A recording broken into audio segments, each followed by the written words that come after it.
lands heads, I'm going to draw the number 1. And if the coin lands tails, I'm going to draw the number 1 million. Okay? So on average, the expected value of the number I draw is like 1,000,001 over 2, so about 500,000. Precisely 500,000.5. Nevertheless, if I drew a number out, drew the number and it's only 1, you wouldn't be surprised. You wouldn't be like, oh my God, that's so different from the expected number of 500,000.5. You'd just be like, oh yeah, there's a 50% chance that the number is 1. I think something similar is true of the Fermi paradox, where even if you make a mathematical calculation showing that there's a high expected number of aliens, that doesn't tell you if there's a large probability that there's more than a few other alien species or even any alien species. Yeah. Okay. Yeah.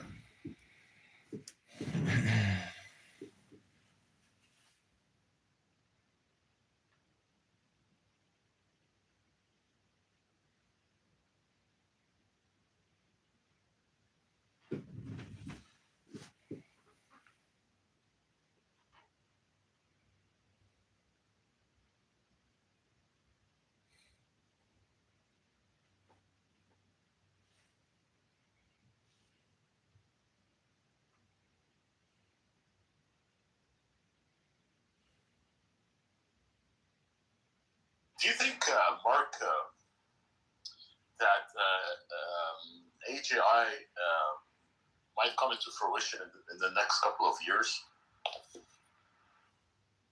I mean, yes. I think we already have AGI loosely enough interpreted, but even more strictly, for sure.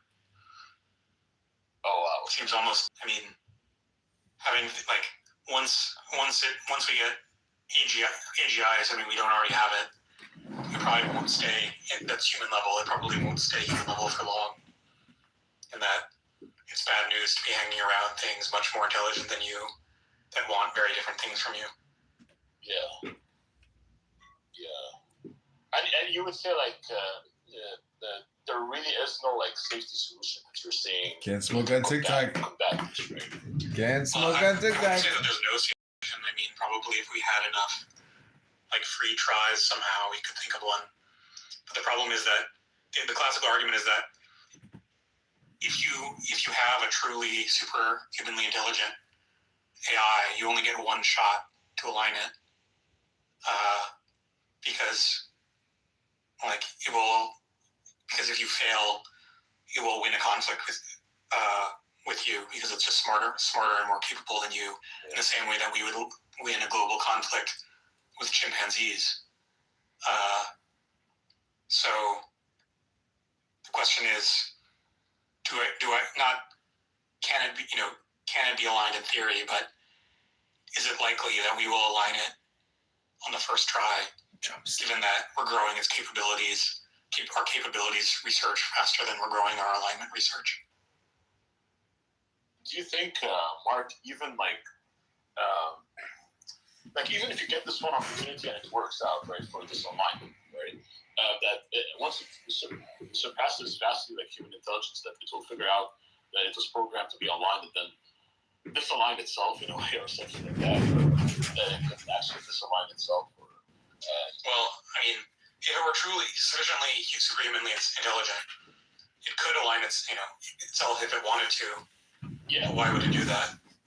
It's the classical response to this is suppose aliens came down and said, hey, humans, guess what? We were gone for a while, but we actually created you, and we wanted you, and we created you for our own entertainment, and we intended for you to just fight each other in gladiatorial arenas all day, every day, just because it's amusing to us. We would understand what our creators wanted us to do and intended us to do, and we would understand how to do it. We could, if we really wanted, start fighting each other all day in gladiatorial arenas. But obviously, we'd be like, no, my values are such that I don't want to do that thing. Mm-hmm. Why not? Let's do it. From forcing me to. Let's go to the arena. It's sort of like us not wanting to exterminate chimps, right? Yes, please like and sub immediately now. Or even if you assume Subscribe now before it's too late and you leave and then you can't subscribe. You're gonna want to like it now. Or if we needed just a jungle for other things that we cared about more. But obviously for the AI, once it gets vastly superior to human beings, it's not going to see us as being threats. Then John Connor will have to go to the bunker to defeat the Terminator. So you get this like correlation between humans and chips, right? If you want to. Doesn't this guy know about Skynet? Well, I mean, we could still be threats, like even if we're not. Does he never seen Terminator? The guy's fucking talking about. Everybody always talks about Skynet. Created one AI, we could probably Do create I like Donald Trump? So I don't know. I never met the guy. Our potential creations could be threats, so why not just neutralize us? Yeah. And, Voted for him 3 times, but I never met the guy, so I don't know. Do I like him? Do I hate him? Do I love him? Do I dislike? I don't know. For other things for itself. How would I know? In such a way that it's incompatible with its own existence. Like if they just want to tile the surface of the earth with data centers or something, that means like using up all the farmland, so we would just starve. Gotta scratch out my See, legs. Mark, that there can't be like you don't see like there being like a theory where the government just like forces there to be like a stop to this AI progress in a way where the government just forces this restriction onto these AI companies where they're forced to not like progress the AI progress that's going on right now. Well, I mean, I honestly hope that such something happens, but I'm skeptical. I like nice people. There's, like but I also like mean people who are funny. If you're mean but funny, you're not really mean. You're funny. You might be a little mean, but you mean to be funny. But sometimes you can't tell people what you mean without being mean, or you can tell people what you mean and not be mean. And that's the best way to tell people what you mean, which is not by being mean. Group of people who are doing it on your own. Yeah. You get it. Donald Trump does make people cry. It makes people yell. It's say, Mark, that it's a little bit ruined my life. It's true, Donald Trump has ruined people's lives. AGI to occur, like, what was his name? The one who worked at OpenAI. Sam Altman. That he now believes that biology must be included in like this super high intelligence, and that it's not merely what's going on with AI, it's not merely just expanding, right, the power of the current AI programs that we have, that it requires like a different direction, that intelligence is not merely language inputs and outputs, right, that it's more complicated like that. I think even the former Meta AI, right, director, what do you think of what he says about like HI saying no, it's decades from now, we still have to go to ground zero to figure out certain physics, right, for intelligence, because it's not, intelligence isn't like this mere inputs and outputs kind of thing, that it's really more complicated than that. What do you think, Mark, of that thing? I don't know, it just seems absurd, clearly in conflict with the insane miracles that we're innovating every day. I mean, have you seen that movie Her with Scarlett Johansson's voice and what's his name? What's his name? The Joker guy. Joaquin Phoenix. Yeah. Joaquin Phoenix, something like that, right? Yeah, we're practically already there. Like. Oh my God, we already have a killer AI known as. And it seems like it'll happen in a few months, if not weeks. Can't smoke on TikTok. I should just be on TikTok and I won't smoke anymore. Go all TikTok, all in on TikTok. So you would say, Mark, that human beings are basically like doomed? Like you would say the probability of us being like quote unquote doomed, however you want to define it. Oh, we're doomed. We're all gonna croak. That we will be faced with the reality of AGI. Maybe enforcing itself on us in a negative way. You would say like that's like a very like almost 100%, like very close to 100%, right? Like we are doomed either way, right? This is coming and it's coming very, very quickly, right? Well, no, I wouldn't say it's 100%. I mean, I would say somewhere in the 20 to 80% range. But I don't exactly know where.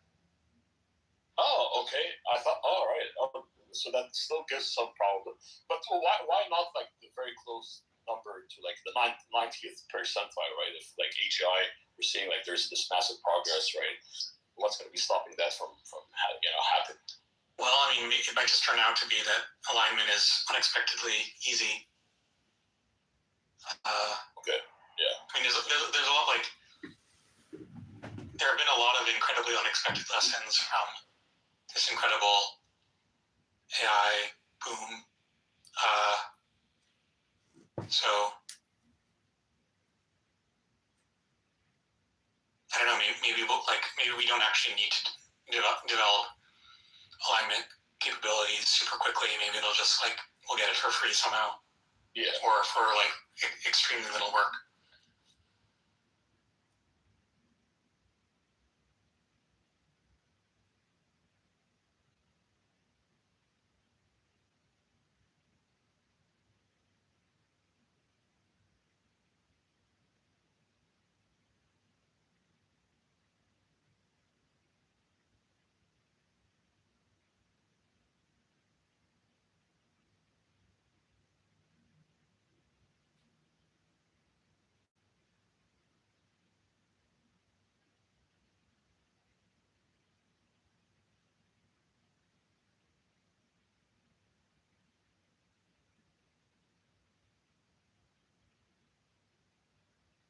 But Mark, you would say like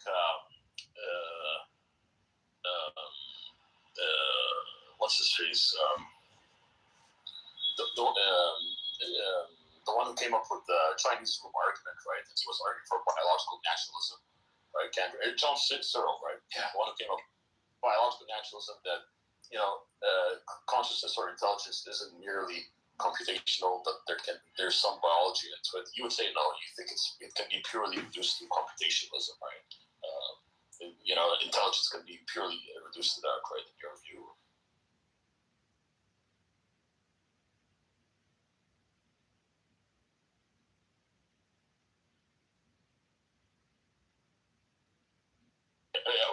Mark, are you there? Oh, sorry. I apologize. I thought I was on mic, but I was muted. I mean, I don't have super strong opinions about that aspect of philosophy of mind, but I don't think if you meant this to be relevant to artificial intelligence, like the threat that artificial intelligence poses, it doesn't seem relevant to me. Like even if it's a P zombie or whatever, as long as it's capable of doing certain things and acting in certain ways, that's all that matters. In just the same way that like if your life hinges on you beating a certain chess program in chess for whatever artificial reason, it doesn't really matter if the chess program like has the same subjective qualia of thinking about chess that you have when you're deciding your move. It just matters how good at it is it at this abstract system. Yeah, that's right. Yeah, I see. But in terms of if we want to go a little bit in a different direction, right? Instead of like having like these massive outputs that can like just game us into a very negative way, right? Win us over these types of games, right? In terms of it like just being conscious, and I know like this is irrelevant of whether it becomes very powerful that to provide like a threat to humanity, right? But in terms of it like having the same conscious experience that you and I are having, you think like this can be purely reduced to computationalism, or you would say and John Searle actually argues that. John Searle, by the way, doesn't argue that it's impossible for us to create consciousness or like conscious beings, but he would say like you would have to do it with biology, right? Because he would say like there's like evidence from neuroscience that there's biochemicals that make us have these conscious experiences, right? That we're experiencing right now. Would you agree with him on that, or would you say no? Like I think it can be purely reduced to computation. I mean, I'm sympathetic with functionalism. It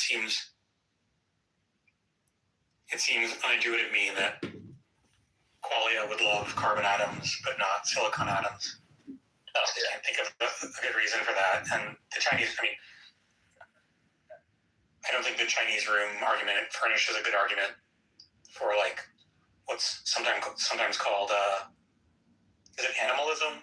Whatever the biological. You're gonna be my first lady, the 16th district. Señorita. It's like Eres mi mujer de la distrita de 1, de 10, de 7, very trivial kinds of 10, computations be 6, called computations. 10, So it 6. seems like the kinds of computations it's performing in that thought experiment are more important than the substrate on which they're performed. Yeah. What's up, David? How's it going? How are you, brother? Nothing much. I'm just listening to the conversation. I think you guys were talking about evolution earlier, so I just kind of came up for that. A while back, yeah. Sam, are you there, or evolution? But yeah, what did you want to say something about it? I mean, at the time, yeah, but I guess the conversation's moved on, so I don't want to, disrupt the flow. You just did, senor. Muchachos, vean, cuidado aquí. But you scared me a bit. ¿Cómo se dice to welcome? Bienvenidos? A year or two from now, strict AGI is coming, and we have to face the reality. This scares me, Mark. You scared me a bit, bro. Well, a lot of people are pretty rationally scared right now. I'm so scared. Myself included. I'm so scared. Skynet's gonna become real. The machines are gonna turn on us and build machines and form a fighting army. Machine army. I'm so scared. I'm so scared. It's so scary. It's so scary.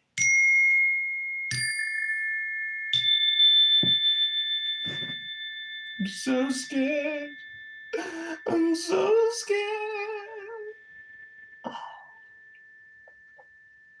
This is John Connor reporting from the bunker deep within Nevada's top secret military nuke facility to broadcast that Skynet has taken over the AI central databases of the United States government.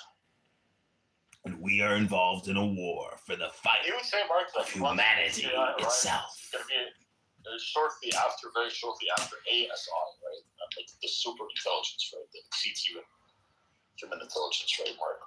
Well, I'm not completely certain of it, but something I would bet on for sure. But at this point, Mark, how will we end up living our lives? Like just roaming around the streets while having these super intelligent beings doing things we don't even understand what they're doing because we're not up to date because they're acting very quickly, right? We can't even comprehend. Like how? Yeah. Like I don't understand how will we end up living our lives like that. I have no idea either. I mean, nothing in history assuming that happens, nothing in history will have prepared us for that moment. I mean, in the sort of good ending, where it's a line, basically, we don't really have any work. And just, we live in utopia. We ain't gotta work no more. We just live stream ourselves on YouTube all day long. And then people will live stream the live streamers, and it'll be a huge live streaming economy. And if you can't make money live streaming, well, then you'll just die. So we just become, YouTube will say, "Puh, sorry, can't monetize you. We don't like your opinion. Can't monetize your opinion. Johnson & Johnson just can't advertise on your live stream." Like how we wouldn't know like how businesses are running or how the political system is being arranged or the people behind the political offices, what are they doing, what are they planning, all these things. Like it's gonna be just like us just being consumers, I guess, without really understanding much of what's going on, what's gonna be revolving around the things behind the consumer creation that we're consuming, right? The creative products that we're consuming, I guess. Like YouTube, That feels like Meta, like Snapchat. Yeah, I mean, I expect the future to just be fundamentally unrecognizable. It's because you'll be dead. Anything that's ever You happened won't recognize anything when you're in dead. my future, I mean... Not now. These guys keep talking about the future, but the future is now. What do you think the now is? It's a compression of the future and the past. But these schmucks are so conceptual, they think there's something called tomorrow. There's no such thing as tomorrow. There's no free beer tomorrow. Not have diseases and just be immortal, I guess. No diseases and you're immortal. Wow. Wow. Yeah, what do you think, Mark, of the problem with like the meaning? It would seem pointless and meaningless at this point, right? So, would there still be meaning to live life like in that circumstance? Is this guy I don't know. I mean, just GAY? Has he not heard about these amazing, beautiful things, these beautiful babies called women? Hello? What do you say, Mark, that in a very short time, human beings will not be required to work? Like some people, Elon Musk says in 10 years. You will not be required to work. You just got to live stream yourself every day. When you hit 100,000 videos, we'll give you $1. Exactly. But it wouldn't shock me if almost everything gets automated in 10 years and literally everything gets automated in 20 years. Then we start doing more abortions. And we control the population with more Zavines from the Dr. Fauci Foundation. Yeah, just the rate of increase of capability is just completely flabbergasting. It's just everything is happening. Turbo cancers. So much faster than turbo rectal cancer. Imagine possible a few years ago. Dear AI, please solve turbo rectal cancer from my COVID I have from the Fauci Foundation. You might want to check out this Substack called Axis of Ordinary. Superordinary. Ordinary.substack.com. Everyone should understand what superordinary is. This conversation's an example of superordinary. New insane things that happen that particular day. And it's all just miracles, miracle after miracle after miracle. You should just trim the beard and just keep the mustache and goatee. Get rid of all this beautiful hair. Just get rid of all. It's a lot of hair, and there's not much up there, so it's a little contrast. I don't want to really look like Anton LaVey, by the way. It's. You think women are gonna like it if I look like Anton LaVey? Get all of these existential. Maybe they will, because most of them are just atheists, right? I don't know how old you are, but if your parents are still alive, but I mean, there's a good chance they won't die of old age, at least within the next century or two. Yeah. I'm saying a super high chance, but this guy's predicting that. Very, very, very, very. If this guy's parents live for another 200 years, maybe they'll live forever. There's a very, very, very, very good chance that you'll live forever. So stupid. You see, AI is nothing more than the word software, and all we do is use the word AI now instead of using the word software, which is the program running on our hardware, which is really just our phones. So everybody is talking about some kind of software on their phones. This is how fucking stupid people are. They're like, oh, what's the super AI, the SAI, the alive AI, the AI that's living? It's still fucking software on your phone, you imaginative science fiction schmucks. Wake up! It's a fucking cell phone. Hello? This is alive. The cell phone is dead compared to this. But most of these people talking on their cell phones are dead in the inside. They're not alive. They're not living.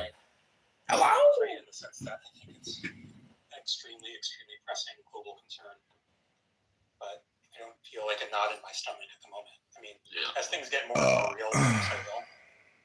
If I see the evil killbots marching down the street, I'm sure I'll be terrified. Send the evil killbots immediately to all the sanctuary cities. Send the killbots immediately to all the sanctuary cities. If AI is listening, send all your killbots to the sanctuary Democrat strongholds immediately. Sam, are you there, or Rico? This is Sam Rosen's room. This is my Mystery Science Theater 3000 episode of Sam Rosen's room of Severin asking Mark all the imaginative questions about doom and gloom that you can imagine. What do you mean for evolution? What you got? Oh no, we weren't discussing the theory of evolution per se. We were just imagining these thought experiments where how life be like 60 million years from now, and how would human beings be? Like, would they be still in their term? Like, if there wasn't like the heat death of the universe, or if we are coming from a Christian paradigm, the resurrection day doesn't happen, right, for another 60 million years, let's say, right? How would that be for humanity? How would it look like and stuff like that? We were just having discussions about the different theories with regards to that. But then we I don't know what made us switch into artificial intelligence. But yeah, we then switched the topic into artificial intelligence, ACI, and how fast are we going to arrive at AGI and how dangerous it is and all of that good stuff. Yeah. I don't know, man. It would just be that hard question I would ask. Like, if we were gonna get like some kind of immortality, like download your consciousness into some kind of a cloud, is that really you? Are you really immortal? Yeah. You asking, I think like that. The transhumanists would say, yeah, I mean, it's going to be like the self-same center of consciousness, right?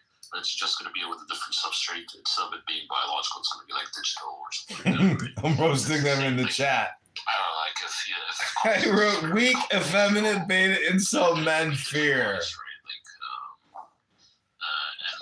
I can't wait to see if Mark responds. Right,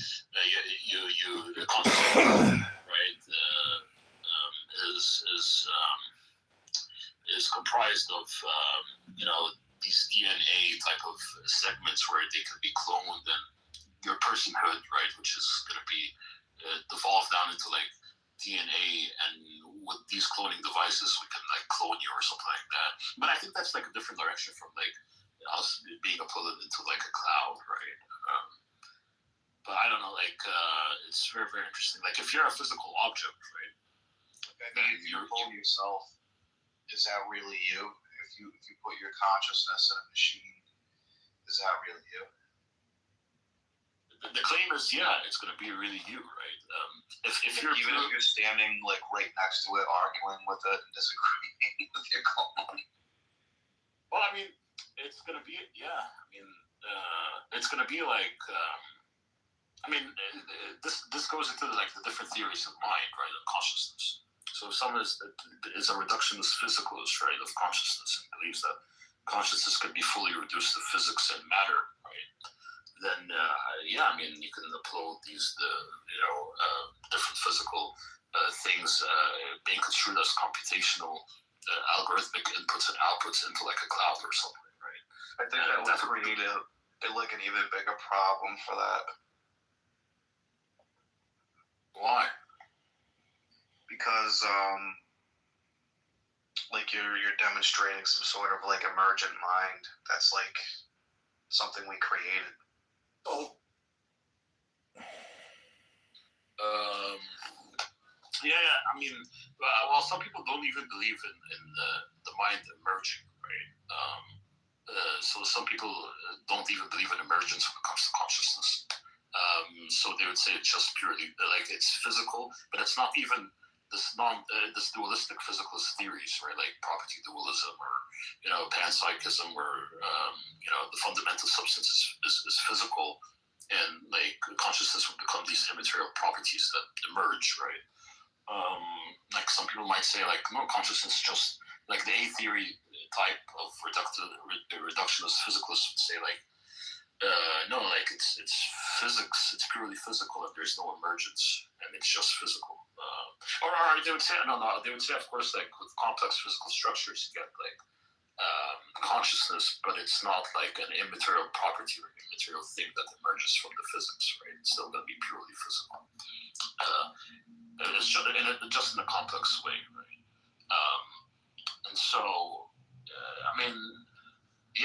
why would like, given that view of consciousness, why can't there be like this transhumanistic project where you then upload yourself into like a computer if you're just purely physical, right?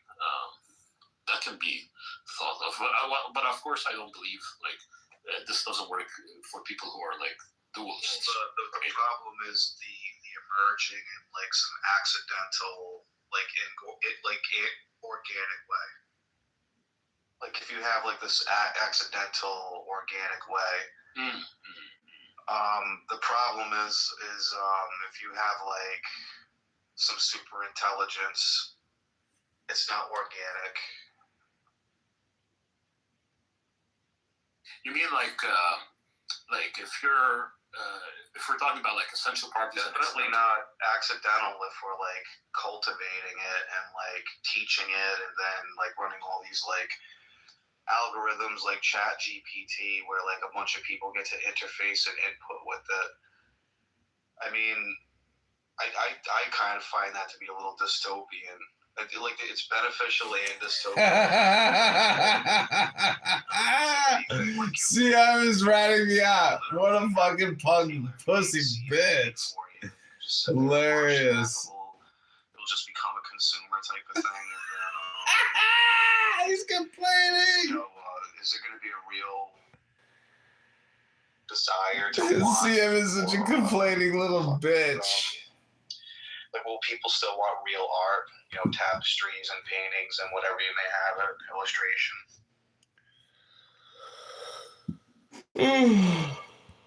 What a puss. What a giant pussy. CM's got a big old man bun, and he's a pedophile. CM's talking to anyways, we don't need to out CM. Hello?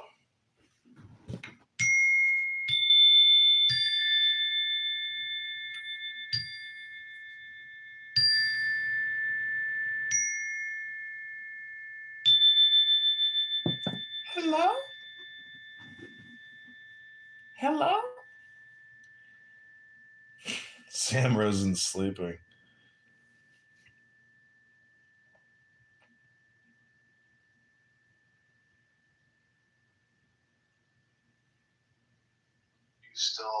You still there, my dude? I can't believe it. Fucking first thing Zed does when he wakes up in the morning is check Clown House at 4 a.m. before he goes to his minion.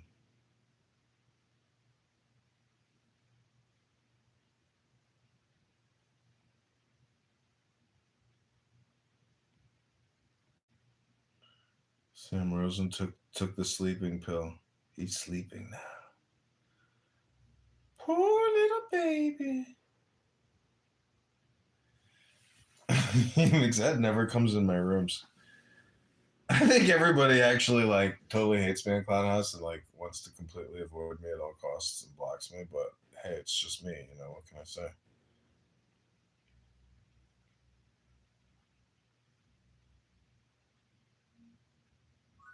Yeah. Well, okay, fine. Next time you guys, I'm gonna join, and if you guys don't let me, is that my man Mountain? I'm gonna be upset because I'm the philosopher. Is that Wyoming's #1 sprinkler installer?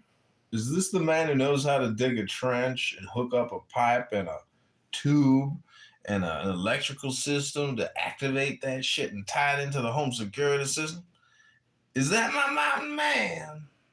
Man, you were holding it down in Talking Apes. Wow, dude. It's fucking from the rubble thou hast risen.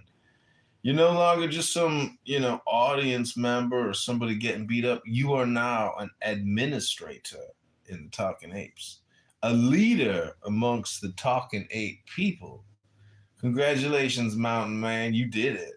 You are now king of the apes. And that might make you king of Clown House now. But you'll never be king. I'm the real king of Clown House, the comedy king of Clown House. Over 70 accounts burned by Clown House. 70 accounts eliminated, suspended, destroyed, removed because, people couldn't take my opinion. My opinions were just too much for people. They had to delete all my accounts because if you think about it, it's not like I'm making any kind of threats here, It's just my opinions. And you saw yesterday how that stupid Ducky guy can't stand to hear my opinion. He kicked me to the goose. So, the point is is it fair that John Kitover has had to spend thousands of dollars, buying cell phones and getting accounts here to just voice my opinion? Isn't that a little crazy, Mountain Man? That just my mere opinion and the way that I present myself or the way I communicate has caused so many accounts to be deleted. But it's not hate speech.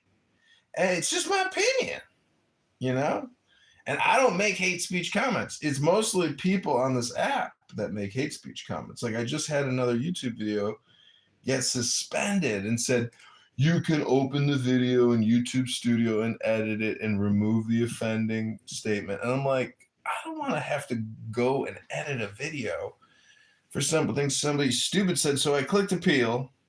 And now somebody in the Philippines is going to look at that video and say, yeah or no. It is or it is not hate speech. And my question is like, what is the basis? What's the findings when they do that analysis? Like, can I get a report back? Like, what's your opinion on, the opinion that you heard? Because hate speech is very subjective. And I heard a Hispanic woman today talking about white privilege and how white people are racists and we don't have lived experience. And to me, that's hate speech.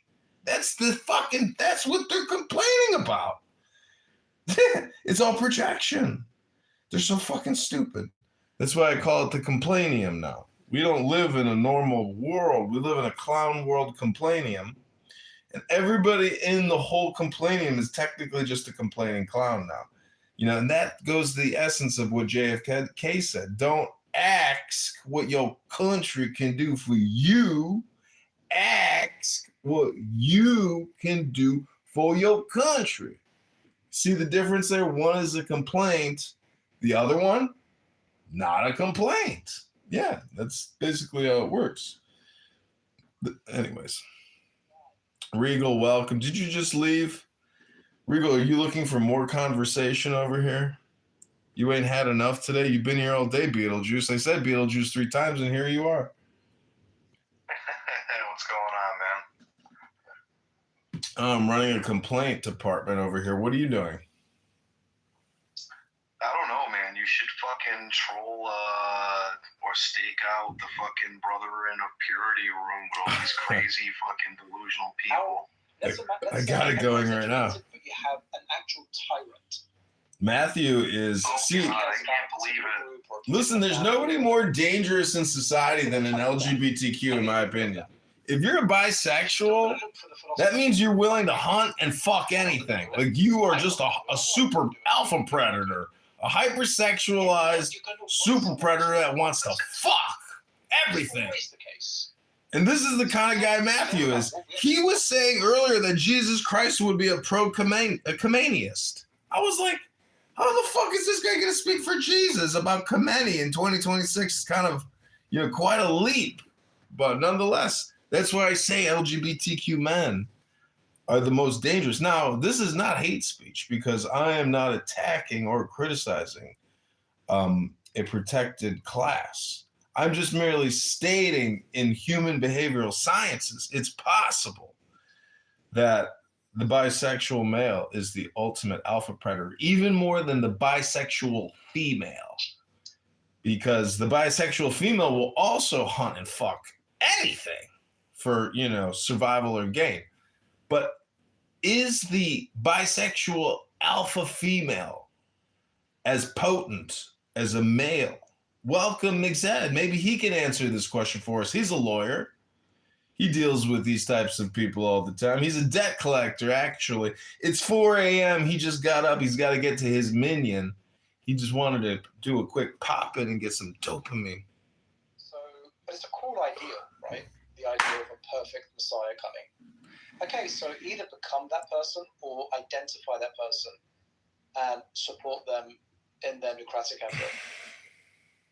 Given that none of us, if we had to, Necro, I asked you, you said... Necro. I forgot his name now. It's a necrophiliac. I don't know, man. I think I knew it for sure that not me, I'm not the person who could lead a country, and I'm not the best communicator. Poor Necro. This guy's already got 2 feet in the ground. The way I am right now to be able to lead a country. Public image. Yeah, that's a lot. See, but Matthew, Politics, is full of life. Matters a lot. Dude, he sounds like a fascist. Matthew? Yeah, of course. It's probably 90% of it. Yeah, exactly. And Well, yeah, that's why all these people are fascists. That's what the whole green bean is about. Most people cannot give up, their speech. Like, it's just a bunch of censors. You see what I'm saying? Fascism is censorism. Because this whole app runs off of a fascistic model. From the top to the bottom. Oh, here's CM, a perfect example of a schmuck. CM, you think you're cool or something, like going in the chat saying, "God, kiddo." He made like a pretty good argument against Matthew, to be honest, dude. Like, he was saying some pretty fucking Marxist, fascistic shit. And he's like trying to point this out to him, and then like his opinion is met with dissent, and it's like, you want to cultivate some sort of a culture and bring people together, and you want the best in the world to like contribute to this, to help the well-being of everybody in the world. I think really to me, like I used to say stuff like that myself, but I think really it's like, the fact is people just feel like their vote does not matter ultimately, and that's because they just see that both candidates. It is an interesting question of like, as a leader, how do you get people to cooperate with you? Because basically Trump, like, his he's only as effective as the people that he can influence, because he doesn't do anything. He just sits in a chair and does communication. It's all of his actionaries that go out and do operations. So how do you get them to do what you want them to do? I mean, the whole thing rests off of faith and kindness, or respect, and the golden rule, which is treat your neighbor the way you want to be treated. If your boss or manager doesn't treat you the way that you treat your neighbor, like, it's just not going to work. Like, you don't want to do what that person wants you to do. So the whole thing is selfless kindness and like being a nice person. And unfortunately, in the real world and in the workplace, there's a lot of fucking Karens out there. And I've worked with these women, and they're so egotistical, obnoxious, and low IQ, and like, one heart attack away from heaven. But anyways, Rabbanu Shalom. Very, very interesting. What a great background. The confidence, at least have some sense. Yeah. That's why I asked. I didn't ask anyone else. I just asked Necro and Nadia. I mean, why would I care what Zephyr does or CM? I know what CM does. How's it gonna help? Like, she's actually involved. Oh, come on, that's a bit harsh. You should Nadia, always be curious. Nadia, so did you study PPE? No, I wish I had done, but The no, fuck is I didn't even know PPE? that existed. I fell into economics. I was going to do actuary and chickened out, so yeah. So you're good with numbers. He admitted it. That's good My that best Muhammad lied subject to at school was actually English, but my parents didn't think it If you didn't lie to them, CM, they would have invented the lie anyways. That's the way these things go. Fair enough. Yeah. No, that's great. No, it would be good You to got a have shout out, a CM. That's pretty working cool, bro. reaction of, like, I heard you in the future room roles. earlier. I mean, just to have like the full diversity. Obviously we're coming from. CM, why don't you come well, up on the I stage and not be a myself, I pussy? definitely see myself Come up as here a in Mystery diverse, Science Theater 3000 with me of Matthew, if necessary. But, the gay Persian sometimes Michael it's gotta Jackson. balance it, at least for people who kind of understand the subject matters. So yeah, it'd be really good. Yeah, I used to watch that on Again, I try to follow you, Necro, but it keeps saying Science Fiction Channel or whatever it was. I know you followed me, but I'll try to follow Nadia as well later. We usually have like kind of discussions. I mean, more and more we've been kind of really trying to pin this down. Pin this down. Pin what down? I think that As if this is some type of like philosophical lecture, and it's not just like Iranian propaganda. engage. And we don't think that we're going to transform. Our main target is traditionalist Muslims who, we usually try to talk to them about evolution and try to, educate them out of the creation of Adam myth. We try I ain't no monkey. I'm traditionally I ain't no monkey. background. I didn't come out of no nest. So we're trying to speak to traditionalist 12 issues to get them to wake up and just realize, okay, I don't think the 12 demands. I mean, I kind of look like a monkey. Same with traditionalist Christians. I've met a silverback gorilla before, and I gotta admit that I was like, but I think if you weren't a monkey, you'd be a little bit more like a man. Identifying that, but you just a monkey. This needs to happen. Maybe the world is wrong. Maybe liberal democracy is not the way. And let's just handle the objections, the actual. Is Matthew the first talking ape? But just know that there are also many objections to liberal democracy. And if we want to stop the problems that we have at the mass scale, it needs to happen foundationally. Complaining that the world's not a better place for him to live in. Well, I mean, essentially, yeah. I mean, I love the geniusness of the belief that we have to change the roots and the foundation before we can change the situation. It's like, what's the point of these rooms? Regal, don't you see that? Like, I'm mocking all of this because it's all a huge, like, super. It's like a big, pretentious, superficial, like, lecture, but it's stupid, like, because none of this is going anywhere. Most of these people don't create any content, have no of their own platforms, they're not doing anything. It's a complaint department. That's all it is. We're just here to record the complaints. And they're not going to go anywhere. They're just going to sit in an underground bunker until Skynet takes over and the AI people and all their fears. Could you imagine being a beta incel, double vax, triple boosted, pre-rectal cancer patient, like crying on here about AI and how in 200 years your parents will live forever? It's like, you got to live now, my friends. CM and Regal, you got to live now. These people aren't alive. Listen to Necro. Why freedom of speech?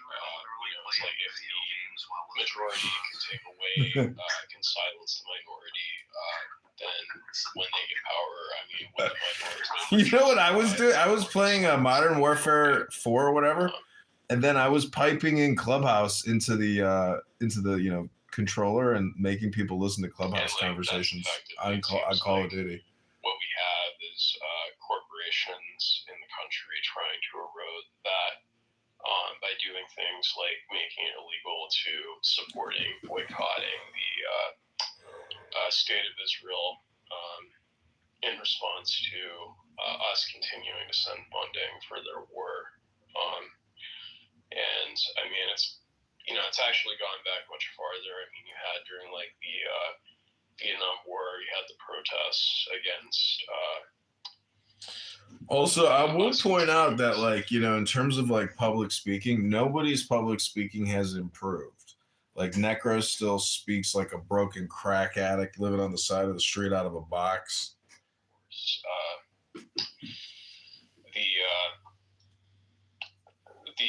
The neocons who wanted to, have us try to fight communism, he probably has he's in his early 20s. It's found it more profitable to end. I know, but you see, my point is, like, do you know what Toastmasters is? Like, people actually work on their speaking.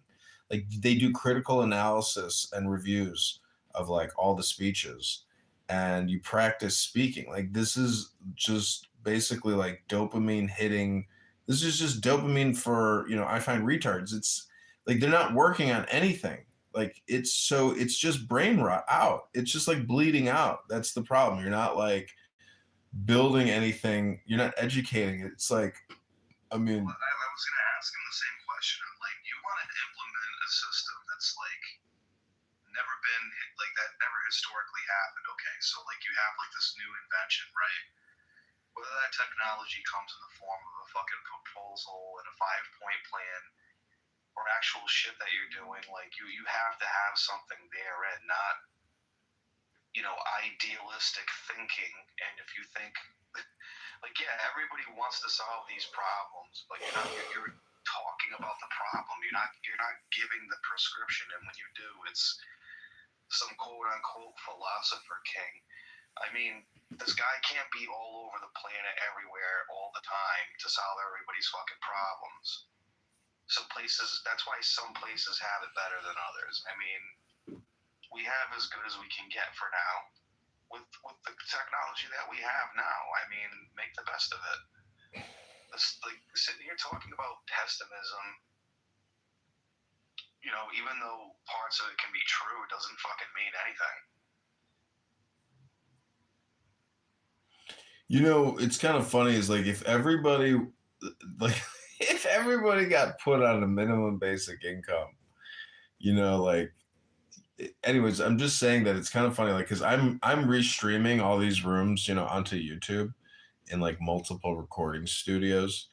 And it's just funny that like technically, like I think what I'm doing is smart and I'm surprised nobody else is doing this, but imagine like at some point in the future where people start restreaming, like I'm already doing this, but like streaming people's streams, like restreaming streams. So like I restream Trump, you know. I'm not gonna lie, like if you took that and just kind of sat through it and sifted through it and had some sort of, you know, cheap artwork, cartoon, like I don't know if you ever watched Aquatine Hunger Force on Adult Swim. Yeah. And then just kind of had like these guys basically talking about the silliest bullshit that they're talking about, and then just kind of coming in with your commentary and writing a character into it. Like I'm pretty sure Cartoon Network would pick up on something like that. It's ingrained in the culture now. Like people love watching like Joe Rogan and podcasts and fucking shit on YouTube for news, like CNN and Fox News is somewhat obsolete, dude. Like you're getting the restrained opinion where you can just actually get the opinion. You can just get that dopamine hit. It's like making Beavis and Butthead, dude. You know what I mean? You're just pointing out the ignorance and stupidity and just laying some commentary and poking at the obvious. Do you know what the two components? Do you know what the two components of a video are?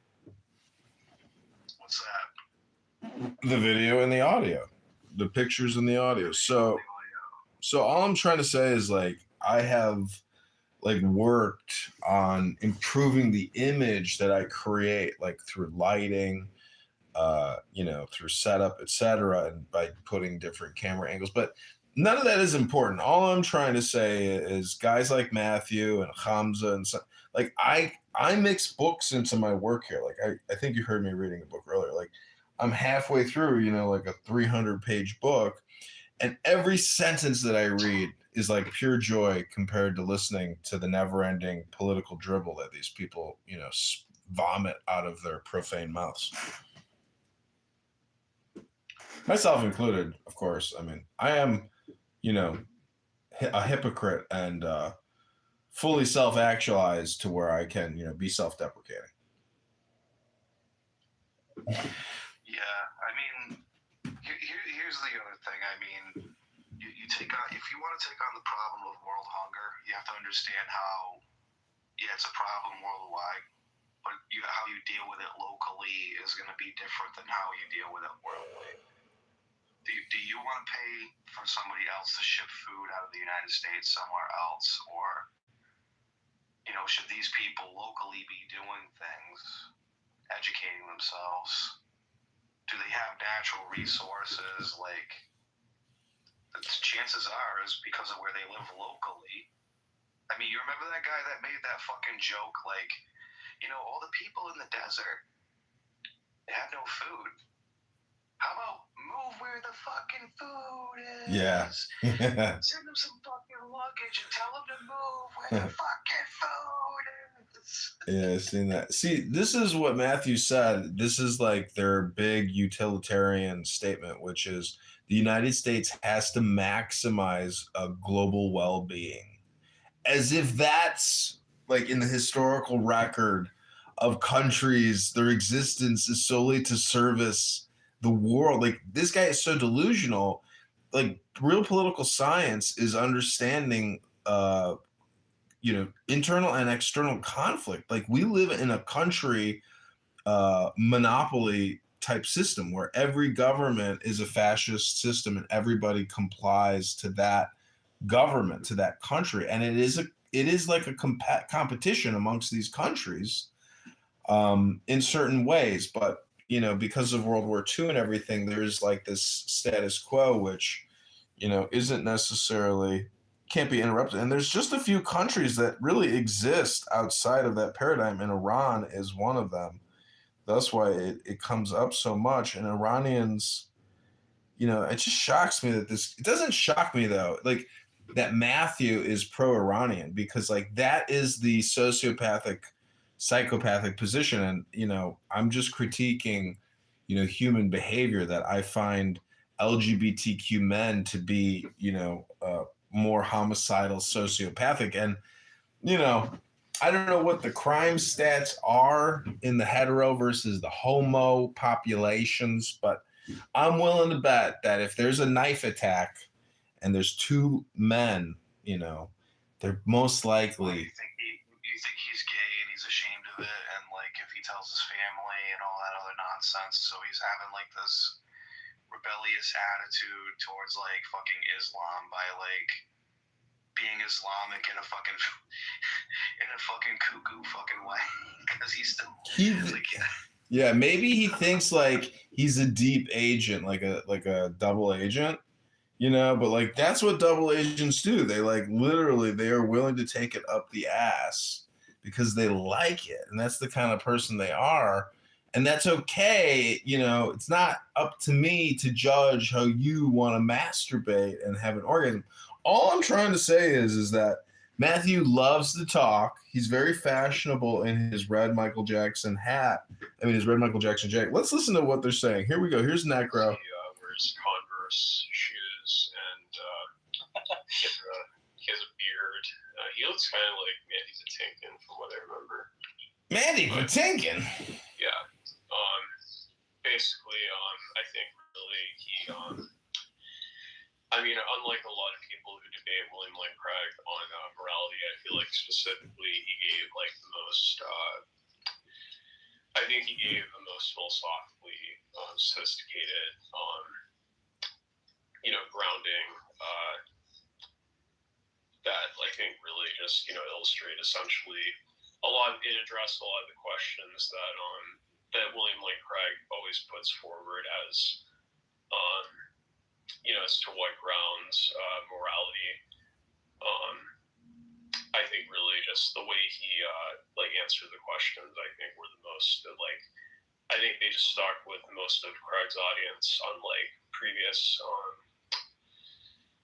other people who debated Craig on the subject, where they just say specifically that Jesus Christ, can you not say something in 5 sentences? Necro just goes on and on and on. Anyways, the roast is over. I can't listen to any more Clown House, but I hope you have a great evening, Regal. I will say Beetlejuice 3 times tomorrow, and if you appear out of the thin air, I won't be surprised, because Beetlejuice! Ooh, wait, I got one more room for you. Here we go. From me and you is an hour of time, and we would get to the whole bottom of this, not in a way of conviction, but simply lining up what you to believe, the necessary facts that you predicate your understanding on, and fact-checking that. That wouldn't even be a debate. That would simply be running those statements through it in AI for just a preliminary check. And that alone would cut us 3/4 of this fluff, this nonsense that we just, as an audience, zone out to. So if you don't want to do that, the better approach is to make one deductive statement, and you're sure about this, and you already have it loaded in your mind, and we can simply run it through an AI and get fact-checked immediately. That's how it should be now. This attempt to inductively explain yourself when you make ambiguous statements, and then we try to go back and figure out what exactly saying, and then we're accusing each other of either not listening properly or not remembering properly. So let's not do that, because it's just a waste of time. Can we ask AI what's history? What is Israel's history regarding respecting international law and international institutions? Okay, but that discussion, yes, Israel. Obviously, you can look at how many resolutions in the UN alone, but regardless, that isn't going to go anywhere because international law in its bodies haven't made any declarative rulings and or decisive rulings when it comes down to Israel. So, or attempt to enforce those rulings. So, because Israel has a good excuse, right? They always have like a good. It's irrelevant, but we all know the international bodies are just figures and legacy figures from World War II to annihilate the Axis. But these days these people are literally running on borrowed time. America's going to eliminate these institutions very soon. But respectfully, having this argument without we shouldn't be discussing international law. That's not. We can't. But let me land. Last point. I promise. Last point. What we should stay away, refrain from engaging with international law, especially since no rulings have been passed, and stick to the facts on the ground. So stick to the key claims he's making if they're historical, and we could just fact check them, especially if it involves numbers. When you're using numbers, that means there must be some data backing that up. I understand you believe. Listen, I understand people. Of course, you're gonna say that because you have no law that you hold superior to that. But you need to understand that international law hasn't really served in solving this conflict. You agree, right? I do, but I think the only reason it hasn't served is because the world keeps allowing Israel and the U.S. for very obvious reasons to get away with it. We cannot ignore the very fact that Israel consistently, according to most of the analysis.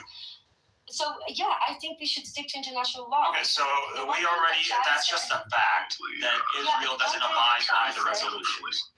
Yeah, but the one thing that Chai said that not many scientists say is that I do respect international law.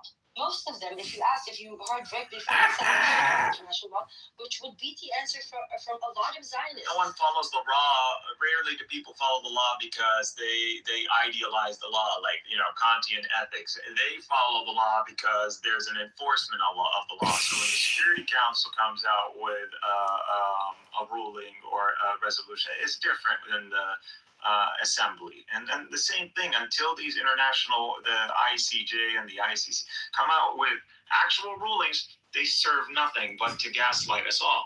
Now, to continue to gaslight us with, I'm telling you from the Palestinian perspective, international law is gaslighting by the West. So I want to get in real quick right here. I don't want you guys to give him more shit than is necessary, right? You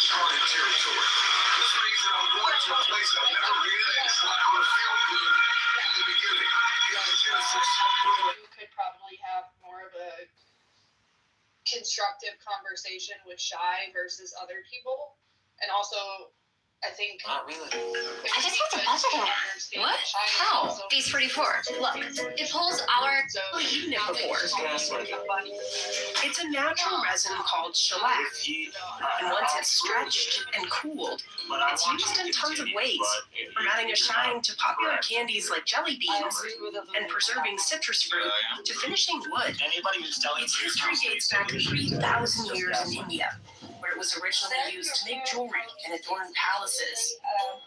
India is the world's largest shellac producer, exporting over $65 million worth of it a year. But fluctuating harvests and prices have put this ancient industry at risk.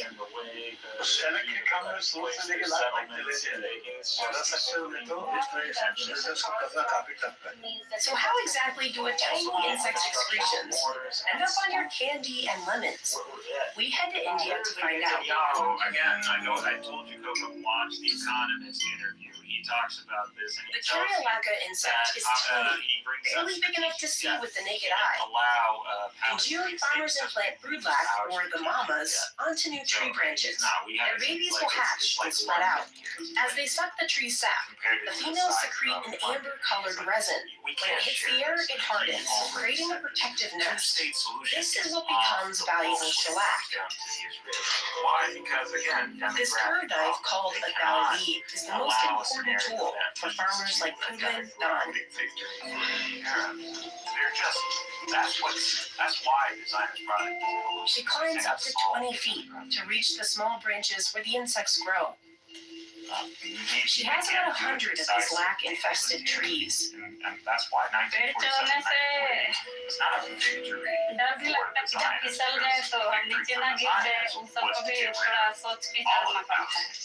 But the British. It can take as many as 300,000 insects to make just 1 kilo of shellac. That's where the lac insect derives its name, from ikla, meaning 100,000 in Hindi. Tulin can harvest that in 1 day, but it takes her 2 more to scrape it all off. She uses the same dowlee. पेड़ की कटाई करने के लिए हम लोग को दावली का इस्तेमाल करते हैं. She sells the lac to a local market, earning $7 a kilo. That's where Manoj Soraogi buys it. His factory sources raw lac from 4 states and processes over 500 metric tons a year. It all starts with crushing and washing, which is the most challenging part.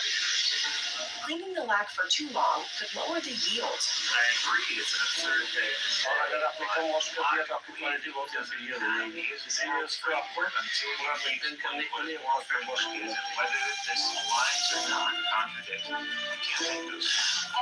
Then the lac has to dry to prevent mold and make it easier to extract the resin. During winters, Manoj's staff leaves the lac in this yard for an hour and a half. In hotter months, it takes about half the time. They have to watch it closely, since too much heat can turn it black. That's considered low quality and won't fetch as much money.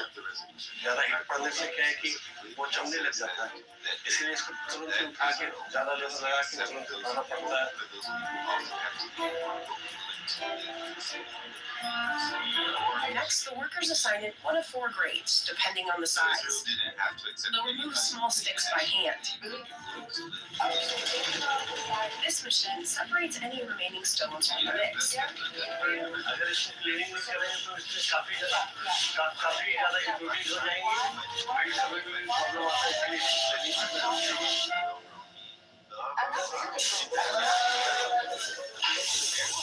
The workers put the lac into a cloth tube that looks kind of like a giant sock. They twist it so the mixture moves toward the kiln and spin it until the lac melts. The sock collects any leftover rocks or sticks that might have snuck in. They spend at least 6 hours a day spinning the tube and stoking the fire that burns at 167 degrees Fahrenheit. In the summer, it can get up to 113 degrees in this factory.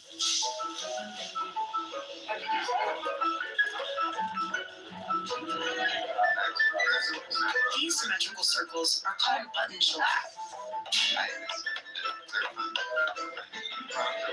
which are used to make bangles. That those people, according to the resolution, workers also spread it across this tool, called a pipa, to make sheet shellac. They use a palm leaf to spread it out evenly. The workers remove it once it's cooled, and they stretch it out even more, using their hands, feet, and teeth. This is how shellac has been made for centuries. ये जो है ये पूरा natural product है, उसका जो temperature रहता है वो काफी डाउन हो जाता है, उसका जब करता है तो वो हमको कहीं भी नहीं करता। Now pull it to an even 5 foot by 5 foot square. These sheets will be used to polish candies, cashew nuts, and fruit. However, Israel did not want them here, and they simply massacred them, whether it's the Machines have largely replaced the traditional hand stretching method. This one presses out thin sheets, sort of like a pasta maker. It processes most of the factory's lac, making shellac 4 times faster than by hand stretching. The workers give it one quick tug and then rip it off. They'll hang it up to harden and cool, and then chop it into hair-thin pieces. These will stiffen into shards, exported around the world. Manoj can sell the refined shellac for almost double what he paid for it. And I'm willing to pay you in a recorded room just to sit and discuss my questions. And I will allow you to evaluate your choosing as long as I want to feel more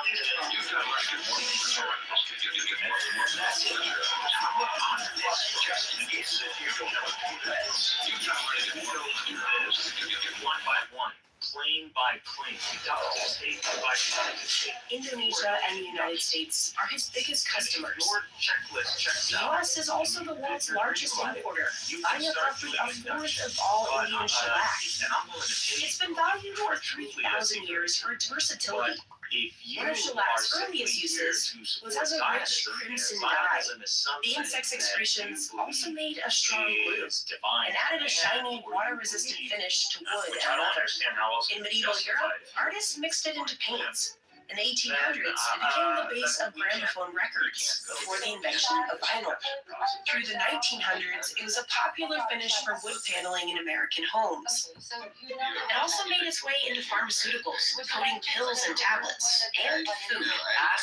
As a glossy glaze for candies, fruits, cakes, and nuts. Today, the global shellac industry is worth over $167 million, and more than half of the world's supply comes from India.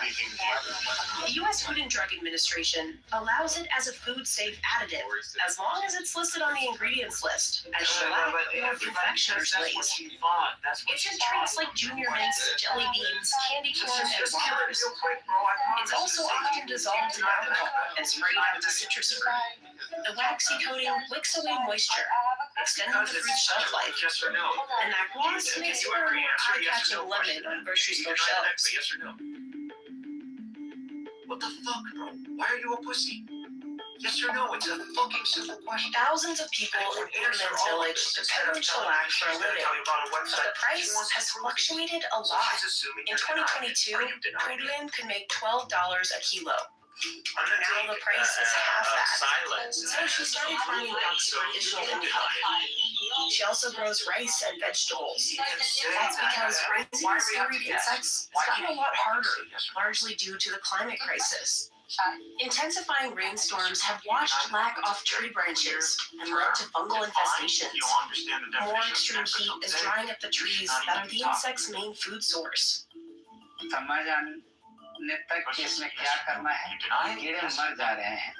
Vijay Kumar Vidu works for an NGO that helps farmers research why their insects are dying. You have a moral issue with professing denial of that. So you understand the induction is not on your side. So how are you overriding the induction? You must be using deduction. So his organization educates farmers on the benefits of using fungicides, which can increase lac production. अभी जो पहले natural ला होने का चाहिए था अभी उसको scientific ला हो रहा है.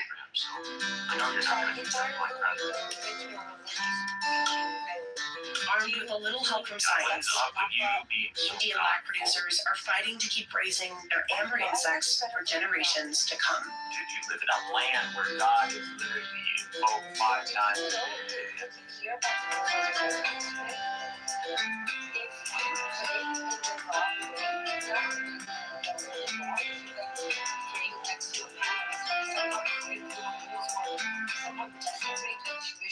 Spend the extra to your taxes. Pay only $150 No hidden fees. File with TurboTax So you don't adhere to rabbinic teaching. Okay. Yeah, if you don't adhere to rabbinic instructions regarding holy sites, you can be jailed up to 7 years, and the people who decide it are the rabbis. Yeah, that's why it's called rabbinic Judaism, Ambrose. Oh, fuck off. Do you think there's a... You know... I don't know, it must be a fucking Israeli thing or something. I don't know. Like, y'all get better when you detach from rabbinic Judaism, but you become too radical against religion and assume all religion is the same as yours because somehow you have an issue with God. Now, I don't want to go into that. I have nothing against Judaism. I have everything against institutionalized religion in general. And that okay, but Judaism is rabbinic Judaism, Ambrose. You understand, for the last 2,000 years, Judaism is rabbinic Judaism. Don't do this, please. Yeah, she can't take it. Who muted me? So, Shai, do you deny the Nakba? Okay, so that's okay. Oh, okay. Let's see. Wanted some. He's not going to answer. They're going to say that you hate Jews and that he thinks I have recording on. They're recording you, and now they're going to say that I'm a token Jew because you hate Jews and you want to throw us all in the They've already been saying you're a token, so... Yeah, but now they have a nice clip to manipulate for.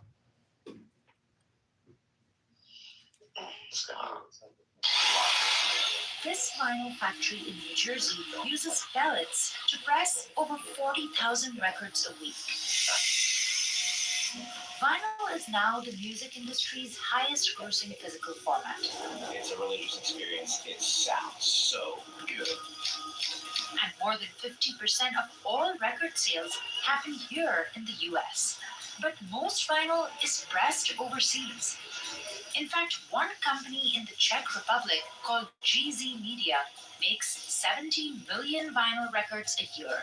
They are the 800-pound gorilla of vinyl pressing. If you end up with one player, they're going to get to do what they want. But vinyl makers, including GZ, almost went out of business at the turn of the century, when record sales nearly disappeared. I don't think that anyone in our company envisioned that the vinyl will be strong again. So,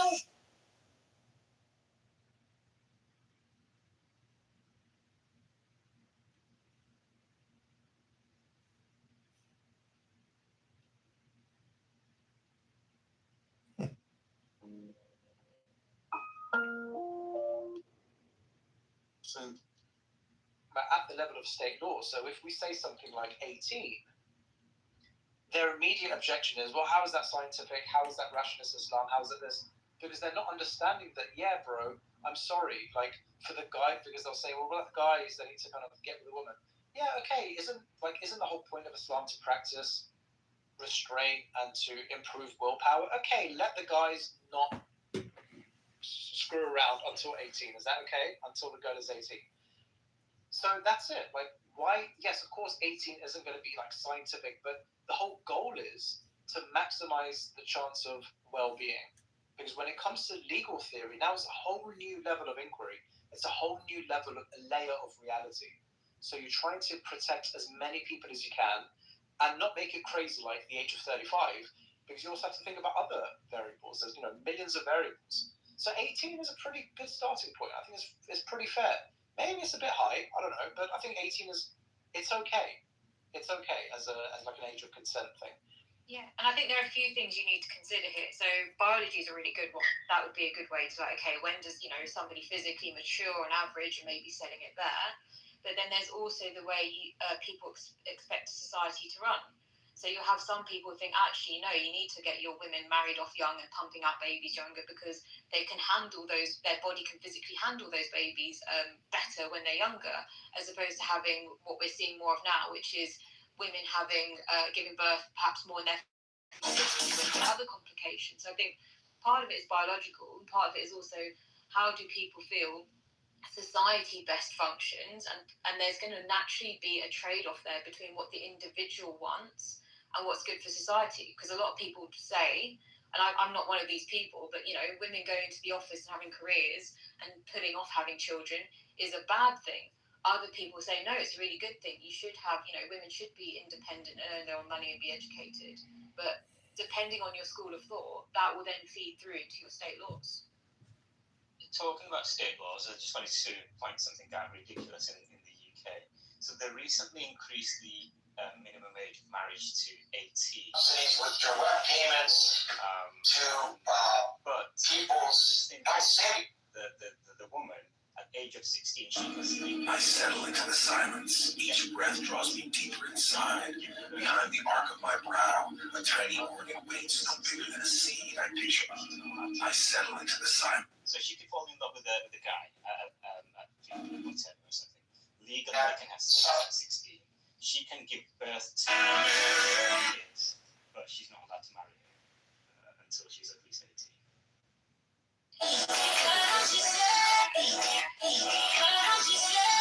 Somebody controlling their own body and their own emotions and their own feelings versus entering what people see as a social contract, which has sort of other types of. Do we believe it's a coincidence?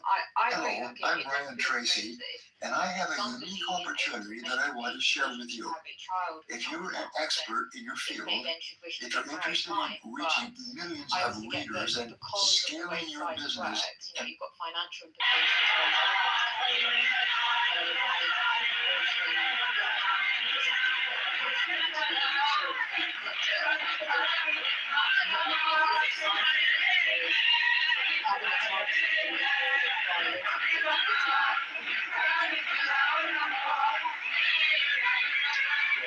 It does seem absurd, actually. I wasn't even thinking about that.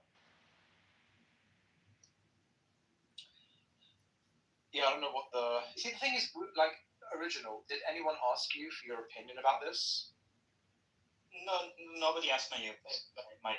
You mentioned the age 18, which is like just a subjective number that you just brought up. No, sorry, I meant like, sorry, what I meant was like, did your local MP ask you?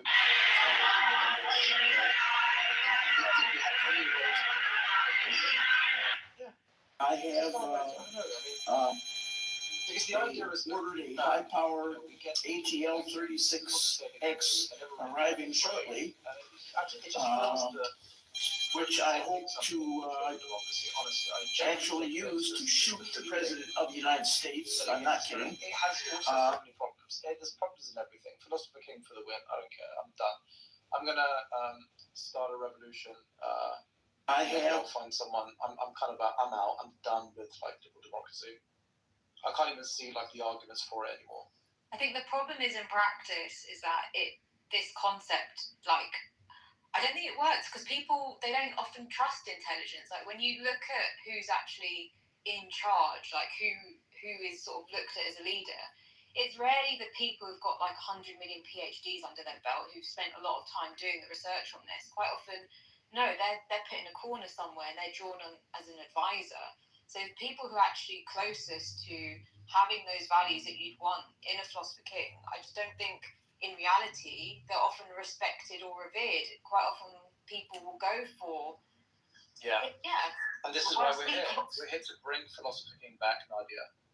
Yeah, of course. Who even talks about this? I mean, we've had this from Trump is a philosopher king, baby. I put my, Hamza's done some work, Ilyas has done some work, he's put in a fantastic, beautiful paper for traditionalist shoes, and so needs to go and read.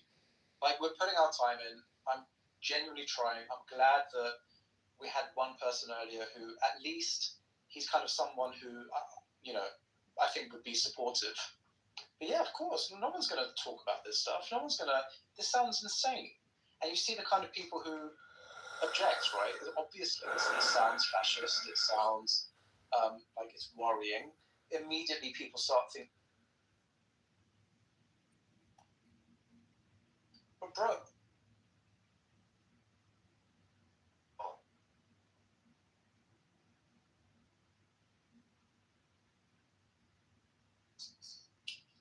the birthplace of free speech. The people don't even uphold the values anymore. Yeah, it is sad. Anyways, Satomi, we need to convince you that not everything with rules is a religion. Again, religions are usually rigid, cannot change. The word of Allah doesn't change, right? Inshallah, my bros. Inshallah.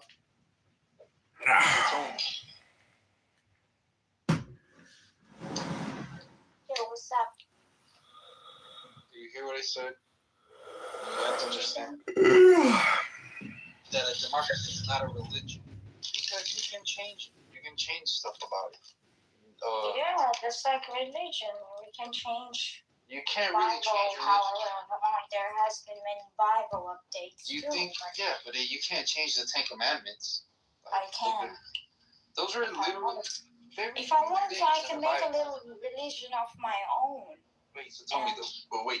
Get like very few things in the Bible are literally written by God.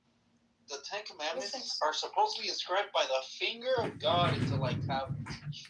So why aren't you a Christian? Why are you? Obviously, this is not true. Because there's no such thing as God. Obviously. Yeah, if you're defending the 10. No, I'm saying that.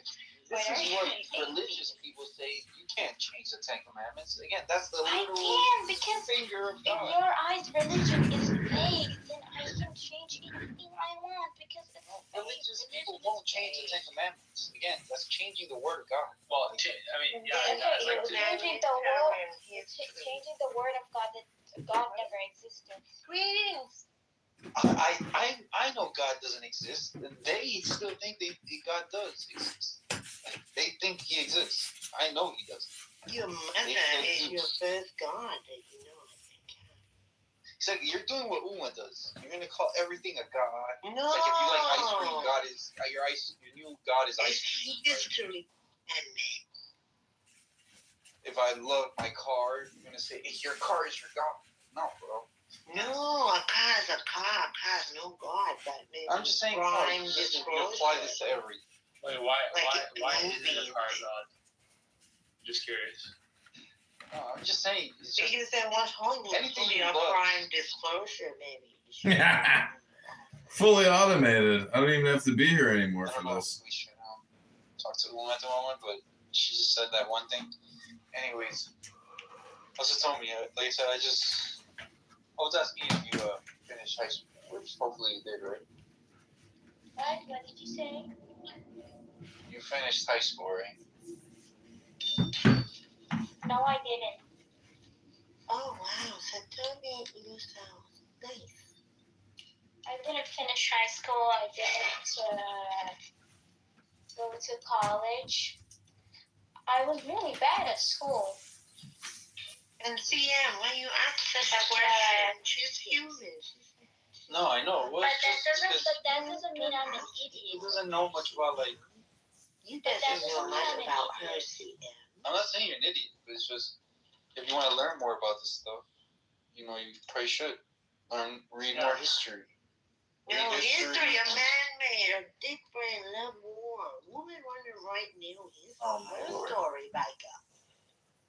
Goddess. Inshallah.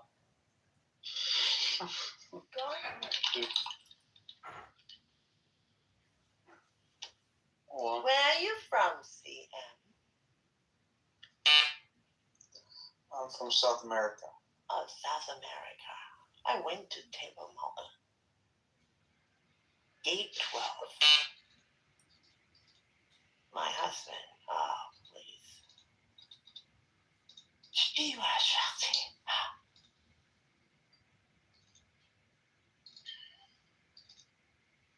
I guess we're done here. So tell me a biscuit. Shanti, Shanti, Shanti.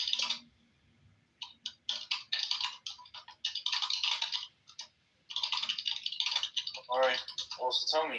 You didn't tell me where the Salafi girls are. In your ass. Oh, wow. She's straight to that. See, I need to meet Salafi girls that think, How about I become one of those, and then you come to me, and then I bend you over, fuck you with the strap on. Holy shit, this got explicit really quick. Again, I need a wife that is cool with me beating her. Like, this is... No, a wife. Come on, very you can liberal of you. FC. Yeah, it is very liberal of me. You're right. It's very progressive. Hey, I'm nothing but progressive, man. So. But then you listen to what she does. She gonna do that back. I was in a room where they told me Salafi girls are defend like fucking wife beating and shit. And I'm like, damn, I need to find a Salafi girl, bro. South Africa, you know about South African people? What they like their culture? Talking about like some sect of Sunni Muslims that the women defend wife beating in school. That's super progressive. No, don't hurt the woman. No, don't hurt the children. Who would allow themselves to be beaten up? It's a lie. They're just making fun of religion. No, they're not. Read my PTR. Religion.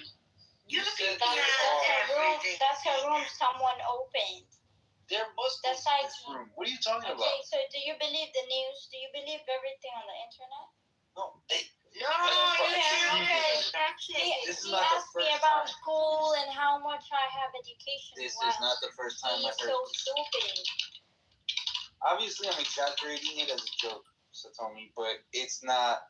I'm not lying when I say they did tell me that this is a real thing. That some Salafi women defend it. Obviously, they're not saying like, oh, you can like kill your wife or like beat her to almost death. I'm sure, obviously, that's not the case. I'm exaggerating for it, you know. Can you tell me? Can you find me a woman that wants to get beaten up? Yeah. Until she can't stand up. Do you know Abby? Find me someone. Do you know Abby? Who wants to get beaten up? Do you know Abby? I don't know. There could be a woman with a king who wants to get beaten up, like. Yeah, exactly. King. That's my theory. Yeah, she has a fetish. She has like rape. So why are you saying giving them a name like Salafi girls? Like Salafi girls want to get beaten up. Why are you saying that shit? I didn't say they want to get beaten up. That's like me up. saying Colombian men getting fucked in the ass. I didn't say. I said Salafi. I heard Salafi. Defend I heard the Quran. Colombian men like getting fucked in the ass. Do you like getting fucked in the There's ass? no Wait, are you saying Salafi or is that another thing? He's saying Salafi. He's saying Salafi. Salafi, yeah. Yeah, those are the nut jobs. Yeah, exactly. Those are the ones they told me. The women even defend. Every woman is different. I know, woman.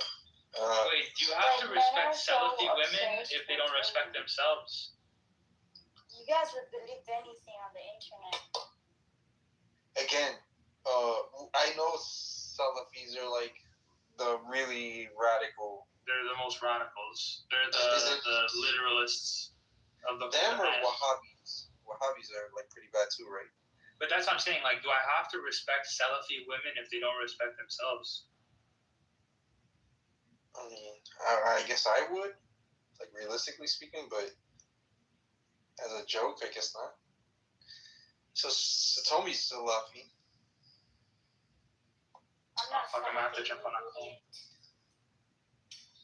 You're not? Inshallah, you're a Salafi. Inshallah. I'm not Salafi.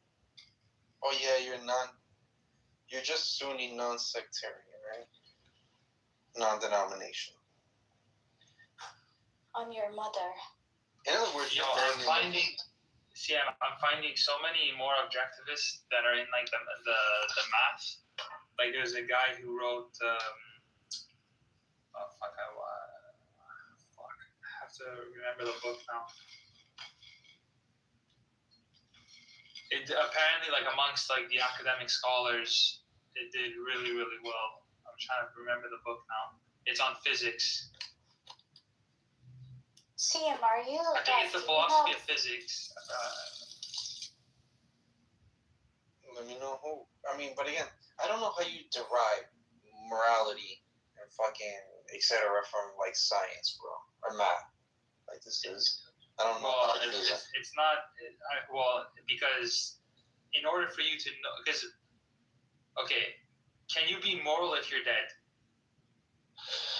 You can't, dude. You can't be moral if you're on an island, like stranded on an island alone. Of course, morality is only a communal, like societal thing. No, see, that's the Christian view. That's a very Christian outlook on morality. Morality itself is just for you to be able to decide what's good and what's bad. It has nothing to do with community or communal concepts. You have to be able to, yes, look, before ethics, you have meta ethics, correct? Okay, yeah, but I don't say that like me eating food is moral. Like this is. Why not? If you don't eat food, you're dead. That's the alternative. I would say yes. Like depriving. So the science goes hand in hand with morality because you need to figure out the types of foods that are good. That's why we have the distinctions between nutrition and poison. That's the whole concept. That's the purpose of the concept. The poison means something that is not good for you. Nutrition, something that is good for morality. You. Like I don't. Yes. I'll say. You cannot say I'm gonna be such a good moral person. I'm gonna feed someone poison. No, I know. Okay, but right now the crazy vegetarians and vegans will jump on your ass right now. Why? Oh, because you're eating meat and you're killing animals and factories. Yeah, that's because so that's a disagreement on the actual science itself, but the standard is science. We agree. Well, yeah, they'll make the moral case for why it should. Generally. Well, no, because that's why they're moralizing things that are good, just like the religion of green people who say that we should stop all oil production, and then that's probably one of the fastest ways to kill like a massive swath of the human race. Sure, but I'm talking about animal rights. You know, talking about the vegetarians. And animals don't have rights. Yeah, animals don't have rights. You don't think it would be a completely. Well, no, again, like rights animal are something rights. very specific. What the fuck is an Animals animal don't have rights? Yeah, animal rights are just as real as human rights. No, Obviously, they're I not. believe more in human rights, but So why? Damn, then you're human not rights real. are also invented. So are you saying that like a crocodile in the safari when it eats a zebra, it's violating the zebra's rights? No. I'm talking about with respect to humans. Again, yeah, only humans are moral agents. Yeah, I'm not making cows moral agents. I'm saying I can treat a cow unethically or immorally. Yeah, you could. Yeah, absolutely. That doesn't equate to. That's what I'm saying. A cow That's what I having mean by rights. animal rights. Okay, but that's not the correct verbiage. Then a right is something specific. That's. Yeah. But it's something specific in relation to the government protecting it. Correct. Yeah, animals don't have rights. The only way that an animal quasi has any semblance of rights is if a person owns that animal. Hold on. Listen. We can't. If animals don't have a right, can we fuck? I mean, you can, but it'd be extremely immoral to do so. Sure. But that would be immoral, but killing them wouldn't. Well, no, because I can slaughter a cow. Like torturing an animal is fucking animal. immoral. You can torture. Yeah. Just like you can torture it. Like if you own the cow, for example, you fuck a cow. Like I don't think you should go to jail, but it's extremely immoral. I wouldn't want to do any business with you. So I'm for social pressures, just not the government doing anything about it. I mean, to me, that's all that exists. Well, do you think human rights exist objectively? No. So it's not that they exist objectively. So like this is the different theories of rights. Don't you? Don't you think morality is absolutely. Yeah. Absolutely. Dude, but that's more of like a logical claim. Has the same ontology as rights. Rights are just as human-made as morality. Yeah, but we give ourselves rights. Okay, in a sense, I agree with that, but that's why I say like I don't view it intrinsically. Like for example, because this is the different theories of rights. There's 4 theories that 99% of people fall into with their conception of what a right is. So you fall into the God-given rights, fantasy world. That's nonsense. You basically, God can stop bullets apparently with your invisible force field that He gives you. Then you have like the intrinsic right, where you're just born with this thing, and we just have to live with that. Then you have the government that grants you rights, which is complete nonsense. Because if the government can grant you rights and take them away, so far. no, it's not the most correct. If a government can grant, if the government grants, they certainly don't come from God, and they certainly are not born with. They don't exist in nature. Correct. Correct. And then thou shalt not kill. It's not like a law of nature. Correct. And if you think that the government can grant you rights, then it's just as valid to say, well, the government can remove rights, and then therefore you have no say on anything. Rights. Well, the government can violate your rights, and then the fourth theory of rights is the objectivist theory, which stipulates that a right is a moral principle. So you either uphold the principle or you don't. So you either accept that a person has the right to property and you won't steal, and therefore that person doesn't get stolen from, or you don't accept that the person has the right to property and you steal from them because you just don't care. And therefore, the government basically just starts to degrade from there if everybody has this like moral subjectivist view of I'm a moral subjectivist, right? You know that. So that's what I'm saying. So then you can't make any claims like Hitler's bad. Then you can feel Hitler's bad. Oh, no, I can say according to my morality, Hitler is. Yeah, that's retarded. That's retarded. According to human nature, what Hitler did is absolutely atrocious because it violates every principle for human beings. Yeah, that's right. When I say Hitler's bad. Yeah, but that's not subjective. According to my morality, most humans would agree with me. 90-something% of humans would agree with me that what Hitler did is bad. He said it right. Even if there's no fucking God-given objective standard, there's no objective. Yeah, but I'm not saying. So I agree with you that like maybe.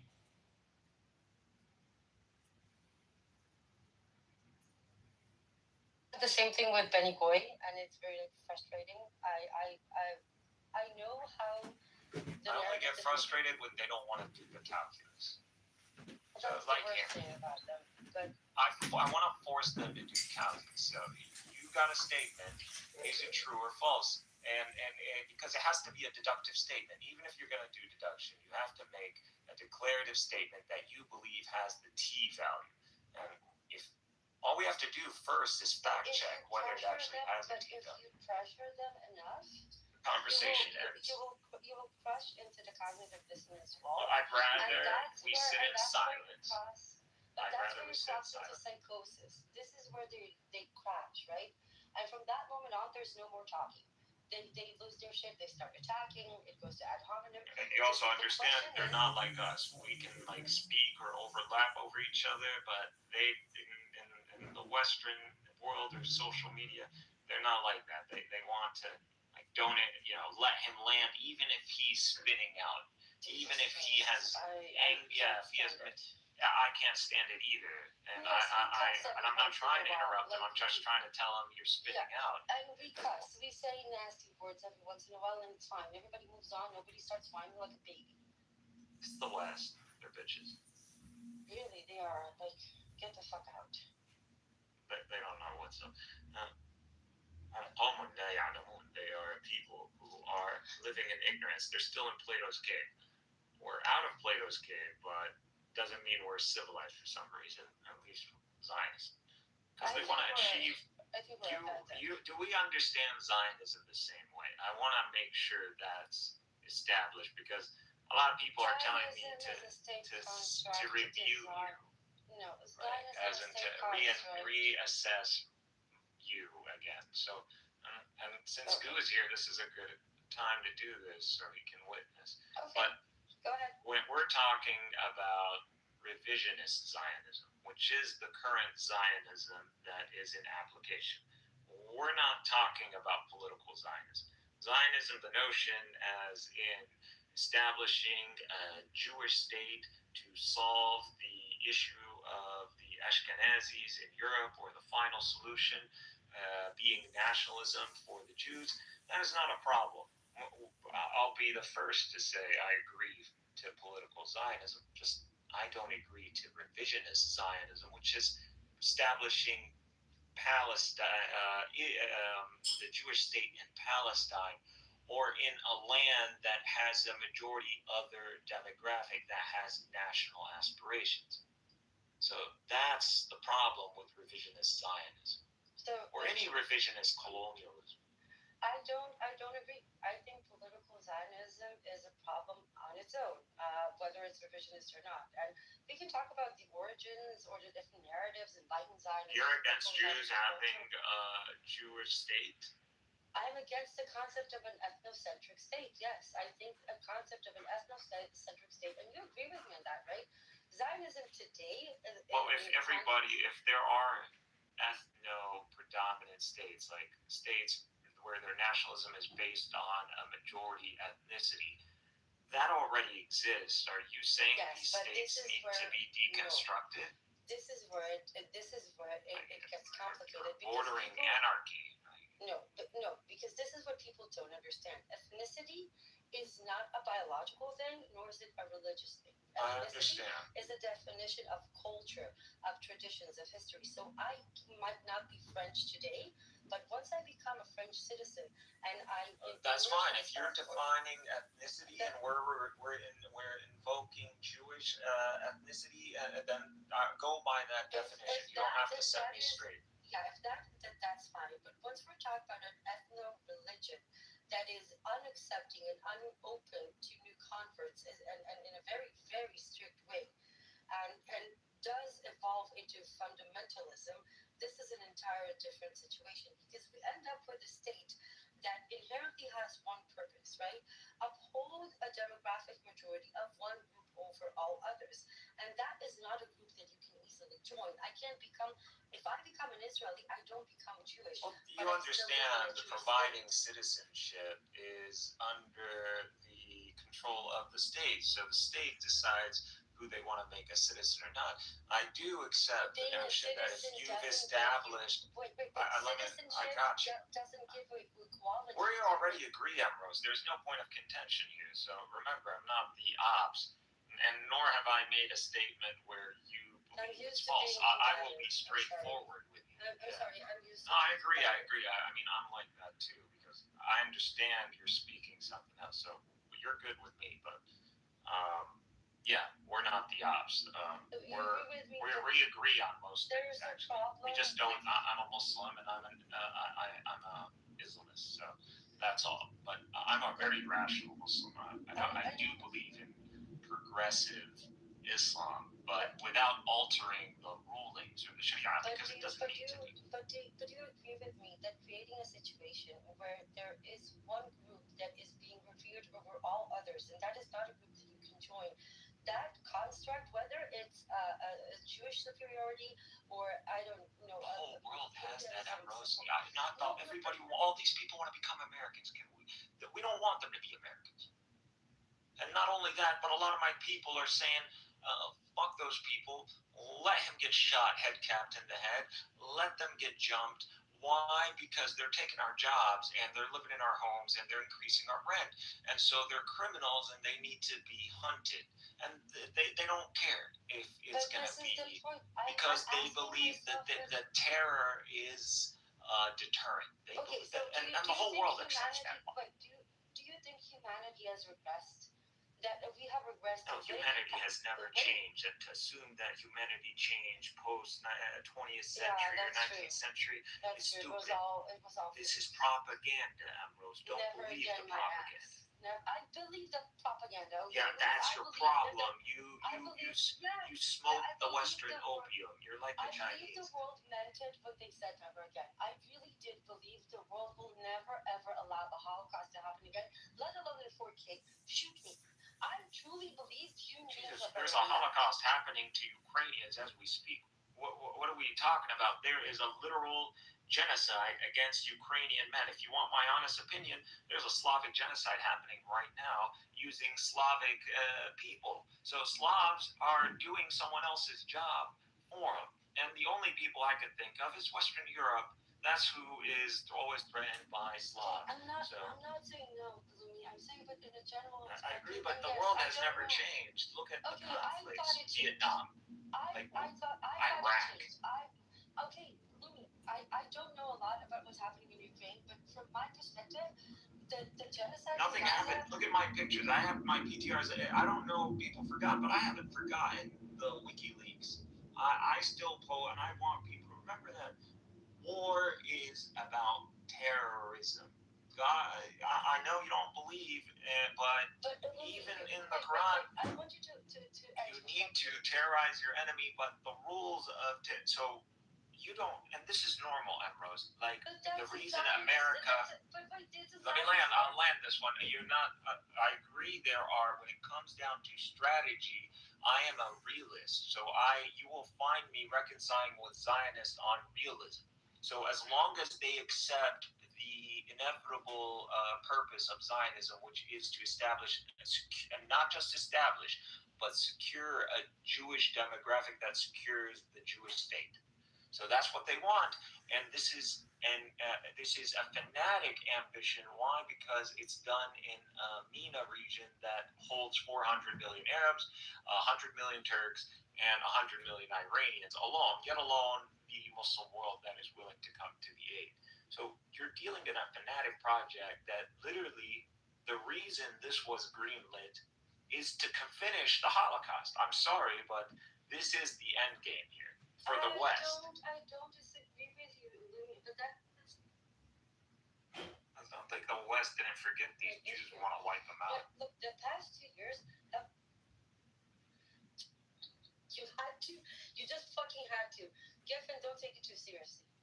Look, it's true. Rabbinic Judaism. My bad. I'll say Rabbinic Judaism. Okay. Adi, ignore him. Look, my problem is that the past 2 years have been traumatizing because all I can see is that never again my ass. And maybe I was naive, Louis. I don't think I was that naive. I wish this is what it is. I am not against idealism. And I believe the world should be as much as a rosy place as possible. And I'm against this whole, we need to be alpha and the world needs to be hard or something like that. I'm completely against that. The whole point of civilization and advancement is to reduce the workload that humans, do. That we're no longer like cattle, that we can be artistic, we can spend time thinking about things and exploring the world instead of fucking flipping burgers or moving weight. So for the most part, that's I believe in that. But the world, and unfortunately, because you're missing a paradigm, the world is not set up that way. Nor does the human pattern or the human condition allow for a utopia to begin with. That is the core. But that is the core, Louis. It's not the ruling. People want to say it's the ruling elite. It's the ruling elite. Bullshit. Orwell said it, and I'm going to say it again. It takes people to elect these ruling elites to give them the power. My problem yesterday, I accidentally stumbled into a room of a friend, and there was an Indian woman there, and she started saying Pakis, and Islamophobic shit. And then when I confronted her, she ended up with saying, "I can't wait to bomb all those Pakis, including the children, and use them as a weapon to." Ambrose, the reason these discussions, first of all, X is a better, more professional platform. That's why you're trying to bring X to Clubhouse. That's not going to work. This is the ghetto. You're in the ghetto. Clubhouse is the ghetto of X. And it's as bad as TikTok. And the problem is TikTok might be worse because at least here we can retain profiles for people. We can remember. People are remembering. This is why I'm trying to pull the good ones into X, like you.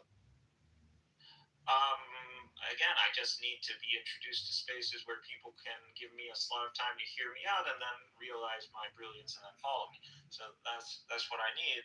If you could do that with me. But to continue to send me these like hookah bar lounge kind of invites around Arabs. First of all, I am not good. Understand that I'm very whitewashed as well. So I don't deal very well with fobs. I actually don't like fobs at all. To me, fobs are just like I was fresh off the boat. Like, I'm American. I'm not like them. So that's one. I'm not sure what that means, but look, my point is. As in, I'm a Palestinian American. I don't deny my American identity, and I hold loyalty to the United States. That's fine. I'm just saying, I send you those spaces because some of them have very good speakers that I want you to follow to go into the good. Yeah, I did follow a few of them that had content that made sense. But yeah, I don't like talking about Arab problems. That's fine.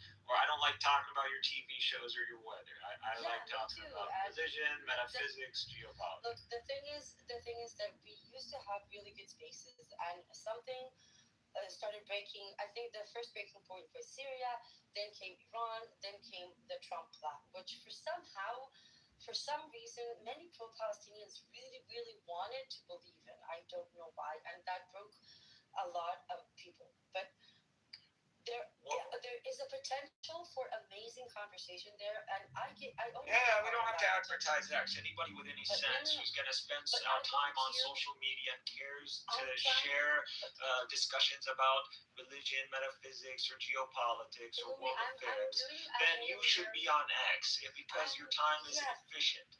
But understand that a lot of people here are simply here to not feel lonely. That's it. But I need the ones that actually have motivation. This is already dystopian reality. You're coming already. The nukes have been dropped. This isn't that place. I promise you. Who you want that can actually talk about Israel, Palestine, that are actually have an IQ? I mean, the closest Gentile is probably going to be Alonzo. So Alonzo's already on X. I don't know who that is, but I have enough people. Prince ain't high IQ, but Jack ain't high IQ. But they're reasonable. I don't want Prince. I want you. I want Edward. I'm already on X. I want Jindeep. But I'm not. I can't. I'm not gonna go like Easter egg hunt like these rooms and find. I'm not asking you to Easter. I will open the spaces. That's what I'm telling you. So instead of I'm trying to tell you. All right. So send me invites to those rooms. Enough with the Arab hangouts. I'm gathering the right people because right now most of the people on X hate me on both sides. It's like you just need your main ammunition is gonna be minorities. So you need a black guy. That's just the facts of public media. Black people. Israelis and Palestinians. I don't want anyone else. Find a black Israeli. Find a black Palestinian.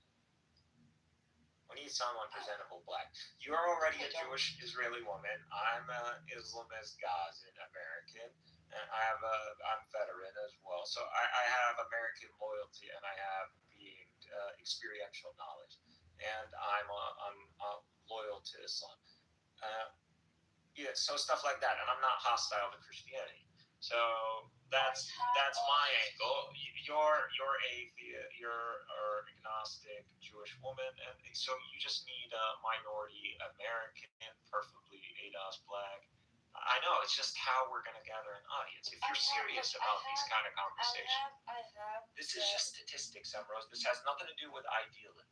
Look, if you want, you can come to X. I'll show you all the profiles, and you can cherry pick the ones that you want.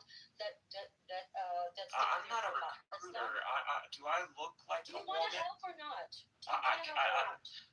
Emrose, you're a woman. You can recruit. Literally, that's what recruiters is. I didn't ask you to recruit. I asked you to look at the applications and say which one answers the criteria that you just presented. Yeah, sure. If you want, first of all, allow as many people to follow you and follow them back. Like that doesn't. And experiential knowledge is how you're going to judge people at the end of the day. But we don't need Zionists, obviously. I don't want Zionists. I have. But I would love to meet a reasonable, calm Zionist who can articulate themselves and do pretty good induction. Ops is good. I have that, and most Israelis won't engage in English. I did manage to collect the ones, whether they're Zionist or not, that you can have a reasonable conversation with without devolving. And you will never find that, by the way, in diaspora Zionists. This will only happen with Israelis because Israelis, as Zionist as they might be, are less prone to denial of reality than the diaspora Zionists. I have those people, but the thing is that there needs to be a motivation to have that conversation, and most people have given up on that. Well, there is motivating someone, again, wisdom from the book, but there's motivating people via positives and then enticing them or doing it the devil's way. So we can do this the devil's way, and that's all you have to do is get a show. That's all you need is an audience, and I promise you, Zionists are going to feel the fervor and they're going to jump trying to defend. And as long as some Zionists are willing to get a deduction down and get their statements fact checked, that would be advancing humanity. So I'm all for online presence actually being advancing humanity or advancing understanding, even if it's just one person in a room of 200. So let me ask you the difficult question, okay? I mean something by that. It is, and I agree with you 100%. He who saved with a single soul as if he saved the world entire. I agree with that concept. I really do. But when I started, that's what I want. I wanted to create a dialogue that is authentic, that doesn't require Palestinians to adapt their narrative because they used to do to us in high school. I don't even like identifying as a Palestinian. I usually let the conversation go unless. But isn't it extremely cruel to ask Palestinians to sit and have a conversation? Again, that's a subjective statement. I'm asking. Cruel from whose perspective? From my perspective? Mine. Look, one of the. Rose, you can't justify morality. Like in logic, you can't. I want you to explain. I want to explain. My perspective and what I've come to understand is one of the biggest, like you said, creating the. Oh no, I spoke to Edward about this. Segregating Palestinians and Israelis is a core pillar in the Zionist doctrine, right? The more you keep them away, the more you perpetuate the concept of the monster under the bed. They want to keep them segregated. This is part of the dehumanization. Okay, so we can continue to discuss in a defensive posture, and I hate that. Like, I'm more of a Hamas guy. I'm not an initiator. I like to take the fight to them. I understand your point. I'm just trying to help you out, but go ahead if you want to land on that. My point is that, look, and I started off wanting to do these conversations, but the more the genocide progressed, it became more and more impossible, and I understand why. We already won, Rose. Like, if you're trying to get that messianic wave to kick off, that already happened. Most part now, public media is hostile to Zionism and any Jews who support Zionism, and it's pretty actually anti-Jewish or anti-Semitic as an outdated term. But yeah, that's just the case now. I don't want to focus about outside. That's for a different conversation. All right, so if it's that battle, we've already won that. So now all it means that if you are really this idealist, then you simply want to advance human understanding, and via advancing is just simply the most efficient ways to correct things that are false. Which is that bank of information that you have. So you're that quick recall. If someone has a fact, something deductive they're stating, and you can correct that, and if they ask for a receipt, you can get that, which you're really good at. But this is my problem. That's the only thing that I'm good at. There's a reason I work with fungi and bacteria and plants. I don't do. Okay, so you wanna change your demeanor. Listen, you're wired. You're thinking. Yes, you can. Just smoke some weed.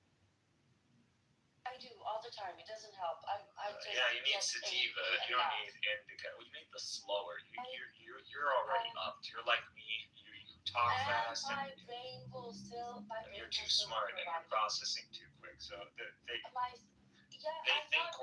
think we're higher around drugs and shit. No, we actually need drugs to reduce that. We don't need drugs to. They call me the teleprompter. It's our education system too. We're heavily memory based versus Western education, which is more understanding based. So this is just how they're educated. It's fucking bad. I hate it. According to many people, the right way to get to them is not facts and data the way that we do. They say that you should go for the emotional triggering talking points, not the facts and the data. They keep telling me that this is my problem. That's because they want you to be a soldier. They want you to be a propaganda soldier. Like, we're not. Now, I'm a propaganda soldier, but the war is already over. We can be just advancing human understanding, but if you want to have like a submission, you could say, yeah, it is also like taking on the Zionist narrative, because that needs to always be an active thing. So, just because you cut all the weed doesn't mean you don't have to mow your lawn anymore. So that's what it is. This is exactly why we. But what needs to be is the attitude needs to shift. So you're no longer in the attitude of fighting a war or a propaganda war. You just care about that 1 or 2 or 5 people that are actually willing to present their framework and actually have it criticized. This is where you and I disagree. You think that Zionism lost. I think that it won, and it's only going to get worse. So that's why I started with defining Zionism. So we just went on a tangent, and that's the problem. No, but too many people driving the steering wheel. If people let me drive the steering wheel and just trusted me all the way down the road trip, I promise, even if people are not converted, but it will be like a Muhammad situation. You can't argue with the truth. Now, I respect Zionists who say it how it is, and there are people who do say it as it is. This is a demographic problem, and we have invested, and we believe we have a manifest destiny doctrine, as in like Judaism or Messianic theology, and we're all in right now, and it's pointless to pull out. I think that God has set up a date for the Jews, and there's a date of reckoning. And like I said, you don't get to run around the world with a covenant in the name of a nation that was established under Mount Sinai. This is the name of this nation. But it looks like they do get to do that. You see, that's exactly my problem. You keep saying that they. Well, this is what humans do, and what they. God is the truth. The truth is what is gonna prevail. Okay, so it doesn't matter. I'm telling you what's happening in a divine scale, in a human pattern scale. But you see, how can you talk about?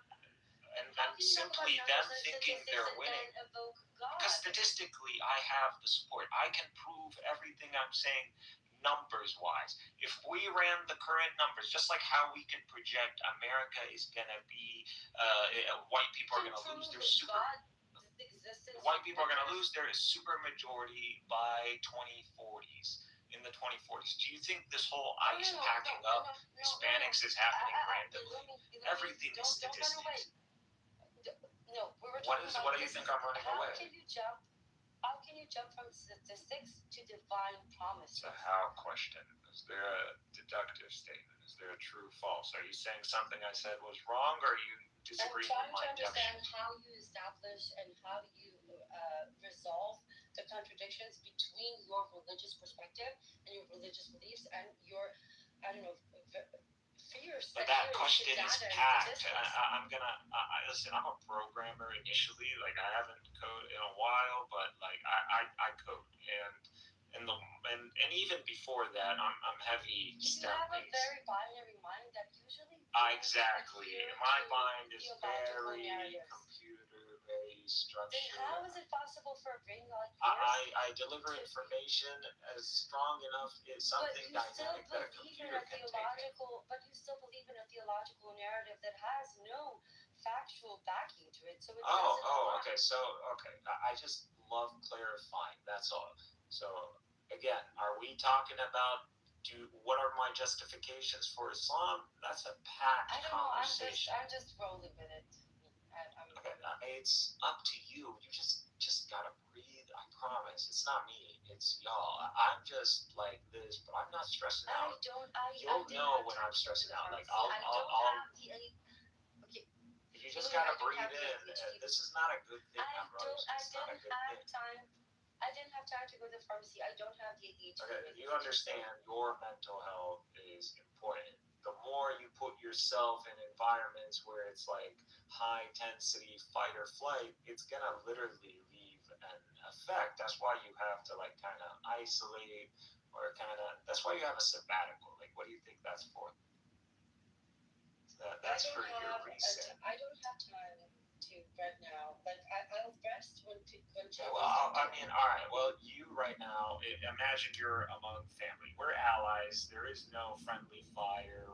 We can shoot each other for the most part. You just want to understand now. Just understand the questions you're asking might entail an increased time slot, and is that something you want to invest in at whatever time it is? 10 hours, so you're almost 1 o'clock p.m. All right, so that's why I'm here. I'm sick at home. Are you working today? No, I'm sick at home. I Alright, so you're at home. It's Thursday, so today is, okay, so today is Thursday, so tomorrow's a holiday. Okay, so you're good. I am. So if you're interested in the justification for Islam, it really is epistemological. Islam. Alright, let me explain. Forget about the Islam, the epistemology, because that's what I'm assuming. Yeah, that's what you're literally How do you saying. reconcile epistemology with science? First of all, science is epistemology. It's just empiricism. So that's all. So we're using falsifiable data to provide deductive statements, which they're actually inductive. But since we can continuously repeat them at any moment, they become what we call scientific facts. So these are inductive statements that are true as long as the results continue to manifest themselves. So until that's the case, we treat them as facts and we conflate fact for truth. That's not what truth is. To speak about truth is to talk about intrinsic reality. So you're talking about fundamental reality. You're practically talking about God, or you're talking about the governing mechanics or laws of reality. That's what you are. You're arguing that. And you got to understand whether. Have you ever watched the famous Mehdi Hassan, Richard Dawkins conversation? I've been following Mehdi Hassan, yeah. It was a few years ago. But I don't respect Dawkins' logic. I would destroy it. No, I don't want to repeat his words because they're very offensive to Muslims, but I have to ask, because this is what Dawkins asks Mehdi Hassan. And this is again, Mehdi is presenting himself as a journalist, not as a Muslim defender. No, that specific conversation was about religion and atheism. But my question: do you consider holy texts, religious texts, to be accurate historical descriptions? When I say I'm a Muslim, that should already come with a bunch, with a whole package. So you understand, by someone declaring they're Muslim, they believe in the infallibility of the Quran being the divine correspondence from absolute reality, which is God. To who? To Muhammad. So what we are is that we believe Muhammad spoke the truth. When Muhammad claimed to be a prophet and said this is from God, and he presented this to us, and we consume that, or we process that, we believe. That's it. Or at least we submitted to this governing reality. Do you believe that the word of the prophet is designed to deliver a message and not necessarily be a historically accurate description? Muhammad is very clear. So Muhammad, and what we have when it comes down to his companions and the history that the Muslim world has, the archives, they are pretty clear. Muhammad was very clear in what he was presenting himself to be. He was literally stating to be the final prophet from the line of Abraham, Ishmael, and he's claiming to be the fulfillment of the Abrahamic covenant in that sense. Not only that, but he's claiming also that he is bringing about a revelation, that it will be the final revelation to man, and that this revelation will be active. So it is not a history book. So I'm just telling you what it means when someone claims to be a Muslim. If you want something simple, just understand when someone says a Muslim, they have to hold to the tenets of Islam and tenets of faith. You can look that up. But yeah, those are easy. And I actually really like the concept of the true believer in Islam. I think that is probably one of the best descriptions of faith that I've ever heard. But I'm going to make it a very dumb question. Do you believe Moses parted the sea somehow? Literally parted it? Because some people do. And I don't know I don't deny that Moses parted the sea. Do I hold that? I hold it as it is stated in the Quran, and it talks about the Yam. Now, whether this is the Red Sea or this is some other body of water, we don't make any deductive statements about that, because there are those who talk about Egypt, him escaping to Arabia or some other route, and there is a whole valley over there, and it's not as crazy as it sounds when you actually look at the geography. But I can give you more. Do you think Sarah actually conceived the child at 9 years But old? are you saying this? I'm trying to hold to, because I want you to understand more general principles than like my actual personal information. But I don't mind sharing my personal information as long as there is the right structuring in the background. So when we're talking about miracles, I don't believe in miracles that break the laws of physics. So God doesn't break the laws of physics. Any miracle that we believe in has to be, the mechanics can't be, there are no mechanics at all. So, and they can't be blaspheming in the laws of physics, because why? God made the system. You don't make a system just to punch your hand through it. You make a system that you can have feedback data with. This is just systems engineering. But the question is, how do you deal with a person that you want to be respectful of their faith, but at the same time truly believes that those texts, whether it's the Tanakh or what's it called, whether they're Jews or Christians or what, or religionists, whatever text, or theists, are we talking about theists? Theists believe in revelation. Ambrose, welcome to the world. The majority of the Western Hemisphere believe in divine revelation. Yes, the Abrahamic covenant became a snake, and that somehow parted it. What you're saying, but I just want you to be sensitive to what you're saying, because I'm not trying to bite your head. But when you talk about like the people in the Western Hemisphere believing in Abraham and different variations of that covenant, that whether through rabbinic or Christian or Islam, and then you say like a snake, that means that you are blaspheming in the covenant of Abraham. That puts you in direct hostility with people, with already the majority of the Western Hemisphere. The way I look at it is you have to be very sensitive to the God of Abraham. I'm trying. Just like Einstein, even though Einstein didn't believe in God of Abraham. And just like Leibovich, but you saw they speak about God because God really just means reality. And once you understand that, the term God ain't gonna trigger you anymore. And I accept what you said, and the term God doesn't scare me. Okay, because it just means reality. Just like how Einstein was using it. It means that there is something that we have yet to understand. What it is, I do not know, but I do not deny the fact that this is not about whether we can deductively prove God or empirically prove God. That's gonna be no.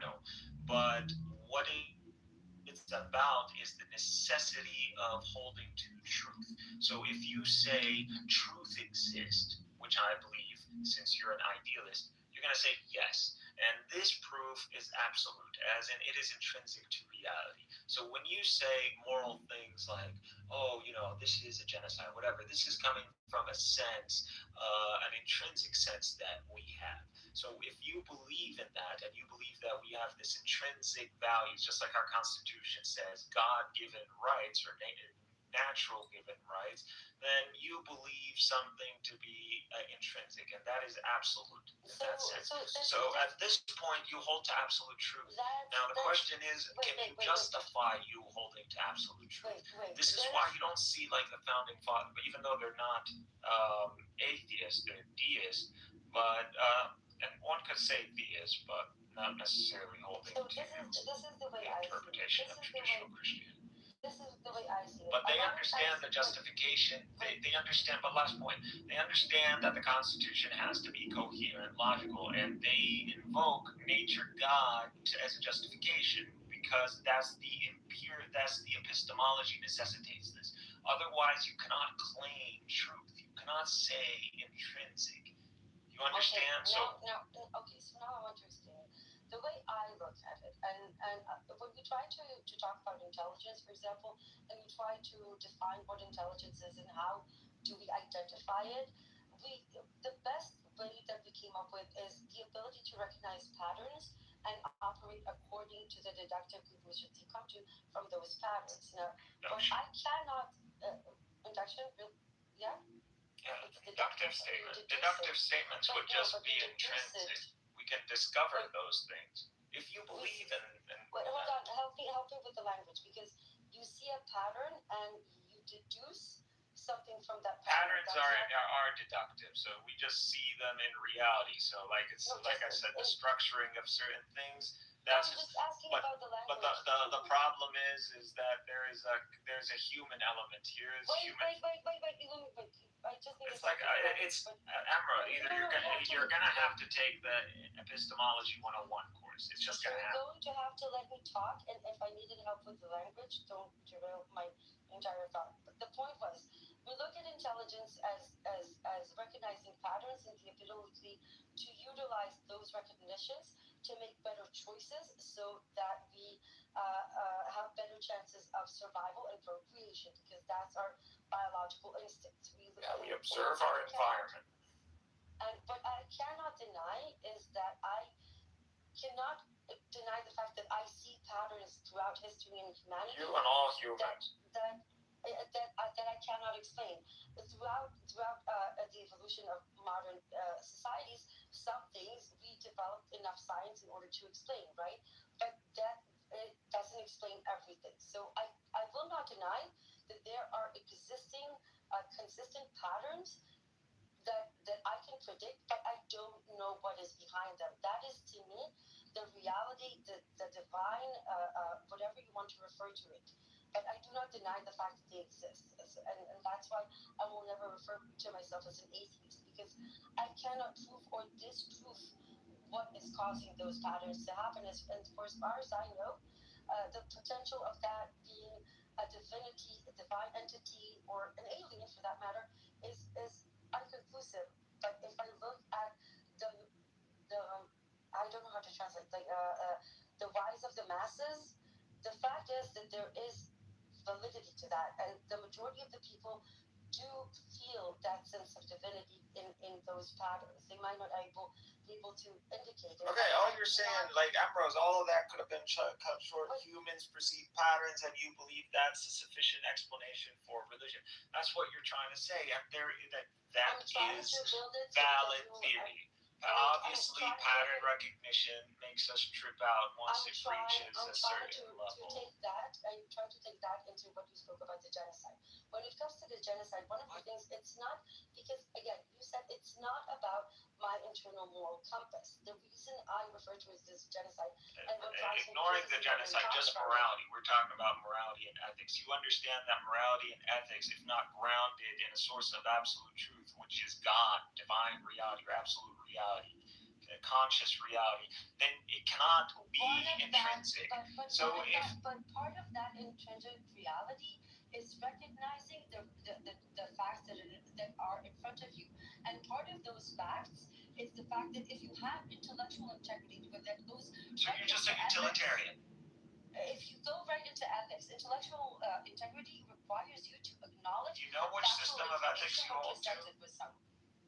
Which one? You know, if you value morality and ethics so much, do you know what ethics you prescribe to? No.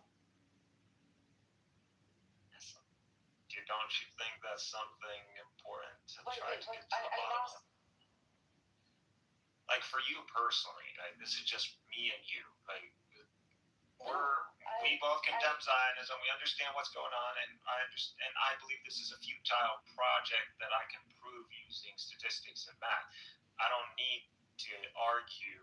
This is why I'm a lot calmer than you, because to me, I used to be like you. I would go into a room with Zionists, and it would be, you know, you don't want to discuss, but passion and but nowadays I have computational power. I have AIs that can process and crunch numbers. Your argument eventually states that if the numbers made sense, then that would justify it. If the numbers, all I have to do is to showcase that if things continued in the current trajectory, not that they got better, so I'm already giving them the benefit of the doubt.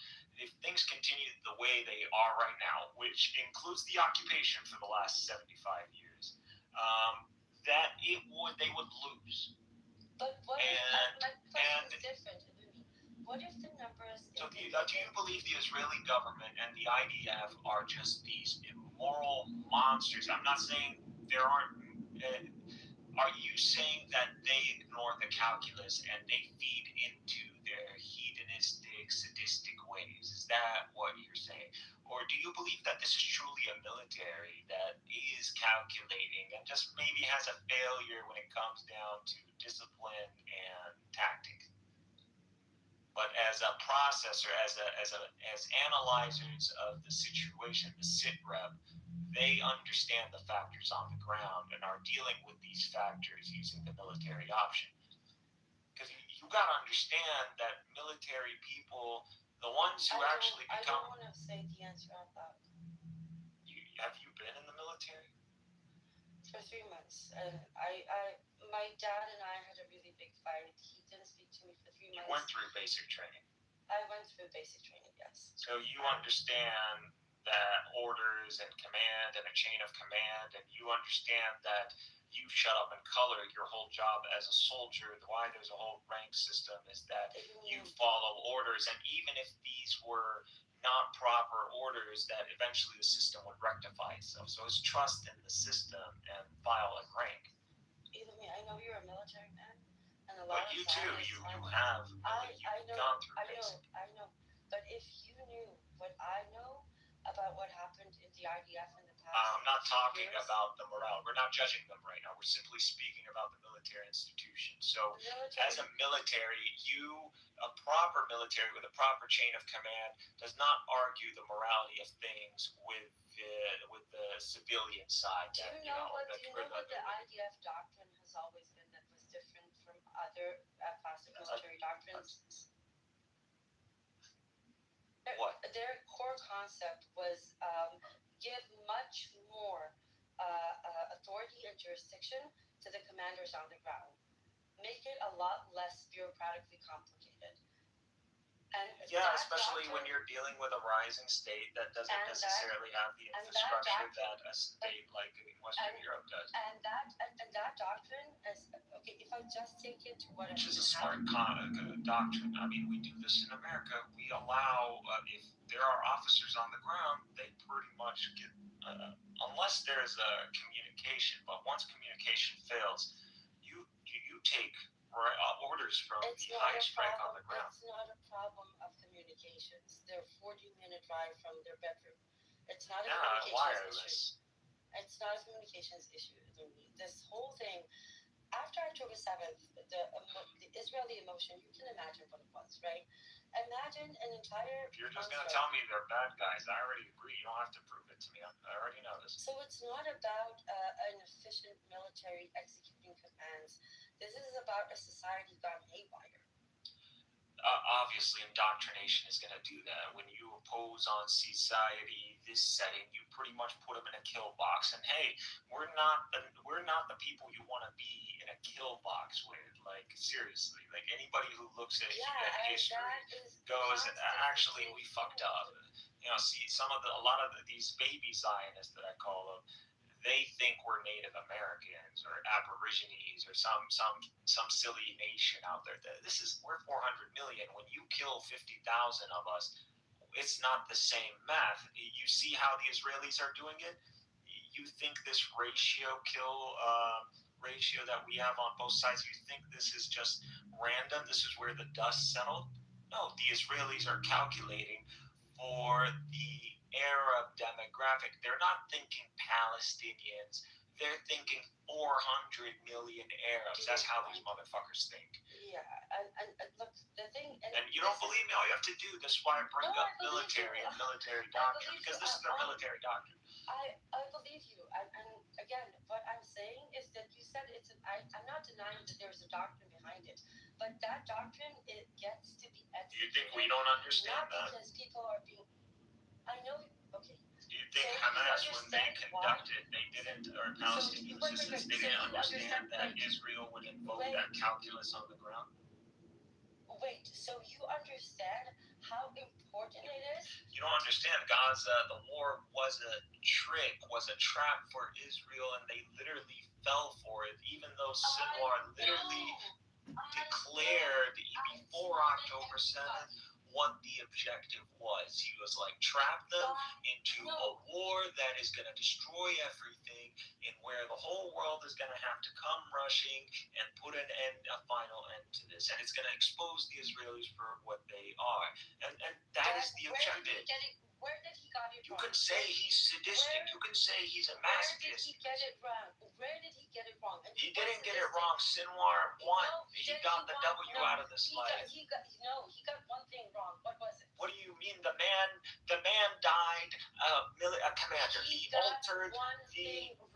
One second. He didn't do anything wrong. But go ahead. I'll hear this one thing that you believe he did. Sinwar was banking on the Israeli ethos of hostages. No man left behind. Everybody's child. They're all our sons. What's up with you Israelis and not being straight to the point? What do you believe he did wrong? Make a clear statement. He thought Israel will do anything to get the hostages back as fast as they can.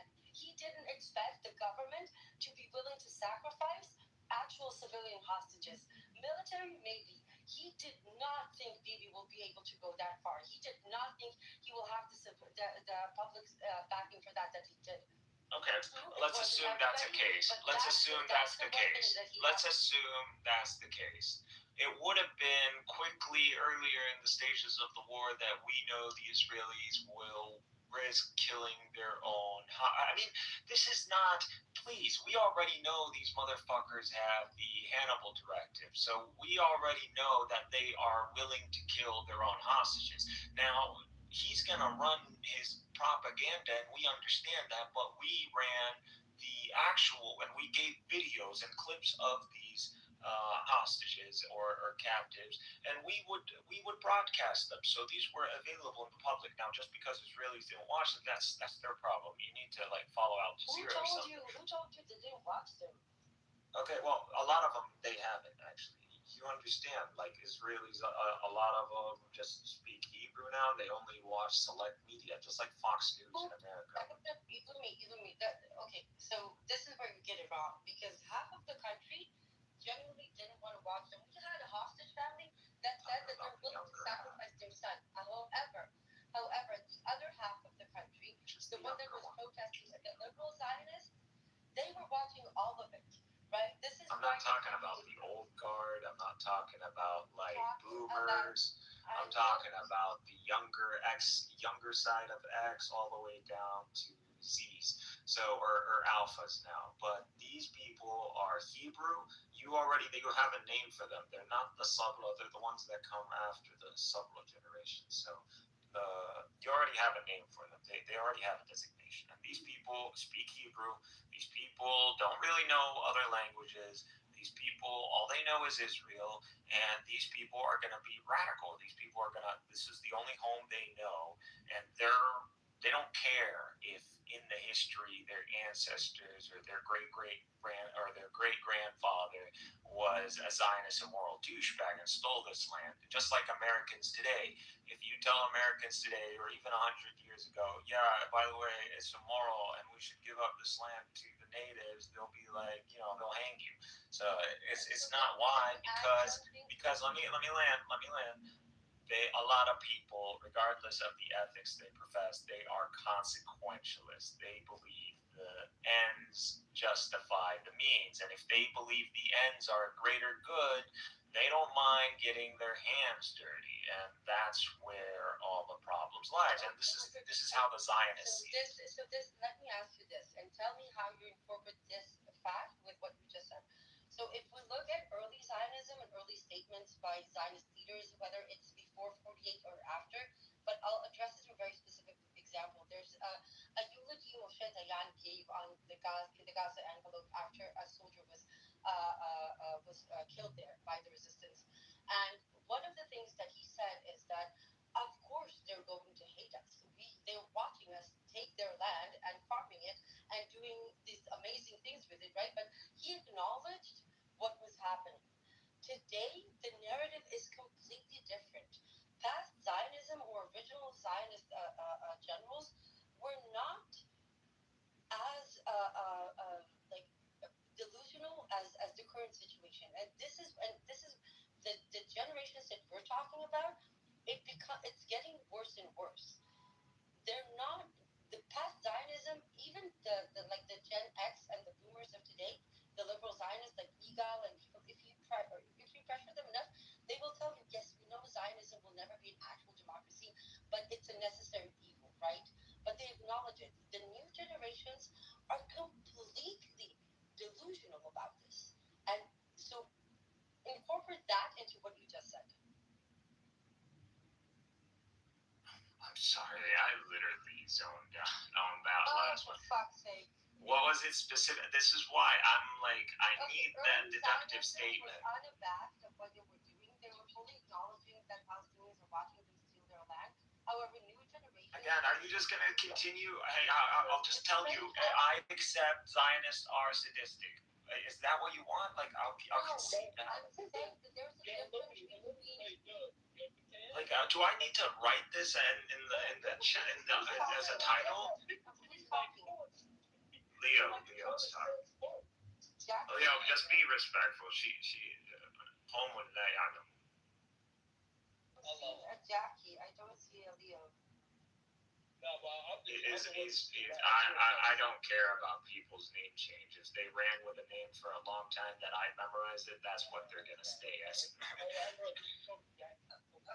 Hi, Jackie. Jackie, I can barely hear you. I don't know why, but it's nice to meet you, I guess. Like baptizer. I don't call them except baptizer. That's it. Okay, Jackie. I remember like the early sources of like early Zionists saying that of course that they were actually a lot more aware of what they were doing. It's just a period of generations. Like their children don't care about what happened or what the old generation did. They only care about the glories of the old generation. Like if you were to go into Moshe Dayan will tell you, yeah, like we know we're taking their land. Of course. That's exactly what I said. You're repeating my words. Okay, but you're preaching to the choir, woman. Everyone knows this. But okay, you know the worst thing that will come out of Zionism? It's not about these like old heads or like BB or any of these guys. It's like their grandchildren are almost us. You see that American evangelical Christian that's gonna come to the land? You're gonna find BB Netanyahu's like grandkids just shooting up like a random like evangelical for fun because it's annoying. That's you can't do that with her. Don't assume. Don't get that free. Assume X environment, Leo. Assume public audience, university. Let's be fair. Zionism is inadvertently an ideology that just gets more extreme per generation, right? Why can't we just use the textbook? It is revisionist Zionism. That's what it is. It's Jabotinsky's Zionism, and we already know what Jabotinsky's Zionism entails. And not only that, but the Israelis say it out loud. We operate under revisionist Zionism. I think Netanyahu said this. Illumi, do you know who Hannah Arendt is? No. The Banality of Evil? Have you heard? No, I really never heard of that person. You never heard of her? I sent you a screenshot of one of her, a page from her book. She wrote a book named The Banality of Evil. I assume you have an AI that can translate that. Analogy of evil? Okay, but you can go ahead and tell me. No, the banality. The banality. Okay. Can you give me a quick summary of it? What do you believe this book proves? She describes 2026, and this was written in 1948. So I'm saying this was always the expected result. You're preaching to the choir. I know, but again, can I just finish this thought once and for all? I'm trying. So don't interrupt me, Illumi, and don't drift off. Let's see when someone's faster than you. All right. Okay, dude, I'm sick. Try me when I'm not. Okay. What I'm trying to say is that yes, the earlier Zionism were aware of what they're doing. Nothing that's happening now would have been a surprise to them. But the younger generations, the ones that are growing up now, Z, X, Alpha, whatever you want to call them, that's a different type of delusion. And I'm concerned of what that might evolve or manifest as. Because we're not talking about people that are your concern is recognize them, Rose. I don't know why you continue to try to vindicate yourself. It's not. I'm trying to understand, how do you see this? We know you're Israeli. We know you're Jewish, and we accept you. But I'm trying to get you to give me your future analysis, because this type of Zionist my future, I don't predict the exact You're future. fucking annoying. Everybody, I promise you, that's what everybody thinks.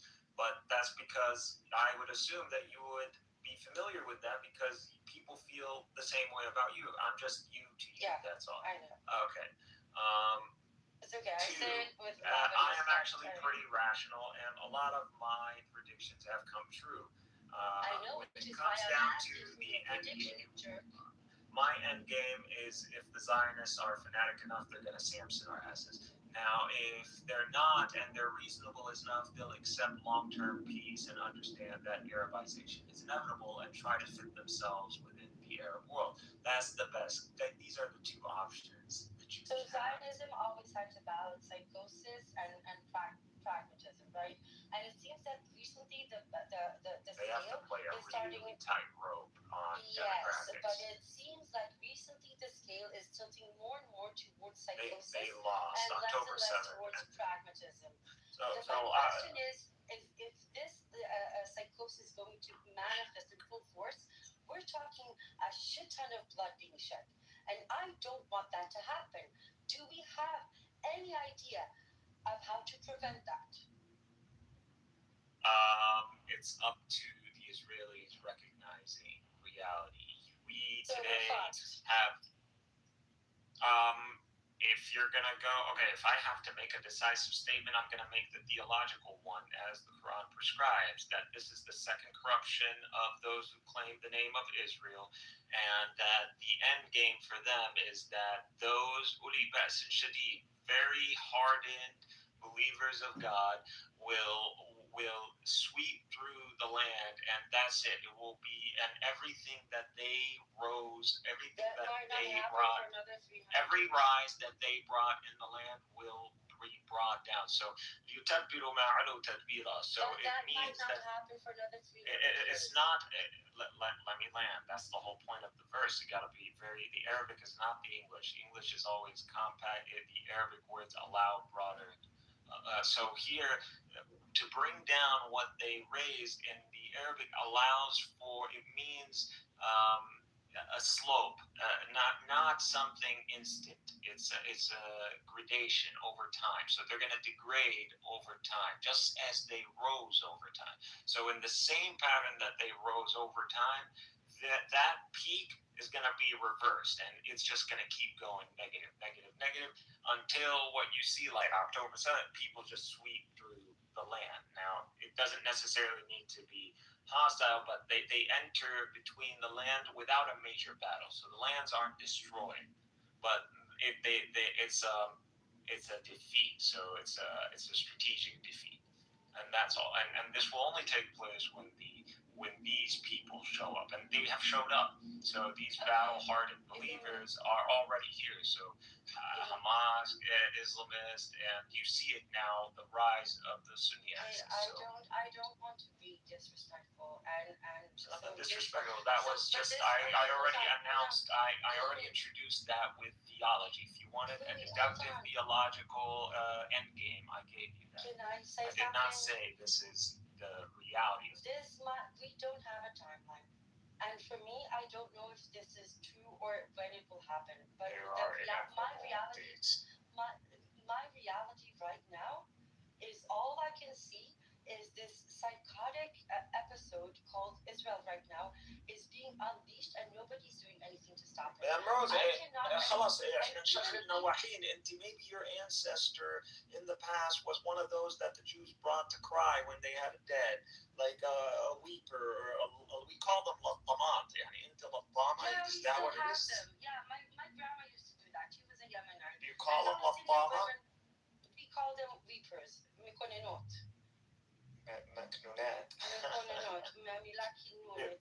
It means they suffered a catastrophe or something.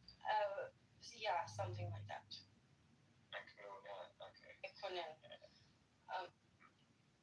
Send you the definition. The I'll point have is, to look. I'll have to find the Illumi, word. the point is that pragmatically speaking, and I agree with you that this society will inevitably. I just meant the Obama. I don't need a weeper. This society will inevitably self-destruct, and it is more close to it than it is Okay, ever been before. However, Illumi, let me finish. You're gonna keep sounding. However, no, yes, I am, because you're ignoring the fact that the reality is that people are dying on a fucking daily basis. What do you want me to do, woman? Like, we can talk. I want us to talk about doing something. Okay, on social media. You think on social media you're gonna do what? If you have this kind of energy, then you need to be on the street. But when it comes down to on my day job, I am. I do things that I can't talk okay, about. I'm not saying you're not, but like when you're on social media, the only thing that's gonna work in your favor is if you have established a platform where people is very well moderated and we can get information processed as fast as possible. I did. They call me. Honestly, I've given up on humans. Like, if Clubhouse doesn't do this within like a year from now, I'm just gonna copy their platform and I'm gonna integrate an AI, and that's what it's gonna be. And I'll just code the AI the way I want. So, and I can't do that. What I'm trying to tell you that in order to try and I'll try. One of the ways, and I've tried many If I copy their source code, listen, for fuck's sake, shut up. One of the ways that I am trying to work within, and I'm trying various tactics, is to address the dehumanization part of the Zionist doctrine, right? And that requires, unfortunately, Palestinians letting the world know that they're actually amazing people. And it's a ridiculous, preposterous, evil thing to ask people to actually prove that they are worthy. Unfortunately, it might work. So having that platform, I've established that platform. I'm actually very infamous, and I use that infamousy to that advantage, because people come for the drama, and when they come for the drama, you're a badass. I'm like, we need Ambrose. We need the passion of a keyboard warrior. Do you want to help? Do you want to help or not? I'm gonna help in the way that I find myself capable of helping, in a way that I don't feel stressed. Like I'm not gonna spaces in Hebrew. Rose, I'm not gonna adopt another person's approach if they can't prove that approach is a better approach. Now we don't have to follow. You need to approach it. I'm saying. First of all, I'm desensitized. If you're gonna come to me, I've already seen enough dead people. It's not about seeing dead people. It's about explaining why I want to go and try a little bit more of a radical tactic, which I think might work. One of the things that is very problematic, and I don't blame Palestinians, right?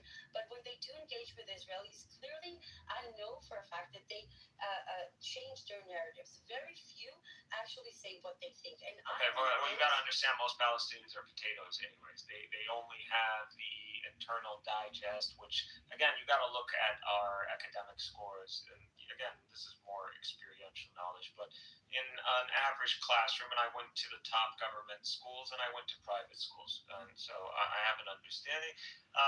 In every class, on average, I would say 10% can reason. They can do induction properly and math properly and everything. Everybody else is gonna struggle, and there's like a bottom 50%. This is gonna go nowhere. If they get out of the K-12 system capable of reading and doing basic arithmetic, that would be an accomplishment. You understand, because of this. No, I'm telling you the reality of the condition, and this is the condition that is brought to us by occupation, Zionism. So this is a real thing. Listen up. So our classrooms are extremely packed. We suffer a range between 40 to 60 students, sometimes even worse, depending on whether the school might have suffered some sort of catastrophe or not, or something with the whatever, or there's just increase in population and they need to build another school. So these are real problems, and not only that, let me land. And not only that, because of the human population and the lack of infrastructure, we had to condense the school schedule into two primary sessions. So we have an early session or a morning shift, and we have a day's shift. And literally, what an average American wakes up like 7 a.m., gets to school, bell rings 8, and they're there till 2 or 3 o'clock. We don't have that. We have it. We need to go through our courses, our curriculum, and we need to squeeze this all from 8 to 12. So by 11:30, the next session of students, literally the equivalent of your school, is being prepared in the early announcements. So you hear them doing their early announcements, and you're wrapping up your last class. And then there's this ring goes off, and then we're exiting, and they're entering. So this is how quick we're very the level of education. Respectfully, this is fucking facts. I'm not talking anything that deserves respectfully response. So there you go. So fuck respectfully. Get to the deductive statement that you believe is false. Okay, what is the statement? Slow down. I'm not dismissing anything deductive. I don't get it. Sorry, what is the... Okay, so there you go. Just like, be clear with the statement. What do you believe I'm dismissing? What is the accomplishment? It should be a very quick answer. The Palestinian reverence for education and academia, and the achievements that they've gotten. We reverence education, no doubt about it. Even the guy who works on a donkey developing produce. Please, Jesus, there we go. Just adding emotional. Listen, I hate fluff. Then I don't understand. I hate emotional fluff. But it's not I just hate it. I hate spiritualism. I hate emotional fluff. Then explain. No, let me stop. That argument that you gave about the 10%. I am not saying Americans. Listen. No, Ambrose, I'm not running from anywhere. I'm just clarifying what you're saying. You're saying that you are not acknowledging the reverence Palestinians give to academia education. Now, that is a ridiculous statement. I'll tell you why that is a ridiculous statement, because you have induced that from what I earlier said. Just because I gave you the performance, just because, so that's why you should just get straight to the point. Forget about feelings and all of that. That PC shit, we're all lost because of it. We all have. I don't do PC. So we don't. Okay. So and PC. Why? No. You also need to stop doing this liberal thing. When you appeal to whatever subjective morals or ethics, which you don't even know your ethics yet. Ethics and morality by my own. Okay, well that's subjective, and that's I'm not saying that is not dismissive. I'm not dismissing when I say it's subjective, but one that can't be debated. Yeah, that can't be debated and get somewhere because it's subjective. So you can just continue responding. That you made before that, because all right, no problem. I'll get to that. I just want you to become better because you'll evolve. Look, I don't think there's any reason to presume Palestinians are incapable of having an intellectual conversation. I didn't say they're incapable. When did I make that statement? That's what it came out of. Okay, well that's your subjective hearing. That's why you should stick to the deductive statements or what I'm actually. Yes, so I'm simply giving you the performance demographics within K-12 Palestine, or at least Gaza. Palestinian government schools and even private schools. So that is, and this is based on experiential knowledge. And I went to the top schools. And like I said, I'm in the top 1% when it comes down to K-12. Like I was in the best high school. K-12, kindergarten to 12th grade. Kindergarten, okay. High school. Yeah. So you have the same thing. No, we have like. Aleph, we do it by letters, but it's like 1 to 12. It's just semantics, still K-12. Yeah, so we have that system. Out of it, because of the strain and the occupation, we can't provide a proper education because some of these minds require the extra time and we just can't provide them. That necessary time. So they're not receiving the same time an Israeli student receives with an educator or in Then how do you explain their achievements? resilience. This is the resilience and Exactly. okay, but no one. Jesus Christ, I'm a Palestinian cousin. Are you really thinking that I'm making a statement that says Palestinians are not resilient? I'm literally talking about myself. You think I'm going to say that about myself? I think you can be that much of a troll. Just but why are you assuming trolling when you don't even have experience that I troll? You're straw man. I don't understand. I'm actually, I hold myself to be. Let me land. Again, you're just gonna make another subjective statement. I think we've already proven the hierarchy here. I support. We don't disagree on anything fundamental. At this point, we disagree over approach, and we have a language barrier, and we have a logic and an epistemology barrier. But hold on, I was talking I'm about dealing dialogue, with you personally. You wanna talk. This is what's happening. I was talking about dialogue and then. Okay, so I did not make that statement. I am simply giving you. Now you asked another question. How do you explain like Palestinian accomplishments in fields that require academic background or an education?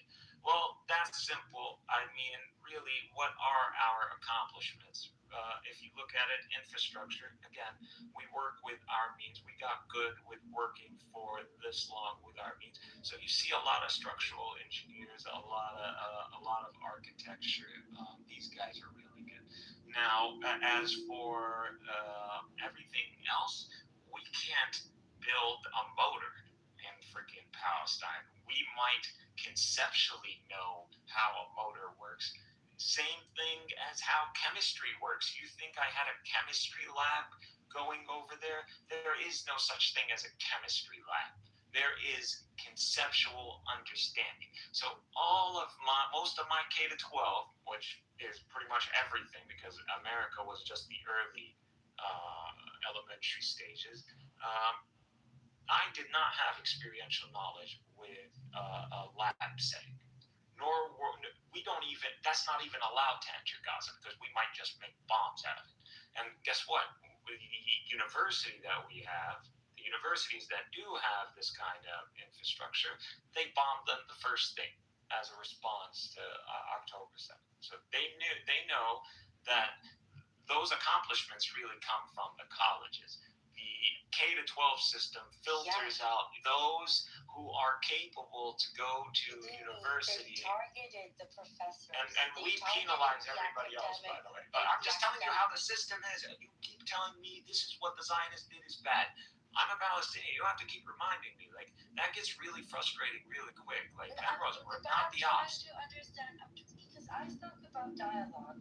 But I didn't make any deductive statement that literally warrants you challenging. So why not? But why do you think that way? Why are you always waiting to get triggered? It sounded to me as if you were trying to say that not many Palestinians are capable of having that conversation. So was I wrong? Yes. I would say most Palestinians. If that's the statement, this is all coming from. Then I will double down on that one. Most Palestinians, I wouldn't trust them to argue for Palestine, yet alone run their own family. No, I wouldn't. Like, this is how dysfunctional we are. Don't think we don't have problems. The only glue that keeps us together is Arab culture and Islam. If it wasn't for that, we would be toast. The reason that the resilience of our people is that we are even still a people and that we were able to develop a national identity and maintain a national project in light of Zionism and occupation. That's our true resilience. As for accomplishments when it comes down to technology or academia, we pretty much, like I said, it's all engineering based and it's not any of the main mechanical, electrical, or chemical. And when it comes down to basic mechanical stuff, we do have that, but that's nothing to write home about. As in for some of the specific, yes, we do have names and we have like a physicist who accomplished something on an international academic level. You have people like that, but those are very few. That's anecdotal examples, but I think you're respectful. Is only look, and I can talk about. not anecdotal. What? No, I'm saying that one Nobel Prize winner. I don't like when Jews do it. But if you look at the society as a whole, even if you break it I'm telling down, you, like when it went. Okay, you here. Forget about. Let's be specific. Okay. Do you have statistics to back up these like major accomplishments that you're talking about? I'm going to give you one example that I'm most proficient. One example is not being major. You're just supporting my position. Hold on, not a single individual example, a single observation, okay, or a single fact. Palestinian 48. They have a segregated education system that is constantly under-budgeted, intentionally crippled, intentionally put on, like, everything. You get where I'm going with this, right? In the past 30 years, Palestinian high schools and Palestinian 48 society have gotten to the point that they are consistently, when you look at the top 5 high schools in Israel, 3 of them are most likely, like a 99% chance, will be Palestinian high schools. If you look at the medical system and the medical personnel and professions in Israel, they're dominated by Palestinians. Not only that, we are seeing a consistent rise in academic academical students that are Palestinian females, and that is insanely. I forgot the word. Like the slope of the graph is really sharp. Okay, the level of progression the Palestinian 48 have been able to do under oppression and under intentional efforts to derail them has been insane. That is just one example of population that I know very well that I can give you, and that is not something you get to dismiss that easily.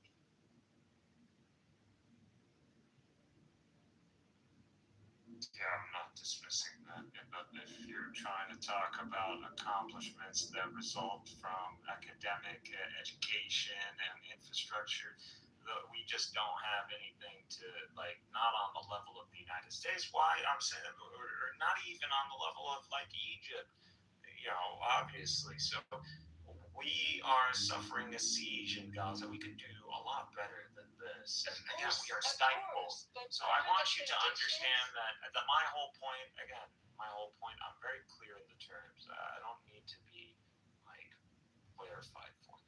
But what it is we're being stifled. And the occupation, the Israelis are doing this intentionally. They understand our brilliance. They understand our ability to think out of the box and to use limited resources. So that again, we are good at, and I acknowledge that. And I would credit that to several things. And again, I mainly credit that to Islam. So that's what keeps the IQ up is this book that we can continue to practice our cognitive ability on, and it involves a lot of pattern recognition too, so it's mainly fitted for that. So that, and we have a history and a culture and an oral history that pretty much most people can transfer at the spot. So that people are good at. They understand the history, they understand their identity, at least their Islamic history, and it might be romanticized actually, so they got that going on for them. But other than that, I'm just telling you the facts. They don't got much. The majority of the population does not serve when it comes down to any of the accomplishments you're seeing, except through labor, if even. But, these accomplishments. Now, you're talking about 1948. I'm not talking about 1948. I told you Gaza. So, Gaza. I'm not talking one about. Of the highest GDP ratios of academic degrees per population. That's what again. Are you talking about? Okay, but that's college level. That's not high school. And you have to go through high school to get to K to 12. Yeah, again, and look. This is all. Look at the. That means that the high school. We don't allow people. You just got to understand our education system. We don't allow anybody to go to med school. We don't allow anybody to go to engineering school. So for you to school to even go to.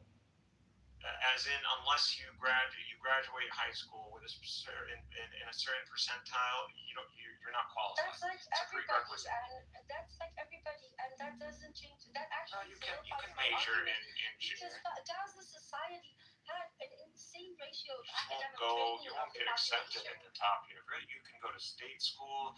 You can go to community college, and you don't have to. You can be a C level engineer. You're just solidifying my point that education was one of the most revered. I am with you. How many times? Then why are you telling me that most Palestinians are incapable of having the conversation? I don't deserve this fucking energy. I don't like it that you say that Palestinians can't have. I don't deserve this kind of energy. And Then this stop is what saying Palestinians can't have the conversation. It's not. I am not saying Palestinians can't have the conversation. I think Palestinians need to educate. A lot of Palestinians need education because not only is it a matter of Palestinians at home, because one, we don't allow Palestinians at home to speak who are not academically qualified. There's a hierarchy and people respect it. So when someone, even today, if there's a Palestinian that shows up, I'll ask him, what is your academic, tell me about your academic history. Like, tell me, did you go to humanities track? Did you go through a STEM track in high school? Did you go to college? And so I'll ask him that. And if they didn't, I don't care about his opinion. And even if the only time he would surprise me if he did it really quick and impressed me and allowed me to continue to hear. But for the most part, I'm going to be dismissive based on just because that is allowed in Gaza. And that's it. Even till today, I still hold my rank just because of my academic history. So when my peers remember me, they remember that this guy is intelligent, and that's it. That's always going to be the case. And my friends who were lower than me, even if he's a doctor right now, and there are doctors, by the way, they're not going to be someone who claims to understand more, except they're going to tell you in their field. But on an IQ, that's it. It's already been decided. These things, we have a system. Now, whether this is valid or not, it's not but that's just how it is. I'm explaining to you, I'm giving you a realist insight on Gaza and Palestinian society. That's all. I'm telling you, we suffer a stifling that happens in our education system. Not only that, but it changes the very wiring of our brains. So we become this hyper, I forgot, there's a condition for it. But it's similar to law enforcement and military and like emergency services, all that, or extreme adrenaline like junkies. So we need we can, if everything you're used to, if your normal mode is 1.5 or 2, if you've been listening to videos all your life on speed 1.5 or 2, and then you switch that to 1, do you think that helps me? That doesn't. I get frustrated. I still do. Like, academia in America is not easy. I can consume data quick, but I cannot remain patient in the process. I have a problem. Just like you told me that this is a personal issue of me that I struggle with, this is the same thing for you. And I think this is real. I can give you research on this. This is real. This is a result of these compact school hours that we have. We don't have normal school hours, and if you don't believe this has a long-term effect, then you're insane. You haven't looked into the research. I'm not saying it does, but you're saying that results in Palestinians that don't have the ability to have the complicated conversation. It results here. It just just here. Listen to what I'm saying. You continue strawman it. They are not receiving the proper education nor the proper time that is slotted for between a student and an educator, that they would be able to develop the cognitive skills or the logic or the argumentative skills to debate the issue about Palestine or present it properly. Like, I cannot allow most Palestinians who don't have a proper understanding of history. Our curriculum is also dealing with an indoctrination, and it's not necessarily an indoctrination that comes from an attempt to hide anything, but it is afraid of educating people in this because it might be demoralizing. So that's what it is. So the notion that Palestine, before the Muslim conquest, all we know is that there were Romans here and that there were local people, and that's it, the Canaanites. And we're taught that this is the land of Canaan, and then we're taught the Romans, and then we're taught the Muslim conquest. We're not taught about Hasmoneans or Edomians or Nabateans or Trudians or whatever, or all of that. We're not taught about the other, the non-Arab identifying demographics that have roots in the region. So that is not taught to us. So when you go and say, when the Jews say, well, this is our land, to the Muslim, like in Palestine, with this, anybody who's lesser than this, like 20-30% demographic of every classroom, is gonna think that this guy is literally making up fiction. So their immediate response is dismissal, and you'll see that a lot. They dismiss a lot of things, which makes the Zionists look good. So the Zionist starts bringing up certain deductive facts, and this guy, by his mere denial, is already making us look like we're in an oblivious state. That if we knew the truth about Jews being in Judea, that we would not share this, and simply we are being too obtuse and intentionally difficult to comprehend this. So that is an extremely proliferate issue. So I have to deal with a lot of Palestinians that don't know the pre-Roman, or don't even know the context of Roman history in the region, yet alone Hasmonean or Judea or the other kingdoms. They don't know. And so I'm the overwhelming majority don't know. So what do you want me to do? You think I would support that statement and saying I wouldn't allow most Palestinians or most pro-Palestinians, even in America on the left, I don't like them talking about Palestine. I'll present Palestine in a way that is neutral, objective, academic, and politically sensitive. But no, when it comes down to information-wise, no. And you have to really be interested in truth seeking, and that's not the case. Even today, among my peers in Gaza, I'm the most knowledgeable when it comes down to the Zionist cause. There's only one guy I know that is better than me. Then you should meet a few people. I've already met some of the top, like Hamdallah. To me, if you've met him, the guy is a genius. He's a doctor. He's med-track. So yeah, that guy, I recognize him. Hamdallah, yeah, he's responsible for that. But there's a lot of Hamdallahs, so I'm not sure if we're talking about the same guy.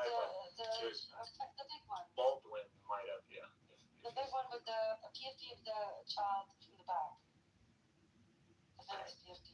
Not sure if that's him. Okay. I don't think so. If it's really big, like, what are we talking about, followers? He has 1,000, but not like huge. But alhamdulillah, Baldwin, they have Quora, they have entries all over the place that literally break down every subject. So I looked into their material, so it's not, I'm not going based on my. I want to know who you're talking about. Are you Quora? Do you know? I have to find his. I always just look him up using the subject, so I'll be like, were Jews expelled in 19? He always pops up like he's the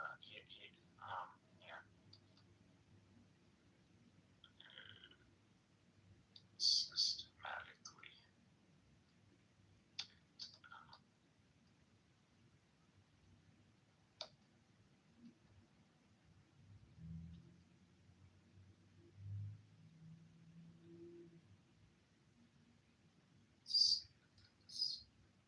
You always see them in the responses. They're that good that even core responses on you'll see them. They put a lot of time when Baldwin tells you like they were activists and now they're like retired. It's because they actually left a footprint, but they're unsung heroes like in that sense. But I only brought them up to say that I do reference Palestinians who are efficient and have the data. they do. So, but yeah, I'll send it to you. I can't find it right now. It's 3, but it's called. It's Baldwin, and the other one is called Humble. There's an attachment to it. It's like dash. The statement that you made that most Palestinians are not equipped of handling these kind of Yes, I still support it. They can give you experiential knowledge best. Look, I get. Let me speak. From a personal. This is stupid that we're wasting over 30 minutes over this. Okay. When we're not disagreeing, we're not disagreeing. No, I do disagree. I don't like that statement. What are we doing? What is that's subjective? You don't like it because it's not passionate. You don't like it because it doesn't get on its knees for. I'm not going to get on my knees for Palestinians because I'm Palestinian. I'm not going to get on my knees for them. It's not about getting on your knees. It's about. Okay, never mind. You know what? It's so weird. I can't. Okay, yeah, I'm not going to be extra sensitive to our to my own cause or my own people. No. We never. No one came and patted us on the shoulder. We don't do that. Brute truth is better. And again, most people are just not capable of processing because they don't have the proper education. And that isn't to do because we are stupid.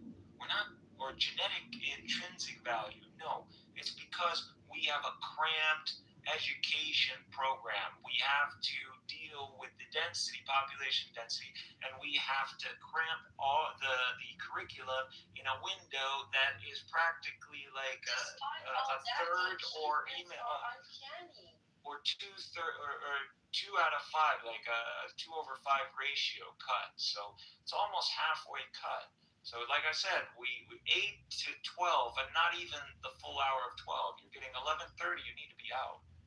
You're already out. You're rolling out. So that's just how it is. Okay, let me respectfully. And you believe, and this is, there's research done on this. You can't deny this. It leads to a negative impact, and that's the only point that I was making. As when it comes down to the second point, whether I believe the majority of Palestinians should be arguing with Zionists, literally who are trained or have been running propaganda for years and have access to media and technology before them, no. I don't believe so. Now, they can share things and experiential knowledge, but they shouldn't attempt to argue with a Zionist who can invoke a lot of things that they're ignorant of and can manipulate the data and force and then embarrass them on public stages. And this happens, it used to happen often. So, no, I don't. And I still stand by that statement. And this is not something that is really debatable. It's just the facts. Most people are stupid anyways. That's just the general rule. Take it to the bank. Any population is not equipped to deal with, doesn't know how to do proper induction, yet alone understand what deduction or what truth versus fact versus your opinion is. I just, for the sake of efficiency, I'm not going to waste time arguing opinion. If someone has opinion, I don't care about changing their opinion. I care about how they're basing this opinion. Are you basing it on anything deductive? Do you have any facts that you can invoke that have an authority back? And Louis, my personal experience is very different than what you're describing. This is a personal experience. We are here on a friendly setting. But if you want to share something personal, all you have to do, I want to share something personal with you. That way you won't receive any feedback. Just please deal with me. What are you arguing about? Exactly. She wants to argue. Most Palestinians are not equipped to having complicated conversation about the occupation. I think because to debate Zionists, that's my point, yes. To debate Zionists? Yeah, that's it. They can, I don't know what's the point. I told her they can provide experiential knowledge, they can share, but to go on stages and argue some people. I mean, we can bring up names here. Welcome. That's most people. That's most of us. In Gaza, that's most of us. Like, not that they don't have a K-12 education, but even in America, everyone who graduates our public schools, the majority of them are stupid. They don't know how to use. So if you're comparing apples to apples, just to be clear. That's why I don't know why she's arguing with me. I don't understand the point. That's one of the smartest things I've ever heard you say. It's not a controversial statement at all. it shouldn't be a controversial statement, but she wants me to like pump it up with like cheerleader power, and I'm not gonna cheerlead power and literally on a stage that's Clubhouse It's that among contradictory people to that. the knowledge I have. That's it. Okay. So if you're comparing apples to apples, But that would be subjective experiential knowledge. I'd like Yeah, to hear يعني لازم تفعل إحنا إيش بنقارن. Just a second. If you're comparing an average Israeli to an average Palestinian, the average Palestinian is way more educated than the average Israeli. So if kind of like two average Israeli and Palestinians talking, yeah, they can talk, and I think the Palestinian narrative, even if he's not well educated, will still kind of debunk the Israelis. Now, if you want to take an average Palestinian and put him in front of an Hasbara agent, yeah, it's going to be challenging because he's going to set traps. But if you compare average to average, no, I think the Palestinian. Yeah, average to average, we're talking about Israel because they have an education system that involves negating data or negating data. So they're not necessarily revealing the whole history of the land. So they have a same clueless weight. And usually we're taught more. So the intention of us is not to hide anything, but the intention is to prevent any demoralizing sentiments that might come by revealing this history. So we don't reveal in our curriculum that there's a Hasmonean kingdom or an Edomite. We just skip. We go Canaanite, Roman, Muslim conquest, heavily Muslim conquest. We don't talk about other demographics or what happened to them in Palestine because it's irrelevant. You don't need to know about that. And also if it might lead to a shubha for you. So we don't want people to go, well, there were Jews here before us. They need to get to a higher level to understand these things, and we reserve that for a college level or when people's brains are mature. But I'm not necessarily for this. But again, you got to understand that we have condensed schedules that we have to eliminate certain things anyway. So we focus on extremely essentials. And a lot of our education is based so we have people that are probably configured to support Palestinian nationalism. That's it. Okay, I'm sorry. My personal experience with Palestine is very different. Very. Your personal experiences on public media with a lot of Western Palestinians. And you're not dealing with our guys. No, actually, the Palestinian narrative, you should not hear it from Western Palestinians. You should hear it from Palestinians. She lives in Israel, so presumably she knows a couple Palestinians. I'm sure she does. And I value if she's down to experience. I'm not disagreeing with her. By the way, if you notice, we're not disagreeing. She's saying that I'm making statements that are improper at this point. They're not even wrong. They're just not necessarily the proper way of phrasing things. We're arguing semantics. I'm just saying we can argue something better. That's all. Like that's just gonna be a common theme with me, Ambrose, and you're gonna have to accept that I am not gonna be as enthusiastic as to pump in that heart for Palestine. No, I'm done with hearts. Like let's load the AK-47 again. Let's go back. Cheerleading narratives, but fact-wise speaking, I'm sorry, but what you said is completely. You understand? I'm more radical than the Islamists. I take a Western analysis of the conditions of my people and apply the proper strategy to that. If it was up to me, I would have training, AK-47 training in high school or even in middle school. Like this is what I would do. That's a crazy thing. I would turn since the schedules are so condensed, I would turn it all into academic. What about torture? Do you teach children how to perform torture? Just like America, I would turn it into a military society. American children are taught military tactics? No. I'm talking as in that system, that infrastructure is available in America. So that's what I'm saying. And Rose, the way that this app works is a public room. See at the top it says public, so anybody can come into the room, and it's an open stage, so anybody can join. And it's all a bunch of random people. So to ask, my friend, I'm the mod, not you. No, I know, but she's asking. No, and you're. No, Mikhail. Pause. Wait, Mikhail. I already think of you a below IQ on this app, so please change that. No, I know, but I'm just saying she's talking over me, saying, "Who are you?" As if that's a refutation of what I'm saying. I'm just. My friend is an American Jewish Zionist, claims that he had a history of being pro-Palestine. Yeah, Mikhail knows me very well. Which to deductive claims that he has yet to. He was pro-Palestinian before. Anyway, I was just stopping by. Thank you for your service. And I mean nothing but I offer you guys nothing but respect, and I have to go anyway. Take but it back. I hope you have a very good day, and I'll talk to you No again problem, my friend. You know this is never. Yeah, so I already Imagine have how lonely a this guy lot of is. these He has to make himself my friend. I already know all the Zion. We already run them out. Ambrose, you're coming in the aftermath. Like that's it.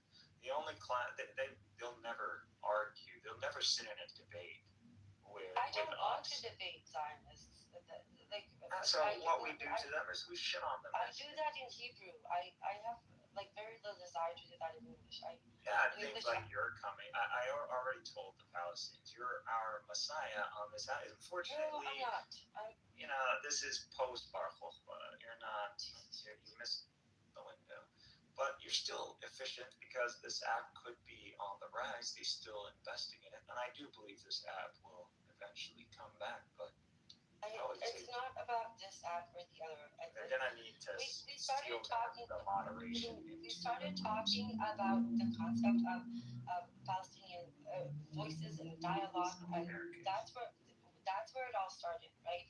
We talked about the good voices on X and. All right, so let's go back to you. Forget about me. So we literally digress big time. So I just recalled my track. So we had Zionism. We were defining Zionism, and this is just. And I'm gonna say fact before I make a statement. So fact: Israel is acting under revisionist Zionism. Fact, the understanding that Israel is currently under is revisionist Zionism. Fact, revisionist Zionism is geared towards establishing a majority Jewish demographic and to secure a Jewish state in a majority Arab, land, which is Palestine. These are just facts. It's not a debatable thing. Yeah, and it's just revisionist Zionism, Jabotism. And this is where we disagree. We disagree because you think. Okay, so these are deductive statements that I'm making. What is the false statement? That you think that Zionism is losing, and you think that. I didn't. You're recalling something that I haven't presented in the current moment. But that was the initial assumption, and I think that you're wrong in your analysis. I already told you. Okay, but I have literal numbers to back up my analysis, and I have the overwhelming political brass of Israel, even founding Zionists. We're discussing. Okay, that's a different statement. You could tell me you're giving me a textbook definition, and there is nuances. And here, let me provide you experiential knowledge. Go ahead, provide me some experiential knowledge on Zionism. But have we accepted that how I just defined is the textbook fact? Yes, but the problem is that right now, the objective of solidifying the demographic majority is only expanding and becoming more and more ruthless. Zionism is not losing; it's becoming more and more ruthless. I'm just gonna write it. I don't know what to do. I'm gonna change Zios are Satan. That's it. I'm just gonna put it up there. So I don't have to continue to what do you want from me? There, I just put it up there. How does it get worse? How can you outdo me right now? There you go. It's not about outdoing you. It's about we talked about it. For me, you started by asking about me, and I told you the objective right now for me is to prevent. If you think every statement I'm gonna talk about, I'm gonna throw in some little sympathy tears for Palestinians or pour a little.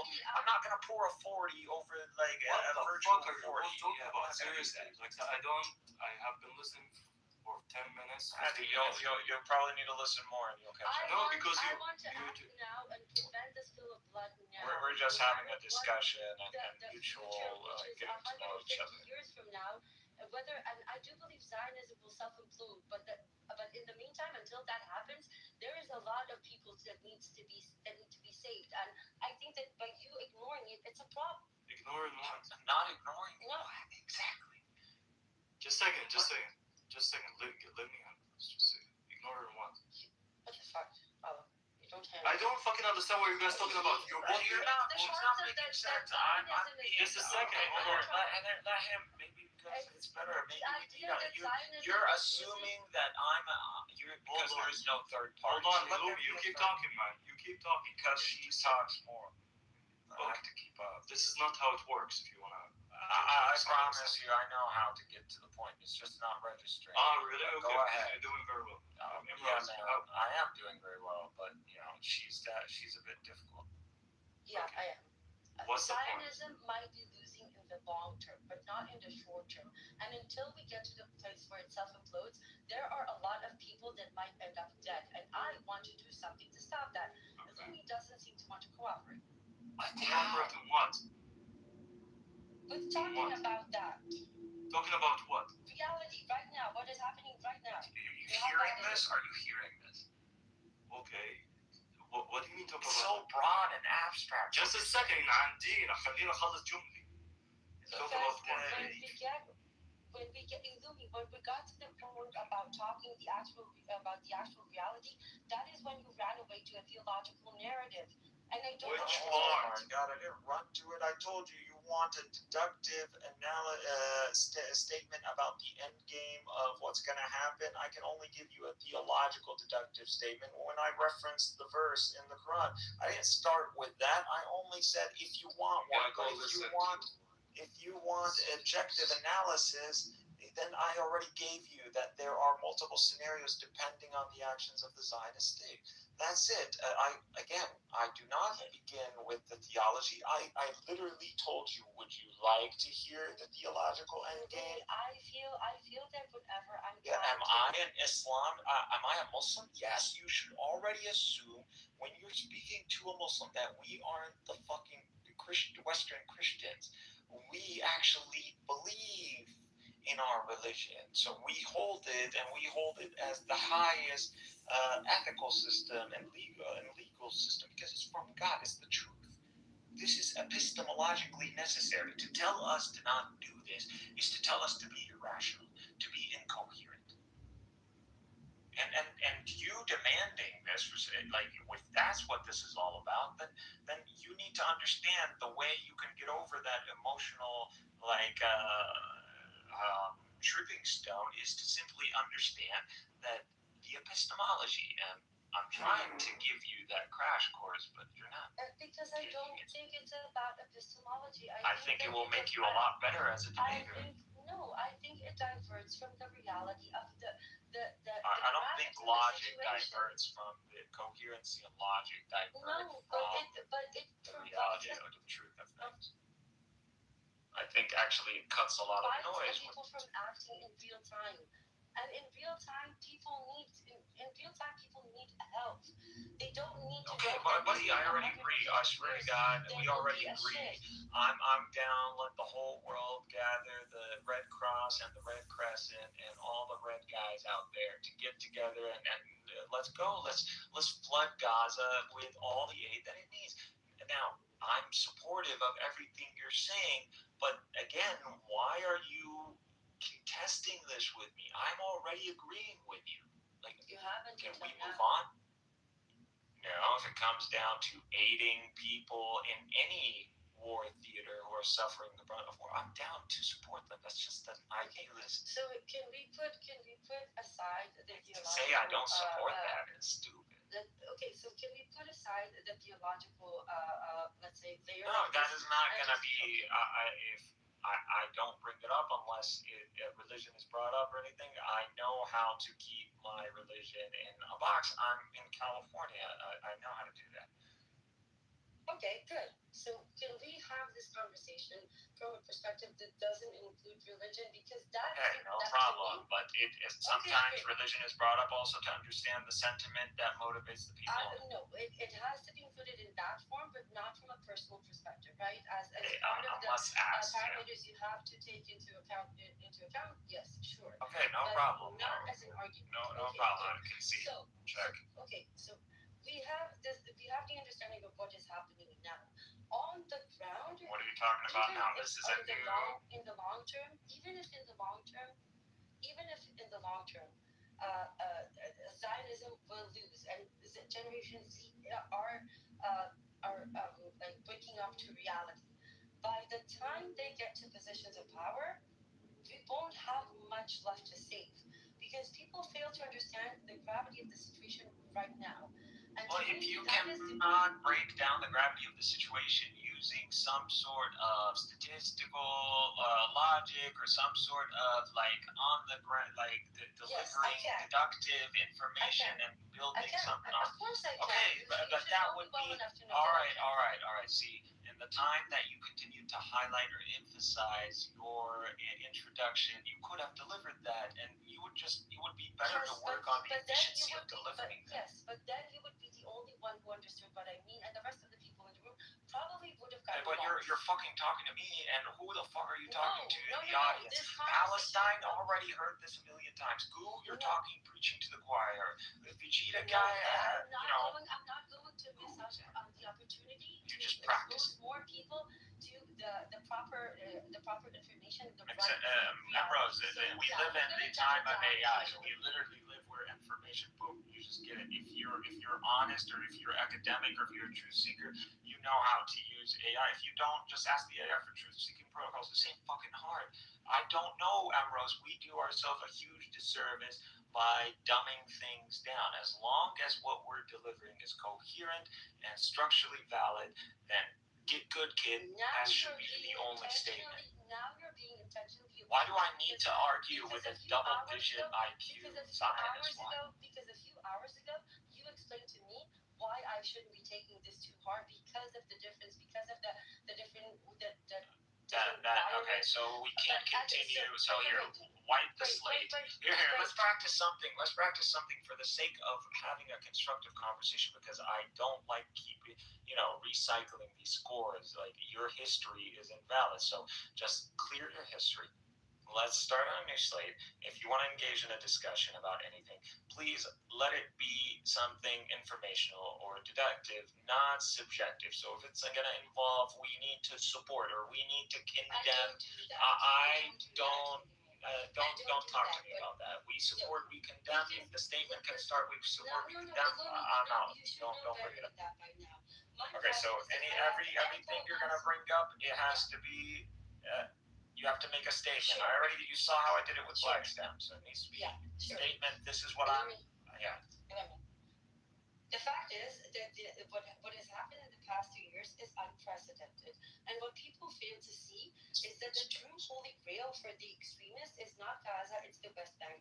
And during 2025, many things happened that people ignored because to them they were minuscule, or maybe just never got to their table because they were local, so people didn't pay attention. But if you did pay attention, the way I and I can bring you those facts, whether it's reforming commands by the IDF when it comes to the West Bank, changing the definitions of who can issue an administrative detention decree, changing a lot of these definitions in order to accommodate more easily conducted annexation and ethnic cleanse. I can bring you all those facts. Whether it comes to East Jerusalem and the increasing pressure that they have been experiencing, the Negev, first of all, just Ambrose, slow down. No, let me. We're not. Okay, you're among allies. 1, 2. I feel like this should be a discussion. You're stressing me. I don't know. No, I'm trying to give you feedback. You understand the attention span of your average day millennial Gen Z, right? Right? A second ago, you told me I need to talk to you, not to the audience, and now you're asking me to take into consideration the attention span of the average Z generation. Okay, no, because you're telling me. Here, I'll clarify. I'll clarify. I'll clarify. So I did. Okay, that crash out is only warranted. I got you. I'll clarify. So when that's already information I already know. If you're going to tell me Zionism and the trajectory of Zionism and the Zionist project, I already know that. So again, preaching to the choir. So you must be practicing delivery, or you must be working on delivery to the audience. I'm just trying to tell you that that's too much information. That's information. Here, let me tell you what you sound like. You sound like all my guys in bio class pre-finals. So we're we're about to go take the final, and you're talking in a speed where everybody recognizes a lot of the information. That doesn't work with the public audience. So that snippet needs to be snipped all the way down, made very efficient, and the language needs to be something intuitive, public, and academic. So like how the news is. So that would be how you would work on that. I'm telling you, you can deliver a lot of on-site information. You got the skill. That is. But here, I'm gonna give you a last point of advice. You can use AI for this. So again, everything you said, make it efficient, break it down to its points, and then as efficient, and once you approve of it, tell your AI, save that in a downloadable file. I don't want to do AI. Okay. I'm trying to do this in a way that is fair. So what if I present it this way? Everywhere you look between the river and the sea, in the past 2.5 years, has been experiencing increasing pressures of ethical cleanse and genocide. So it doesn't matter if it's 48 East Jerusalem, Gaza, or the West Bank. In different levels, we can Israel's committing a genocide. What next? We're having a conversation, me and you. So me and you are having a conversation. So no more people, no more public. Okay. Do you recognize that you are having a conversation with me now? Yes, can we establish the fact that so this the is majority ignoring the audience of the genocide is slowly moving towards the West Bank? Do you acknowledge that? I already believe that the Zionist project never ends. It just kicks into high gear, and the high gear of ethnic cleansing is genocide. What we saw in Gaza. That doesn't mean those statements and not addressing the fact.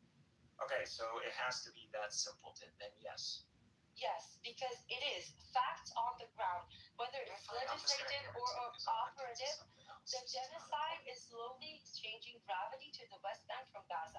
And make statement. Can we crunch through these statements? Like, is there? Can I just give you a yes or no answer? Okay, sure.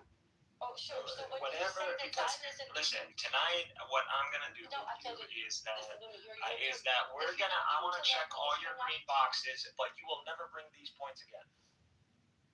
So I will clear whatever conscious and whatever feel good checklist you want with yes and no. I don't find this discussion valuable. You're not listening. All right, go through your yes. You're not listening. You keep saying that Zionism is on the decline, right? That it's about to lose. Did I misunderstood when you I'm saying Zionism is on the decline. That is the statement that I made. Yes. Okay. However, actually, I already believe Zionism lost. Okay, exactly. I, however, don't see it that way. I think that you might be right. So can you justify Can you let me finish for once? You might be right in the long term.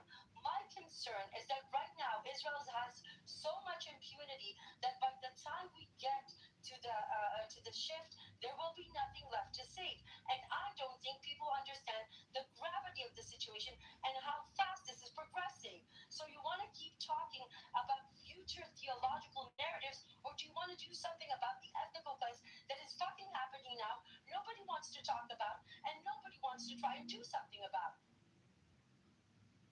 Okay, now how was that deductive? How was that informational? That was again preaching and venting frustration. No, I don't. Why? I live there. Somebody needs to save you. And you're behaving like a petulant.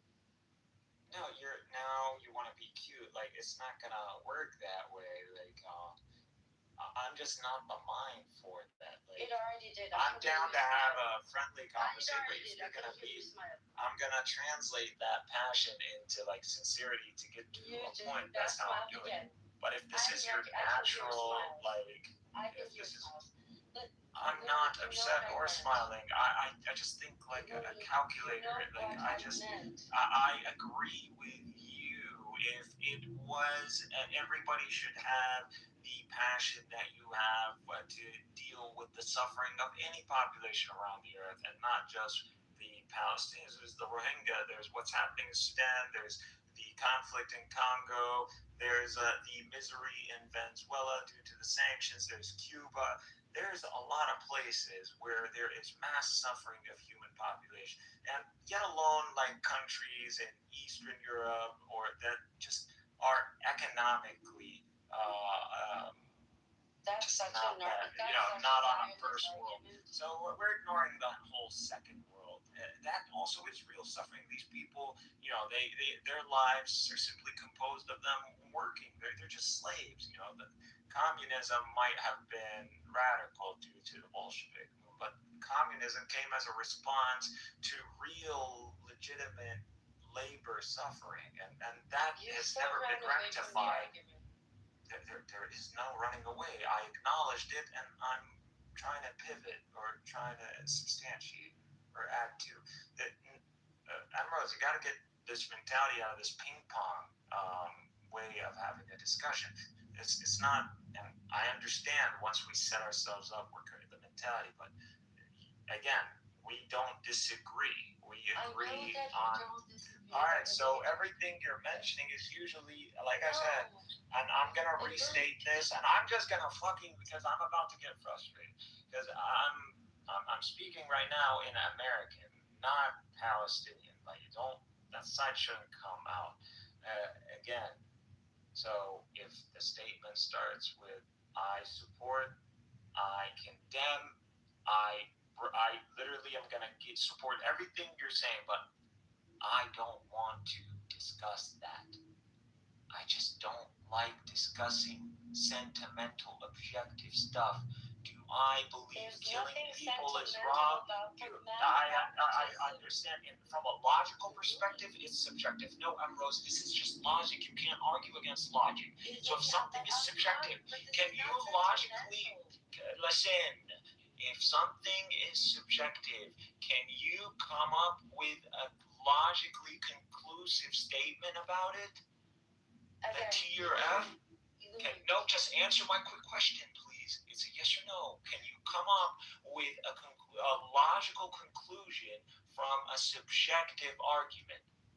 Yes, unless something is done within a few decades. You can't. No, Ambrose, that's just logically not true. Okay, then what do you want, Olivia? Because guess what? Because it's subjective, you can just tell me, well, I feel it to be this way. How am I going to argue with equality? It's not about feeling. You're not listening. I can bring you all the data in the world. I think I am. The fact is that the genocide is expanding. I'm alive. I get what you mean, and correct me if I'm wrong. Like logically, is that Israel want to expand. It's not like just a line. Israel doesn't just want it necessarily needs to expand. So it just gets rid of all the fluff when we just understand the facts on the ground. Listen, I'm talking about revoking Palestinian 48 citizenship, about exiling Eastern. Okay, they're bad. Zionists are bad. How many times? What did I tell you about support and condemn Ambrose? Like I'm done. I'm gonna recluse myself from this conversation. It's not about support and condemn. It's about understanding how fast it's happening and about the fact that something needs to be done now. It's not about condemning. Now, it's happening now, everybody. Like we don't watch the news, everyone. We don't have family over there. I follow it. I got it. Okay. I understand what's going on, and you might see like, whoa, it's happening now, but. No, dude, our suffering has been going on for over 20 years, and we have been for Gaza. And again, you want to talk about that? Then why are we even talking? This conversation serves nothing. If you want to have that kind of conversation, fine, I'll give you this. But this is what you're doing wrong. Do you know about the latest? Jesus, listen, woman. Can we agree that when it comes down to this stuff, I'm just better? I think I'm better. If you want to challenge that, I'm down to accept it. Do you know about the latest legislation about Palestinian 48? Do you know what it is? I don't give a fuck. Because my priority is not the 48. The 48 are not fucking living in camps and fucking getting flooded every time it rains. I don't give a fuck about 48. Now, 48, we were counting on them for something to repeat the pattern that was happening in 21. They failed to do that. Every community has their task. And when it came down to the 48ers, I don't know what happened. Whatever Israel did in 21, they must have altered that sentiment. But they also cracked down on the mixed cities anyways. What the Security Cabinet passed 10 days ago? But we were expecting more attacks, more involvement, even protesting, even if it led to all you guys going to Ben Lafi's favorite prison. What happened at the Security Cabinet 10 days ago? What happened? So you don't know more than I am. You're not better than me. Because 10 days ago, the Security Cabinet passed resolutions that effectively canceled Oslo and annexed the West Bank. What happened? What is going on in Bethlehem? Okay, so did I need your judicial to come out and sanction something that I know by necessity the Zionists have to commit to? Like, why do I don't give a shit about this, because I cut all through that by showing you with statistics and clear. Showing me what? That Zionism necessitates a demographic security, and that's the whole Zionist project, is to establish not just a Jewish majority, it's to secure it permanently, or as permanently as they can. Okay, so all right, if we agree that's the Zionist project. Okay, fuck no, we're not. Now, if you agree with that, that's the disagreement. this is fine. That's fine. I got you.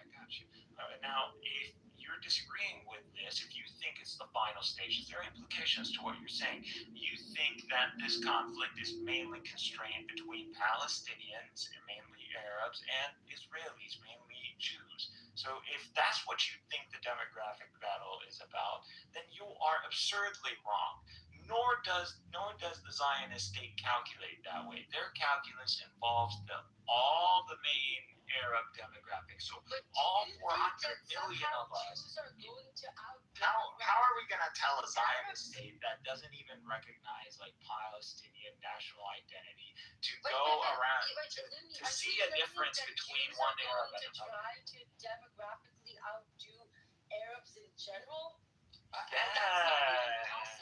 There you go. That's not possible. Oh, thank you. That will take millennia.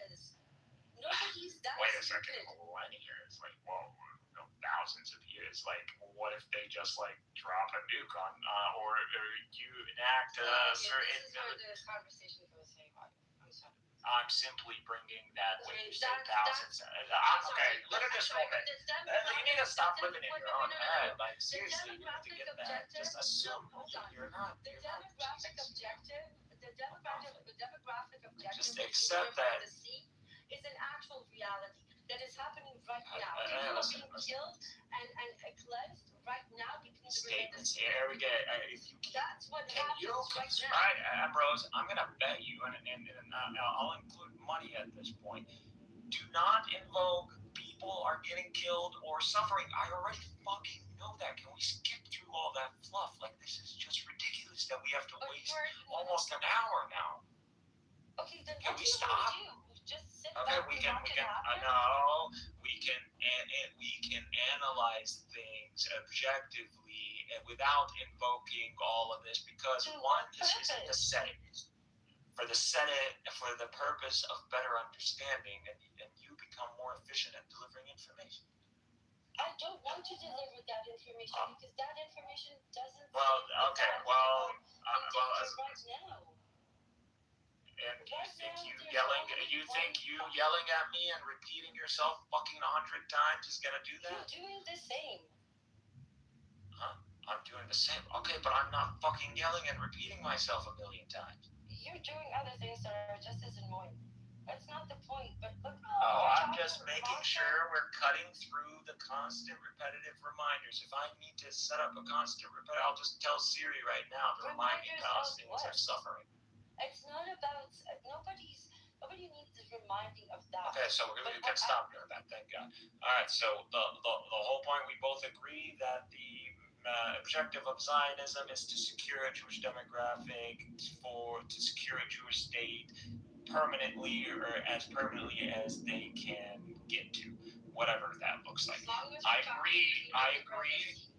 No, we are talking about the Arab world. So let me deal with that. I understand that's a disagreement. It's not like I'm just gonna skip. I'm not Mario. So okay, if it's delusional, that means by that statement you have strong evidence to absolutely support whatever you're saying. I'm going to hold you to that. Now, when it comes down to Palestinians, assume Zionists get their, God listens to them, and all the Palestinian Arabs disappear, rapture. Now, does that mean the conflict ends? Yes or no? Just yes or no, please. Do you believe the conflict ends? Ends? What do you mean? First of all, it's not a conflict, it's an occupation. So that's it. And hostilities. Oh, there's no Palestinians. Everybody wakes up and goes, you know what? There's nothing to fight for now. Let's go home. What? I'm just asking you. Do you believe if in a hypothetical scenario? Listen to what I'm saying. Yeah, if you can't tell me to repeat myself, there's nothing to be ashamed of. You literally bilingual. It's amazing that you can even speak this kind of English. But still, if I need to repeat myself, tell me. But do you believe that if all the Palestinian Arabs tomorrow disappeared, that conflict in the region with the Zionists or the state of Israel would cease? I believe that if Palestinians... So yes or no? No. I'm not going to what you said, the way you phrased it. Can we just have the practice exercise so we can try to build something? You phrased it. No. You can break down the sandcastle after. Okay, the way you phrased it, no. I have a different statement on that. Okay, so it's no. So that's great. I mean, that's the ideal answer I'm looking for. So no, hostilities would not cease with the state of Israel simply with the... It will cease. It will cease eventually. Not immediately, but... What is this, contrarian time? No. I didn't understand your That's why Israel is preparing for war against Iran. And Iran is not. Look, to me, the Iran... I don't even want to open that one, but I'll use that one if it gets down through the whole list. Okay, just a second. Hold on. Just a second. All right, go ahead. Just a second. Are you guys kind of trying to debate? Is the conflict just between the Israelis and Palestinians versus the Israelis and the whole region? Yes. Apparently, that's where she's actually going. Just yes or no, man. It seems like that's where she's going. Again, I'm just following. Just a second. Okay, go. Please. هسيبك كمان بالعربي. شوي. Okay, so the conflict, if would finish with the Palestinians, if they would kill all the Palestinians, Israel mindset, the mindset that kind of drive this state, this theology of Zionism, it's not going to stop. Right now, Israel exists in Syria. They occupy Syria. They occupy southern Lebanon. They're eyeing resources. Now, the conflict will shape. It's not going to stay the same. It's not going to be kind of those 7 million Jews going to occupy Jordan. They will control Jordan in a way that they would outsource the occupation. Meaning, so for example, they can, change the regime. They can do other things. They can have superiority. No, but just saying, the conflict saying. would shape. The conflict would shape. Yet, Israel as a state, as a mindset with Zionism, cannot live in peace. Cannot. Even if they, so for example, they killed all the Palestinians tomorrow, or they evacuated them, and those Palestinians moved to Arab states or European states. The conflict will start a new one. Kind of this chapter will finish. Now we have a new chapter. We already set that to be the hypothetical. So assume all the Palestinian Arabs get raptured. Does the conflict... I'm trying to explain that. So give her the why won't the conflict cease. So you just explain to her the sit rep, look at Israel eyeing and setting up shit. Why is Israel doing it? I just said because of the mindset of Zionism that cannot live in peace. So they're just sadistic. You're actually يا حبيبي مشان محمد مشان حبيبي انا شغل الحماسيه ما بحبوش. اسمع شوي خلينا نخلص because you keep fucking interrupting even you point become weak. Okay, so when Israel finished with this chapter, they're gonna switch to a different chapter. The next chapter is, as a Zionism, they always need to be the victim. They always need to be the aggressor. This is why unify this so-called nation, that called Israel, because there is nothing unified. There's literally nothing. Even the kind of following Judaism is not enough, or or strong enough to keep them as a nation. So they need another enemy. Now, it won't be another occupation, just like we see with the West Bank and Gaza. It's going to shape because there is enough resources around and they need it. And they always think that these Arab countries, one day, they will show up at their doorstep. So they're not going to let that go. Israel cannot live in peace. But the thing is that that's not what Illumi is saying. Illumi is saying that they want to demographically outdo the entire Arab world. And that's the true Zionist objective. Okay. Demographically, I don't think they can do that. Like, I don't think they can kill all or evacuate the Lebanese, the Syrians, the Jordanians, all that. They would love to control them in a different type of situation. For someone who has this like memory recall ability, you are not good at recalling my statements. I don't believe the Jews are going to explode to be 400 million. If that's what you assume, that's why you answered thousands of years. No problem, absolutely. There's another way to make another demographic to secure yourself, and that doesn't involve miraculous population boom. No, I'm not dealing with that. Yeah, he said they're going to nuke them. I don't believe miracles happen twice, but he said they're going to nuke them, which is insane. Okay, I described something radical because what I heard from you thousands of years is radical. There's just lack of understanding that population growth is exponential to begin with. But anyway. Yeah, how are you going to turn 50 million Jews? So that's one of the options, and I don't believe the Jews are going to get that miracle again. So what it is that you make the other demographic smaller. You could do that, or you fracture that other demographic into warring parties and sects where they're so busy consuming with each other that while you're growing. So it's about securing the window for you to maintain yourself as a demographic that the region will think twice about dealing with, which is deterrence, and also being able to keep up. That's imperialistic control, which I agree with. But that's what Zionism. Remember what I'm building on is that Zionism's objective is to secure a majority Jewish demographic, to secure a Jewish state.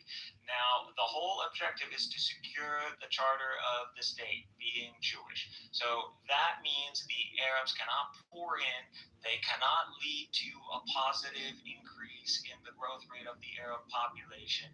So all of this means no peace. So you can't have Palestinian. Okay, now the hypothetical scenario is that the Arab Palestinians disappear tomorrow. Does that mean cessation of hostility? No. Why? Because, like he said, the sentiment is mutual. The whole Arab world does not see this guy as a Palestinian and goes, this land only belongs to him. No, no one goes like that. This belongs to the Arabs. It belongs to the Arabs. Let me fucking finish. يا زلمة حاسس حالك بتفهم أكثر مني. بفهم أكثر منك. نعم والله بتفهم أكثر مني. إيش دارس أحسن منك وأحسن جامعات فبلاش تتمنيك لأنيك. طيب وكيف نثبت لبعض إنك راح تميتني ولا لا؟ طيب محط ميوت مشان أورجيك كيف بعرف أعمل الأرجيومنت أحسن منك. ما قص أختك على أخت لبنان اللي جابتك. Anyways. اسمع يا ابن الشرموط انا فلسطيني بحكي يجي وفصيص روح بس اول شيء تتعلم كيف تحكي عربي وجاي تتشاد جاي تحكي لي اطلع ولا يا فلاح يا معفن. Anyways, going back, actually having a reasonable discussion. Like I said, you can see some people within our world just that's what they are. They're crash outs and they just don't like the notion of someone superior than them. That's it. I was being very clear in what I said. We are not there is not going to be a miraculous boom. It is the plan has already been established. If you need receipts, you have the Yalon plan, which has been established in the 80s, which is pretty much a key strategy on what's going on. The implication of this with the assistance of the U.S. has been the whole new Middle East plan. You think these guys were trying to bring prosperity in the Middle East? They're trying to destroy the main component demographic that would threaten the Zionist state or American hegemony via the Zionists, which is the Sunni demographic. That's why you got Saddam was targeted, Sunnis were targeted, the Palestinian population in Iraq was absolutely annihilated. We got genocide in Iraq, by the way. the Americans were invaded. So that's what happened. So under American occupation, we got wiped out.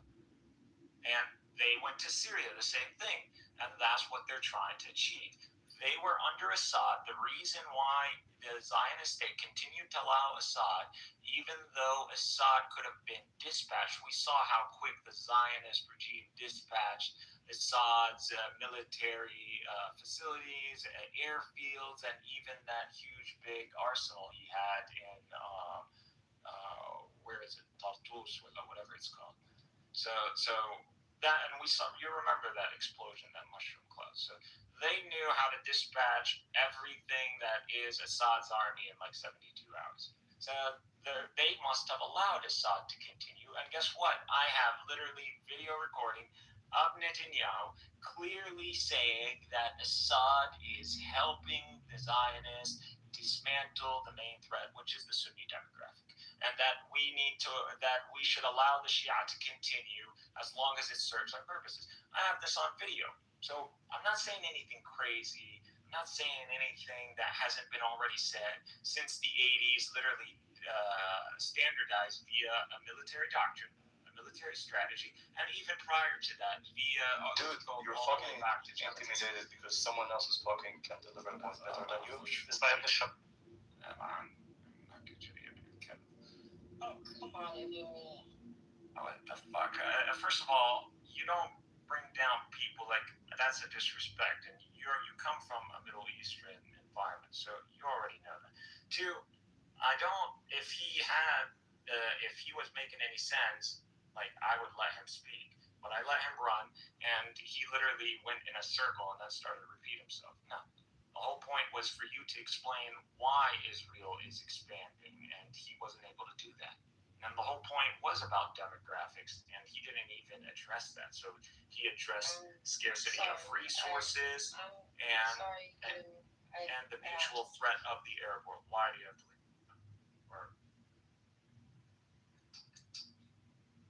fuck, it's really fucking dumb as fuck. I love it. Let me ask you a question, my friend. It's like they're all autistic or something. Can I ask you a question? Because what is your view on Cyprus? Cyprus? Yeah. Oh, you mean like from the Turkish Greek struggle over Cyprus? I think it lasting this peace setting between the Greeks, or this long-term situation of Cyprus, and not really seeing anything blow up is proof that this is the solution. So this should just remain the way it is right now. Or the Greeks are more into civilized when it comes to medicine. I mean, for example, you don't have Greeks are irrational people.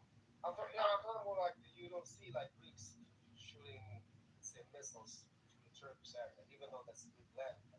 We don't want hostility with the Greeks. The Greeks are an ancient people, and we consider them literally almost an in-law. So the Greeks, and it wouldn't be good for Turkey to initiate any sort of, but nor is Turkey interested with conflict with the Greco world. The Greeks don't have the ability to fight such a conflict anyways. I don't know. Greeks, we have quite the military air force fleet.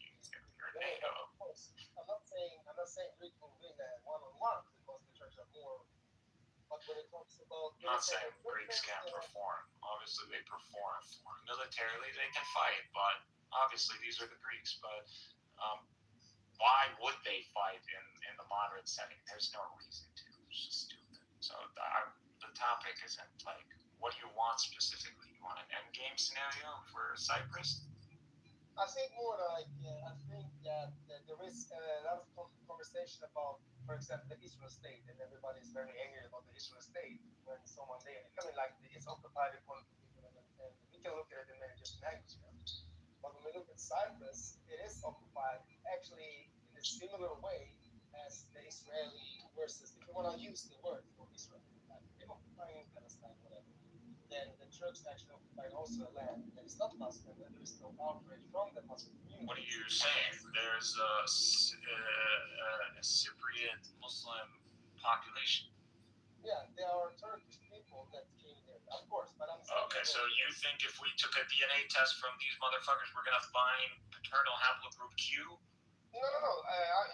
Do you know what haplogroups are we gonna find? I do know that the same ones as the Greeks. We're gonna find the same ones.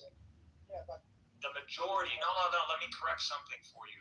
Less than 20% of current population in Turkey holds to paternal haplogroups that can be associated with Turkic nations. That all the stands, which is predominantly Q. The majority, the overwhelming majority of Turks today are Anatolians or from the Balkans. I know those things, but I was missing what I'm saying. That the problem. So they don't need to go anywhere. The problem is still the military intervention. The military intervention only happened because the Greeks militarily intervened and breaking the agreement. They were not supposed to be deploying troops into Cyprus. They're the ones who engaged in hostilities first. Cyprus was united still. And you guys had a mainly Greek run government. Like you had your ideal solution, and then you had to fuck it up. Why? Because Turks or Muslims, like you want to live in the Middle Ages. It's still Greek land. As if the Greeks didn't conquer most of the Western Hemisphere, and no one cries about that. We all celebrate that. That's what I'm trying to say. I think you don't listen to what I'm saying. I do know that most Turks in Anatolia have lesser than like 7%. I don't care about their admixture. I care about their haplogroup. No, I'm just telling what I'm saying. I know you care less about things. It's a factual that the Cyprus is the ancient Greek land, and when we look at the perspective, the only difference between the Greeks and the Turks, majority of Turks in Turkey are not. Can we call it the Turkic real nation? They have, as you mentioned, like 20% Turkic DNA, and that's lesser than like what a real Turk will. So you're basing that a right of determination in the land is based on admixture percentage. That's your claim. My claim is not about the race itself. My claim is that the Turkish occupation should not be still there to 2055, 6. What do you believe the ideal solution is? It should be going back to what we call I'm sorry, not an ideal, a realistic solution. I think the realistic solution is that we do know the history, but the same reaction. I want to explain what I'm saying. So the same reaction that the Turkish people did to the Greeks. What I'm saying is that when we look at the Palestine-Israel conflict, for example, they did something on 7th October, and the Israeli army went in there and closed down certain cities, like from cities to desert. Well, they mowed down most of the Gaza Strip, like 90% of it is destroyed. Yeah, and the problem is, I'm not saying the Turks did so, but we still have land that still belongs to people that still lives today. I agree. I understood your grievances, but I asked you what do you believe is a realistic scenario to solve the issue? Military should lead that region, and I also think that we should have what you call it in English. Today, when we say Greek, we mean the Christians. When we say Turk, most of the That's time, exactly what it is. Yeah. So when you say Turk, you actually mean, I would say, because there's a lot of these Turks today that are actually Greeks, and they were Muslim Greeks, and they had to Ataturk were forced to adopt Turkish identity. So a lot of these people are also Greeks, and because they're Muslim, they lost their Greek identity, which was not a smart move on the Greeks. The whole population exchange was not a good idea. No, I think that the problem is that you lost more land than you gained with that population exchange.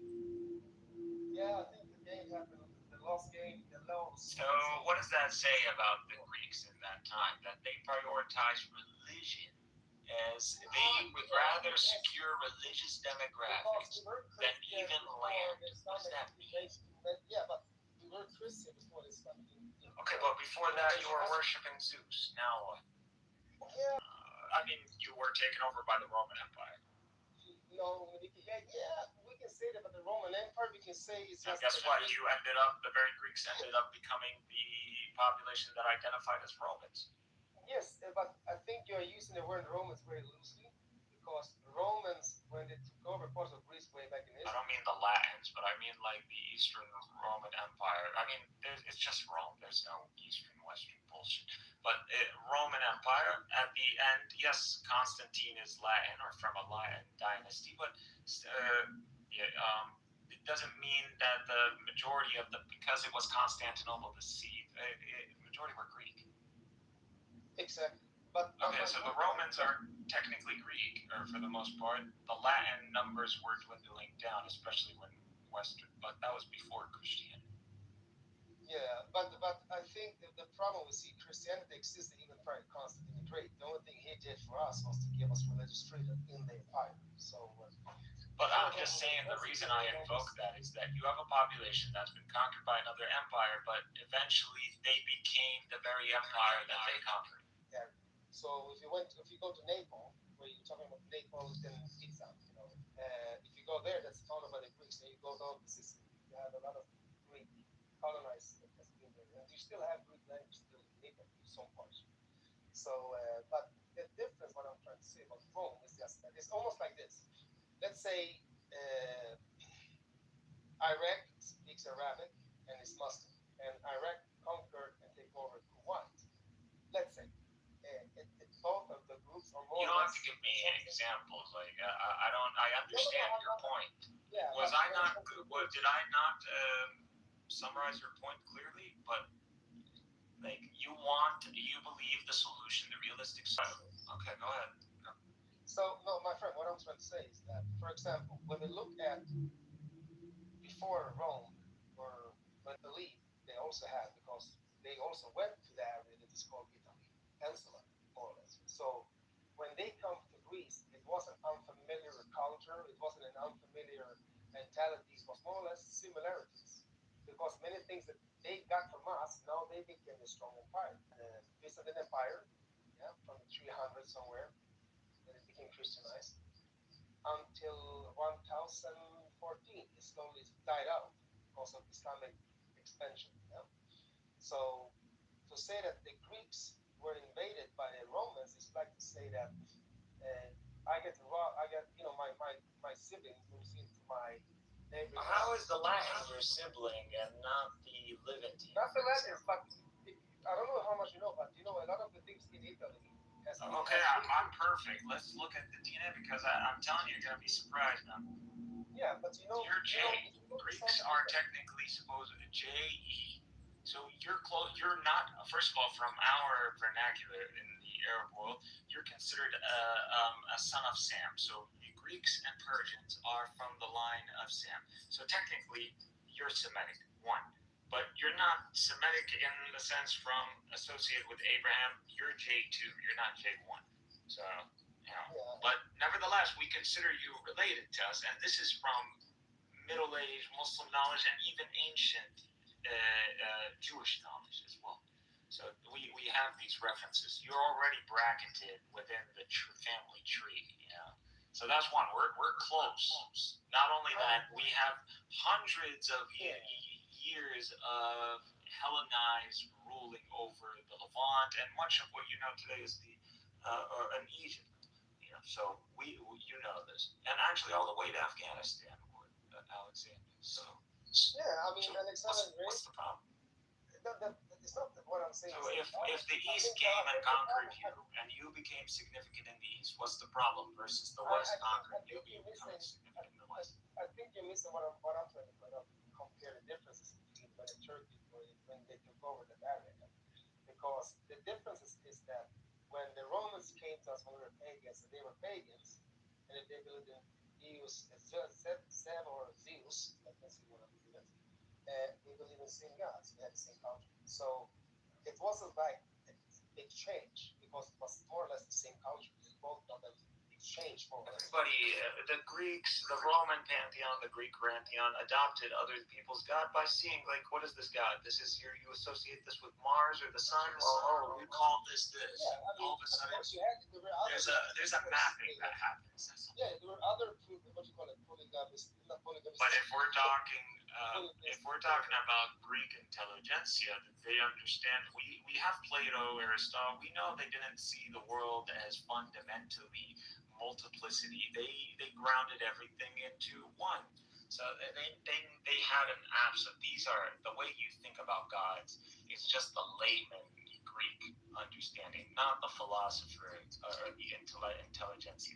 And the Romans as well. They didn't actually believe there is a Zeus on Mount Olympus, bro. Like that's you don't think that. The Turkification, as we call it, is also something that's actually unfamiliar to them. If you start digging in Turkey, it's a total cultural hijacking. That's what I was. But the Ottomans allowed the populations that they conquered. They didn't go and like exile them. Continue in your ways. Just pay us some tribute, and you know the Ottomans actually helped establish reestablish. Yes, but it wasn't really nice. Of course, you had better years and other years that were very bad for the local people, and that's what we compared to Roman rule. No, I think you missed what I was going to say. Just because they took over doesn't mean that every year was a bad century or 10 years. They were better off than the Roman Constantinople was taken. Yes, but still, when we look at when they took over something, there's nothing Turkic about Turkey.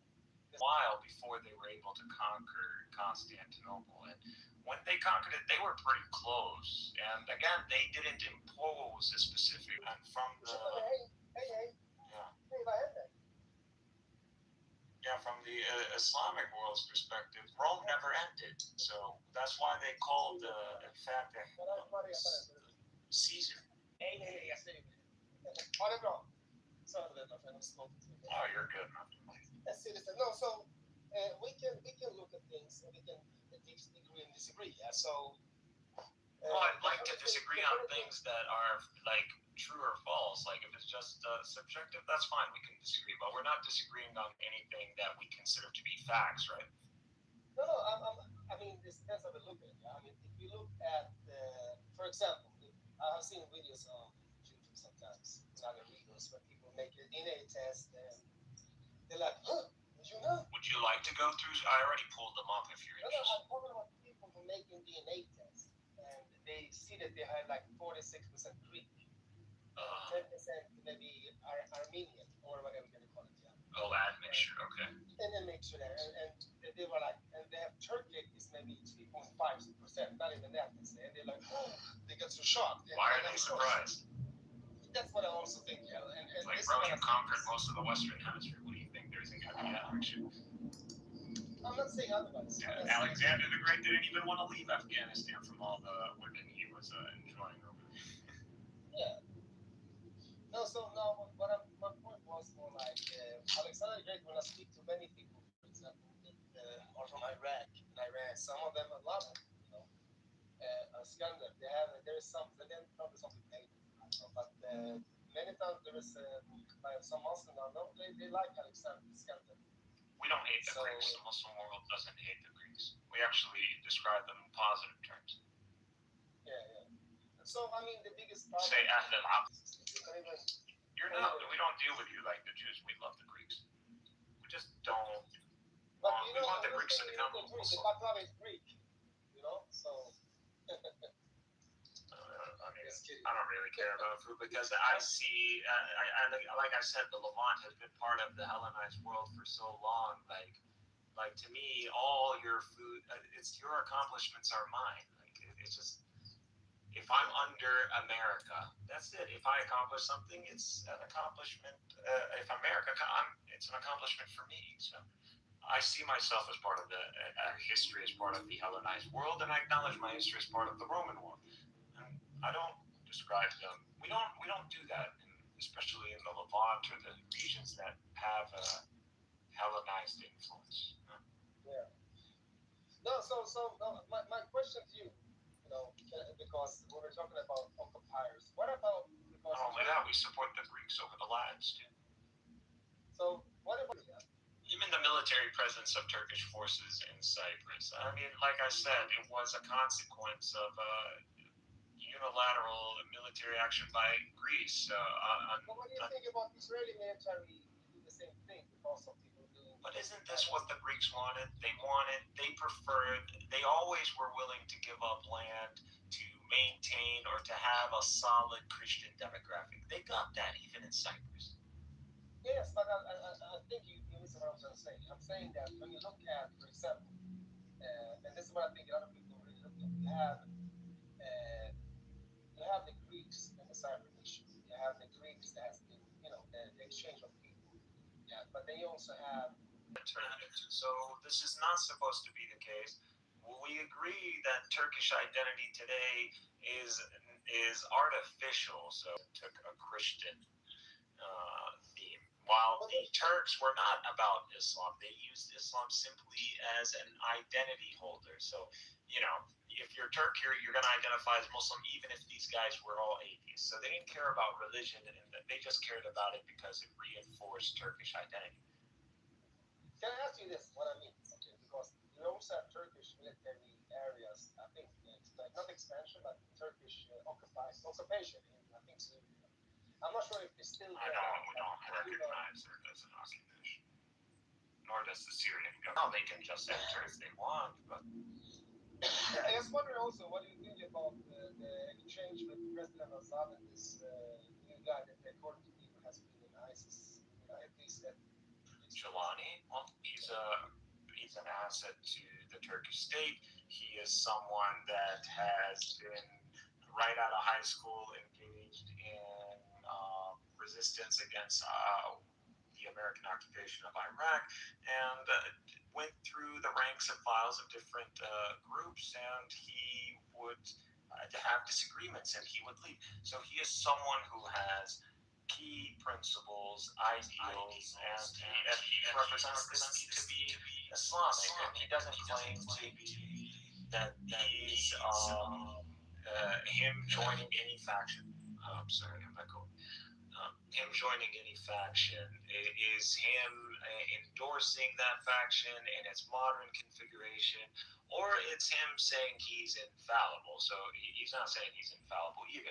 But again, he is someone who has acted against American forces. He doesn't perceive himself to have acted against Muslims or innocent people. So that's how he sees it, and that's how he describes it.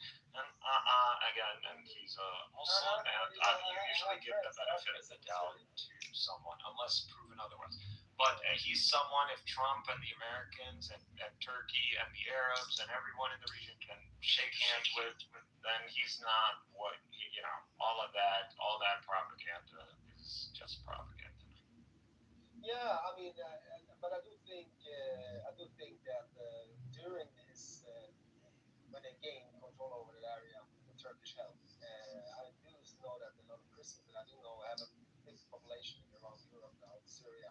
Christians, and they're more than any. You don't have to mention these guys. What do you think is going to happen? You think we want to break that with Arab? It's impossible. These people are literally our people. We have an Arab sense, and we don't believe Christianity to be foreign.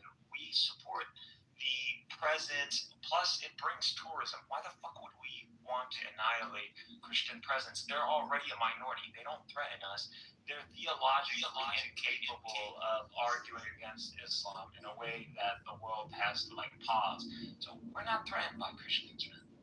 We're threatened by Western Christianity, which is the threat against you, Greeks. Who's your worst enemy? The Latins and the Franks, not us. I think that what I was trying to point out before was more about this the problem that I see you have not just Turkey. Forget about Turkey. Turkey has a strong country, but we're 400 million Arabs. The Turks are not going to break bread with us. They never have, really. So they never go into hostility, full hostility. They've never done. We are Ottomans, man.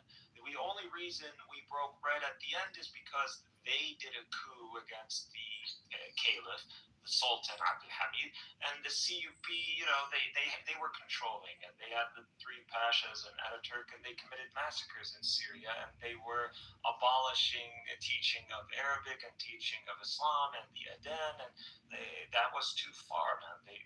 If we don't have religion that unites us, then your blood is no longer sacred to me, and I don't have to abide by your governance because you're no longer someone who adheres to Islamic Sharia. The reason the Ottoman Empire was able to incorporate all of us is because they adhered to Islamic Sharia. This is why we consider them a caliphate. We don't consider Ataturk. We hate Ataturk. Bro, we don't like Turkish nationalism. But this is a consequence of the West. This is what happens. We're trying to bring Turkey back into its Islamic identity. And I promise you, we as Muslims are a million times better than the Turkish national secularists. That guy will mow all of you down, and he won't bat an eye. We look at you and we have divine commandments not to destroy churches, not to kill women, children.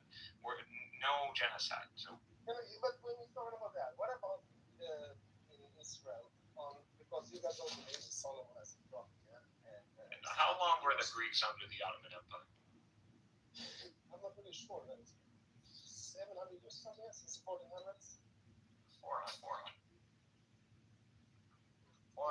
years. Y'all were under Ottoman rule. You think in these 400 years they couldn't have wiped you out? Yes, they could have, because we actually continued our language hidden and in secret. That's why the Greeks still speak. Hidden and in secret, as if someone was banning the teaching of Greek? In some places you would not really allow this to be. That you can speak Turkish. I'm talking in general for the Ottoman Empire. Did they have a policy that banned the teaching of Greek culture, or Christianity? I don't know about that. Right. Don't, man. The reason you even have a population today, if you were under the Latins, you think you would have this population today? Honest question. I don't know. I don't know. I swear to God, if I asked your ancestors, they would say, literally, burn them all. Yeah, I think we can discuss that because of the differences. Because the Latins, it's not just themselves. Because as I said before, yeah, we used to be in the one unity. Listen, man, they conquered you. You got good at their game, and destiny kind of threw you a favor that Constantine flipped the capital to Constantinople, and then that side was conquered by those barbarians. But if it wasn't for that, these guys would have had their little middle finger up your ass. You got lucky, man, and God saved you from the Latins, and now you're under the Ottomans. Go by the empire's theology. The empire's theology saw itself as a representative of God. They couldn't fail. That's why they never gave up to the Muslims. They would pay us money, tribute, as in to cease hostilities temporarily. It was never a treaty. Why? Because they didn't believe. They believed in rectifying a treaty with us, and even if it would have secured their borders, that this would be bending the knee to the authority of another prophet, another divine empire or system. And that was a no-no. That was a theological defeat. That's why things continued with the Roman Empire, because they were stubborn and they saw themselves as representative of God, and the emperor, literally God's man on the ground. That's why I feel, wouldn't it make sense that God would give victory to those who are in the right? That's what we believe. That's why we win. Even when we lose the battle, we never lose the war. To lose the war would be a theological defeat for us. You know, I think it's interesting how you say this thing sounds very, nice and mild. But we can discuss, of course. We can discuss certain days were nice to us, they were better. Did you have the Yanizaris? You know about the Yanizaris? I'm not not saying they were ideal. No, the Greeks suffer, of course, because again, you're unwilling. You don't want to be part of the Ottoman Empire. We recognize that. But guess what? A lot of people didn't want to be under the Greeks. But they learned to live with it over time, and not only that, but they celebrate it now. Yeah, but which groups don't want to be under the Greeks? I'm sure all groups, especially like the Persians and East, fought against the Greeks. Fucking accept it and just move on. That's it. What's one king over another? They didn't care. As long as that king was righteous. That's all people care about. Now, you care about religion. Are the Greeks, in any sense, conservative? Or would you describe them as liberal capitalists, just like everybody? I think that you think I'm conservative. No, what I'm saying is that the pagan religion that were shared by the Romans. Do you believe Greece is only Greece if it's Christian? I would say that, yes, by some other groups, of course.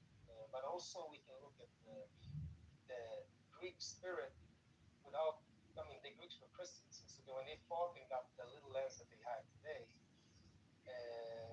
that's how the country is established. The same thing as, and they got it back. So when they fought back, and of course it's never good to accuse people or hurt people. Of course, we can discuss this in another conversation. But I do think to be Greek is to be part of the Eastern Church, and to have. So you don't see Greek identity separable from Christian identity. And okay, let me ask you this, something more personal. If someone in your family converted to Islam, would you denounce them or disown them or something? No, I would not kill them according to some other. Would you disown them? I didn't say kill them. Jesus. No, I'm saying that why should I disown them? I will not agree with them. Okay, but you will continue to host them and be family with them, right? Yeah, but this depends in which way. Yeah, you might not be.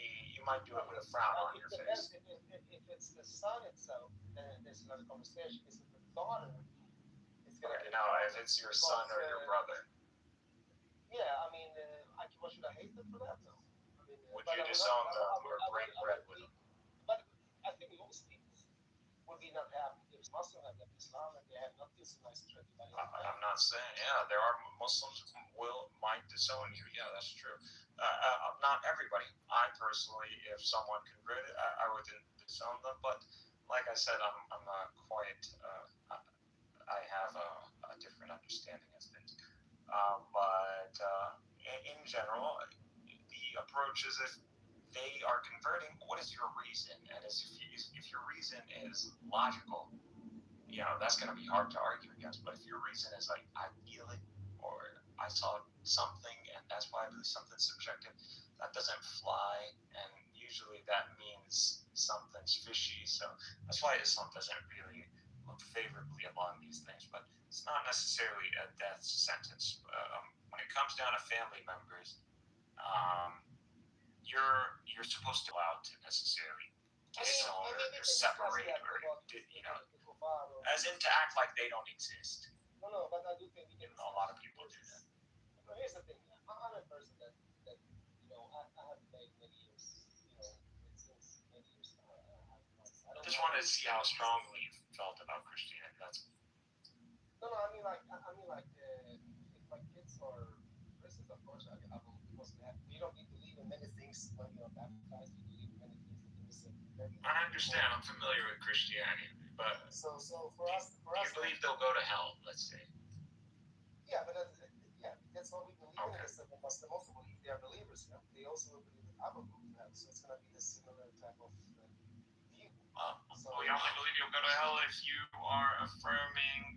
affirm the denial of the message of Prophet Muhammad. Like if someone told you, do you believe Prophet Muhammad to be a liar, and you answer with a positive answer, and then you can't justify that would, because the same question is going to be asked to you in Judgment Day.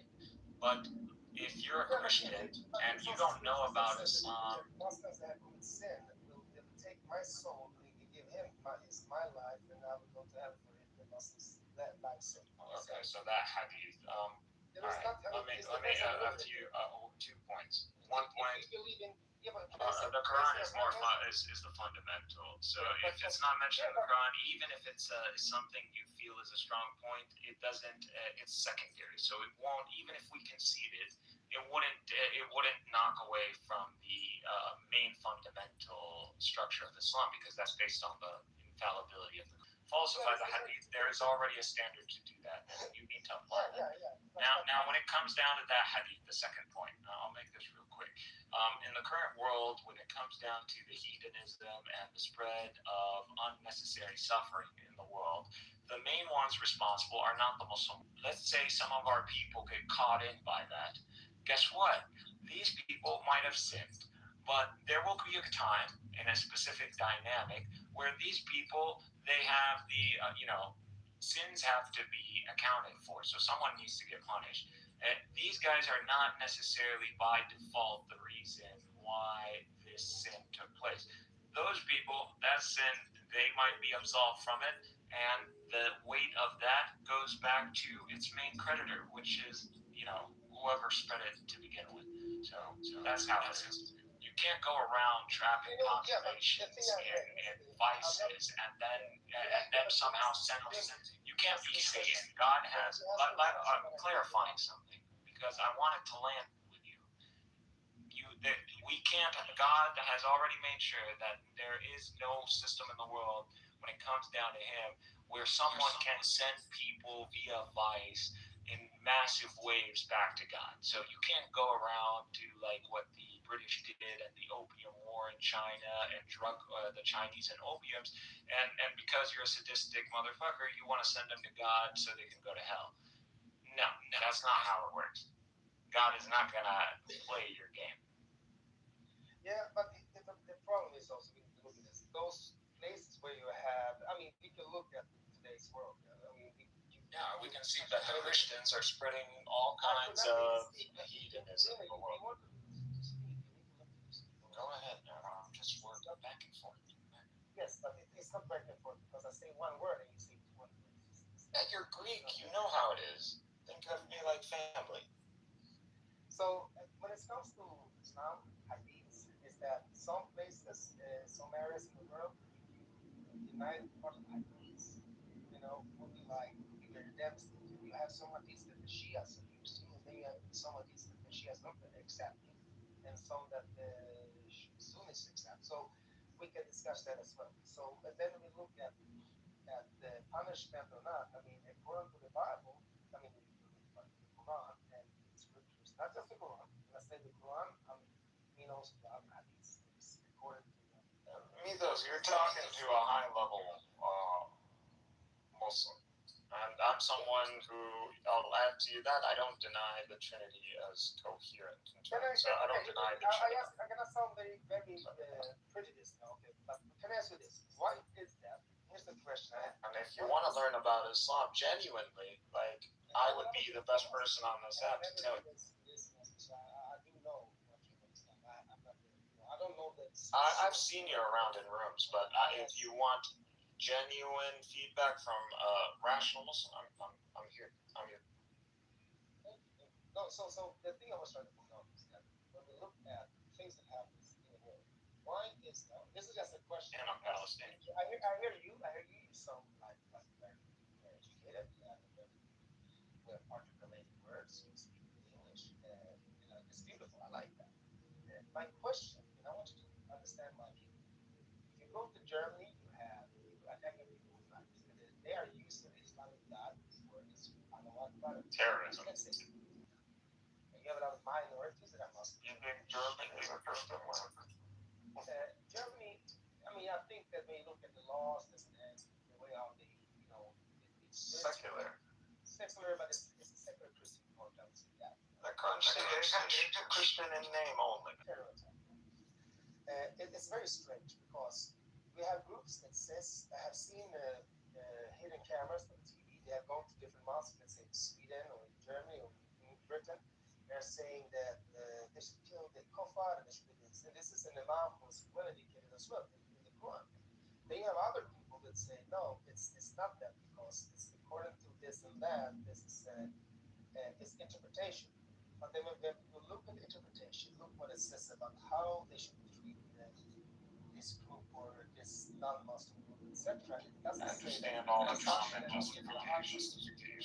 I'm just saying that why do you think this is happening in the West if there is not, because I'm not, there is so much attacks, not like when we look at terror attacks, IRA, where they bombed in the UK.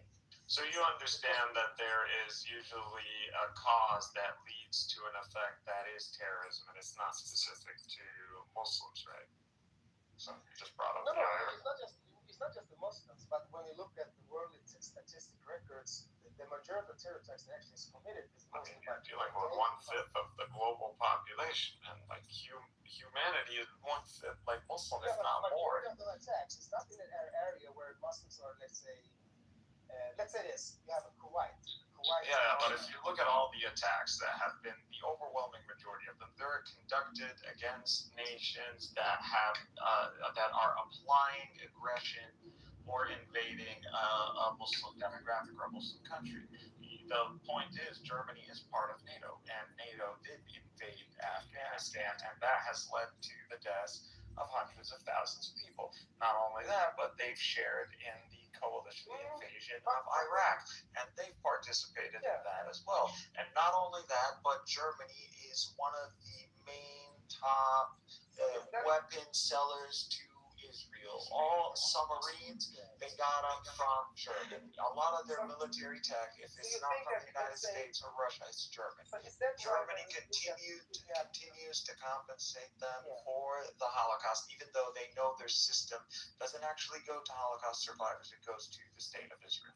So that's why Germany is guilty. Now, do I believe that Germany, people should be conducting attacks when Germany has given them refuge, or they've come under the guise of obtaining German citizenship, or that they are German citizens? No, because that is a breaking of a treaty, and that's not allowed. So if you give your word on something, you don't get to go back on it.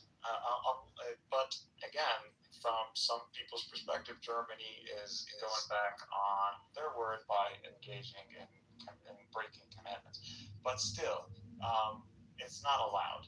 Now, when it comes down to a second point, when it comes down to attacks done by factions, so by entities that are not lone wolf attacks, that is a different discussion. So these are entities that might have smuggled themselves across the border, or might have come from a different, or their very intention from the very beginning entering into the process was to engage in militant activity. That's a different kind of ruling. Why? Because they have a chain of command. These people are part of organizations, and they're a soldier. It's not necessarily, you got to go figure out what's the issue with the organization. And usually that's going to be Al-Qaeda or in its affiliates. And you know the strategy of Al-Qaeda. They have already declared themselves before they conducted any attack against the West. They said retaliation.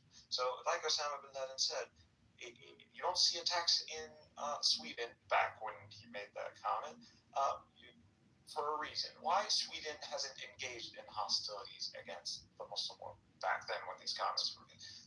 So that's just the golden rule, man. Yeah, I hear what you're saying here, but I'm not just talking about that. I mean, terror attacks in the world has not just been were happening prior to any Western interventionism in the region. I'm not saying in the same level as it is today, I guess. But what I was trying to point out is that when we look, for example, in Egypt, we have, for example, girls kidnapped. I already know attacks happen, terrorism happens. If you are making a claim, make it straight. Are you claiming there's an increase in terror attacks up until now? I was trying to say something about Egypt, for example. For example, in Egypt, we have Christian girls, Coptic girls, has been kidnapped. Yeah? And the family members may be hiring investigators, and the investigator says to them that your girl lives in this area. I already know the circumstances of Egypt. I've recognized your point. Yeah, but let me explain, because what I'm trying to say is that but then they come there and they try to get the daughters back. The authority says we cannot do nothing. She is a Muslim. And the question is here now: if the authorities would work, yeah, why is that people are, for example, other stories? There's people that's gonna get married. There's a woman I heard. She's explaining the story. It's very tragic. You think the Egyptian government is supportive? Dude, the Coptic Church has extreme influence and power over its people, even if you convert to Islam, and vice versa is not the same. So if a Muslim converts to the Coptic faith and they end up being incorporated into the church, no one is gonna really go out there and try to tell them, oh, or they're. No, if they're a woman, it's a different case, obviously. Women, it's always going to be different. It's just that's how the Middle East is. I'm gonna say this. If I say this, But there are Muslim women, there are Coptic women who genuinely converted to Islam, and they have videos of this. And then they were forced to be given back the faction that they were part of if they convert to Islam. Now that they were given back, and not only that, but we don't know anything. That's why you saw ISIS kidnap those Coptic folks in Libya. So, is it right? Was that the proper response? No, that was not the proper response. But let me land. ISIS did give the Coptic Church an ultimatum and give them a time window to release those women, and that they would affirm that they have been released and they're good, and that there would be no execution. And they didn't abide by that. Now, is that, I'm not justifying ISIS, but I'm just telling you there was a choice. And that's just the facts of the matter. Yeah, but I think what the problem is that it's very unfair to everyone because when you said there's people becoming Muslim, I'm not talking about people who convert to Islam. I'm not talking about that because there's a lot of Muslims. Look in Turkey, look in Bosnia. Today, Bosnia used to be the majority Muslim. Now you have, with the Christian Orthodox and Roman Catholic combined, they are the majority. And the same thing goes to Albania. What do you believe, regardless of how crazy it sounds, that you want me to believe, just so I'm on the same page with you, not so what I'm saying, conversion is one thing I don't.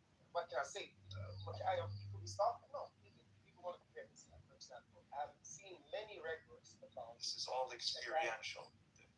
No, I mean, this has nothing to do with fundamental Islam. Okay, but if I go and tell you, look at this Christian nation, they got all these bars and hookers and the sexual immorality and the gender, does that mean that you represent Christianity? No. Yeah, but this is the problem with we had already such two things. Yeah, so if I'm going to argue, I don't know why he went out. I think he's busy doing something. But that's fine. Continue talking because that's just what I do. If I'm going to criticize a religious or a theological framework, it needs to be an internal critique objective to the tenets of that faith. It can't be subjective to the works of the demographic that associates themselves with that theology or religion. All the Muslim world went up and pitched up and started crucifying people. Does not take away from Islam anything. Why? Because Islam doesn't call for that. So I don't know. We can discuss passages that talks about things. Now, people can manipulate religion. I'm not here to argue against you. In your way of the Islamic view you have, no problem. It's just if you have a view that is. I just want to, if we are to discuss anything, and since you brought up Islam, it seems to be going in that direction. If you have any, because you brought up because of all the countries used to be Christian. What happened to the Christians? I'll tell you what happened, because we have DNA evidence. They converted. A lot of them converted. Many of them actually, majority was actually forced because they wouldn't have it. How? Okay, but when you say certainly, when you say almost certainly, it would be unlogically. That's an oxymoron. Yeah, but it would be illogical. Why is it illogical? The historic consensus on this is that it's mainly due to economic and class reasons. The problem is that I'm not gonna go too deep. Well, but listen, man, if you're gonna bring up the claims, you gotta substantiate. That's. Yeah, but what happened to all the Christians that used I to just told you, over hundreds of years, they converted.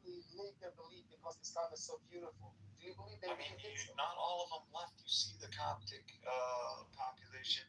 You see the Christian population in Palestine. You see the reason in Palestine they got reduced.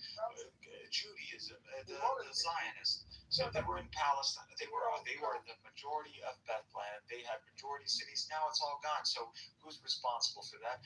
Iraq had a strong Christian population. After the American occupation, all of that disappeared. Syria, the same thing. Who actually, in a small window, managed to eliminate double-digit percentile from the population of Christianity in the MENA region? A lot Was the West.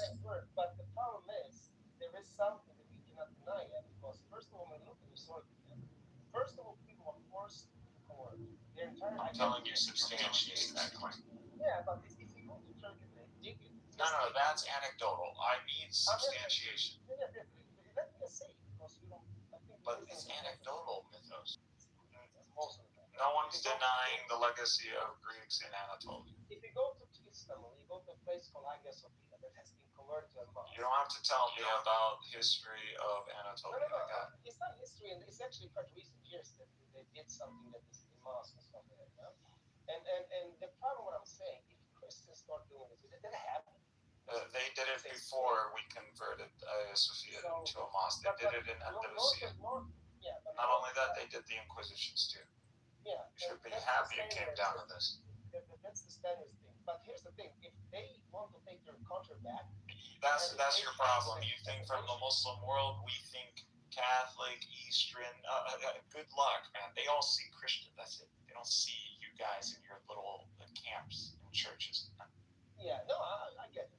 But the problem is when we look at different places in Europe. Let's see, if you look at the ancient demographics, you will see that sometimes. Plus, if Hagia Sophia was like the Church of the Holy Sepulchre or the Church of Nativity in Bethlehem. I would call Hagia Sophia were more like less like the Eastern. There is no religious event that happened in Hagia Sophia. This doesn't mark any sort of like religious fundamental event, like Napoleon buried down the Peter.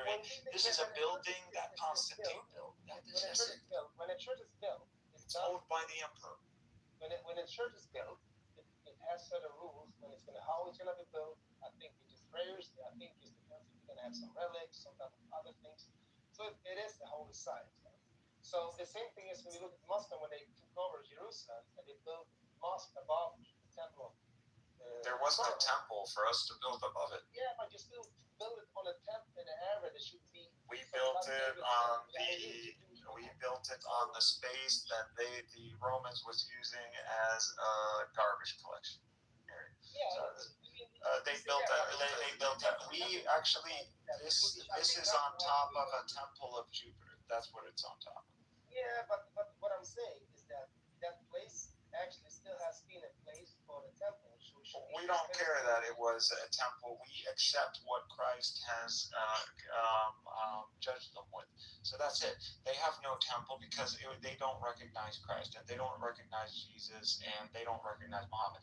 The Jews have no rights. These are not even related to the Israelites. The Israelites are not the Jews. These are just historical facts. Israel is us. It's the community of people that maintains God's commandments and establishes the temple, which is established today. What did Jesus in the Bible say? Jesus condemned the temple for being a den of thieves and merchants. Are you a Christian? I follow the gospel of Christ. Okay. So what I was trying to say is that when we look at and what did he want? He wanted it to be a house of worship to God alone, and that's what it is today. It's a house of worship to God alone. Yes, but here's the thing. Did he say, "I want this to be a house of worship for me"? I think that the house of worship. Yeah, he's God according to the New Testament. He is Is God in the qualitative sense? If you want to talk about the Trinity, we can. No, yeah, but I'm not. What I was trying to say for now was that when you look, I don't know where we are right now. I don't mind. I can refresh you. You seem like you wanted to go into the Trinity, and that somehow or you're talking about the history of Christianity and Islam. No, we were talking about the Hagia Sophia. Yes, it was about that. I already told you. The bottom line with Hagia Sophia, it has no religious significant value, and it was property of the emperor. And one of the biggest Orthodox church in the world, so of course it has a value, and it is a holy site for us Christians. So holy? No, not for us Christians. The Westerners hold it as, what is the religious value? What's the religious value? That's the point of. It's a holy church. It's a big, what you call a cathedral. So it's not even one of the fundamental churches. I'm with you. Let me tell you this. I want to finish because I was trying to say something about this. Okay, are you gonna like? All right, go ahead. Can I say something? First of all, we look at this. When we look at the ancient places you call Mecca, okay? Now the Mecca used to be a place, the area where you go around the stone. Yeah, you can be a part of that area was the pagan area. Way before Muhammad came there, and they took away the idols and stuff like that. Yeah. So, and it has that's not necessarily a true statement. No. So it's not a holy site for the Muslims, Mecca. Mecca is a holy site for the Muslims. You said that it was prior, it was pagan, but that needs to be added a nuance to it, as in you understand the narrative from the Islamic perspective that Abraham is the one that raised the pillars, and Adam is the one who established this as a house of worship for God. Not that this is the only house of worship for God in the world. There could be others, but this is what we know in Jerusalem. Okay. So when it comes down to that, and Arabs were not pagan in the sense that they denied the ultimate God, they associated with him earthly partners. So just to clarify this. Okay. I hear this is Islamic view. So it's also backed by historical evidence. It's not decisive, but like much of history is not decisive. Adam have built before Abraham. He said something about Abraham. Oh yeah, we can't back that up. But the notion of like what Arabs believed and the way they believed is not stupid chicken shit. Like nor were the Greeks believing Zeus, Athena, and all the gods were literally like humanoid figures on Mount Olympus. They understood that there was symbology involved, but not everybody. Laymen are laymen. Here's the problem. Let's say this. Western people come and they're flooding. I'm just taking an example. Taking over Saudi Arabia. Okay? Later on, we are building a big church and maybe even take away the black stuff. Just move that with a big truck and put it outside and say, this is for most. Dude, you're literally comparing the church of the proper comparison would be the Church of Nativity or the Church of the Holy Sepulchre, not Hagia Sophia. It's not the same value at all, dude. What are you talking about? Hagia Sophia. Here, I'll tell you what the value of Hagia Sophia would be. We took over Hagia Sophia. They took over the equivalent of the Umayyad Mosque in Spain, and they converted it to a cathedral. It's still till this day, I believe, a church. So. Unless they turned it actually became a mosque, but also it's a museum in a certain way. So alhamdulillah. But you don't allow to address my view because I've already addressed your view. I've already clearly told you. No, you can't address my view because I was saying that the Hagia Sophia, the Hagia Sophia, according to the Eastern Orthodox Christians, even other Christians as well, but specifically the Eastern Orthodox, this place is a thing that people always will say that we will want it back, And the problem we can see is that when we don't allow Christians to say that, because they say me, I say that it's a holy site, you say it's not. I'm not comparing to other churches. The problem is can get destroyed by an earthquake. Okay, so I just want to clarify something. If it's just facts, the building, is it owned by the emperor and the empire, or is it owned by Christendom? And how do you prove that historically? if you believe that it's owned by Christian. Are you saying the emperor couldn't have torn it down and built something else if he wanted to? Like if he wanted to, just wake up and didn't like the design, he could have done that.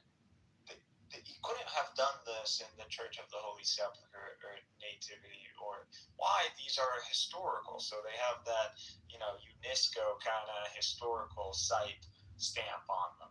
This is completely his property. It's the emperor's property. He wants to build it. He wants to burn it into a million pieces. He can do that. And the second point, because it's personal property, second point, if you guys give up peacefully, your church and your property will be secured.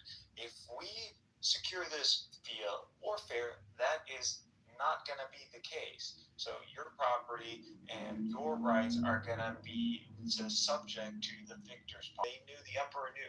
He did this for theology. That's what makes it worse. He did this because of religion. And I already told you, this is just facts.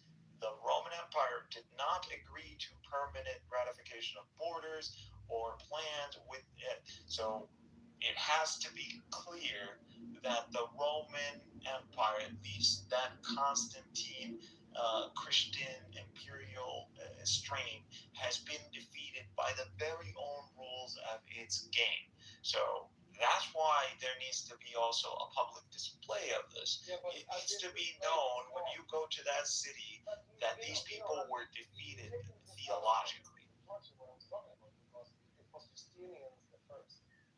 I'm just giving you our understanding. You don't have to agree with it. That's all. Yes, because they also have those who are more. But you're saying I'm a hypocrite, though. That just seems what you're implying, or I'm not being consistent because I wouldn't apply this to Mecca or Medina.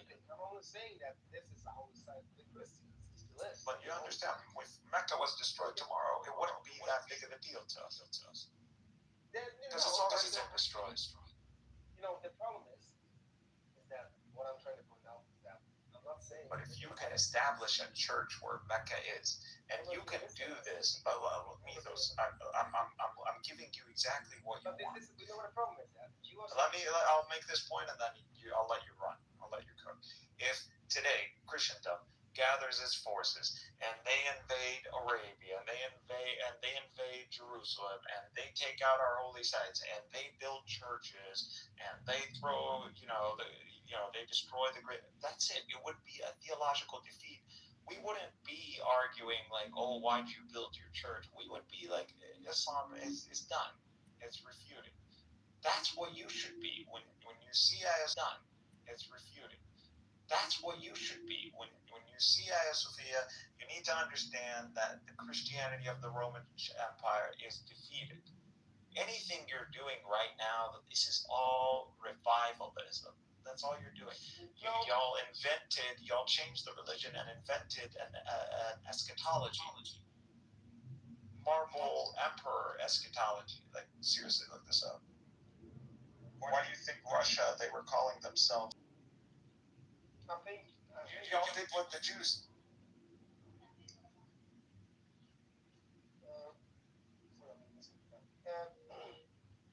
The problem what I see is that we can discuss. The Turks have to be given credits for still having it running, renovating it, and taking care of that building. That's one thing we respect them for. Not that they haven't destroyed it. They haven't made it straight out of it, or in some Western countries they have made pubs in their church. It's very old. But don't feel like we have a strong attachment to this building. If Eastern Christianity got its shit together and they had a center of authority, kind of like how the Catholics did, and they came to make a permanent agreement with the Muslim world that is binding because it would be ecumenical, that building can be returned back to you guys. We have something called Patreon, and as Christians also, we have. Here's the problem. How I see it. You guys fractured just so you didn't follow this authority. That's why the Russians have their own. Can I say something that means? I mean, it's I promise the information I'm adding is helping you. Yes, but I want to explain something. In the early church, before the schism, we had 5 ancient features. So you had the mother church, Jerusalem, Antioch. They also have Rome. It's the ancient church's jurisdictional areas, we call it jurisdictional centers. Then further on in the future, you have Constantinople and Alexandria in Egypt.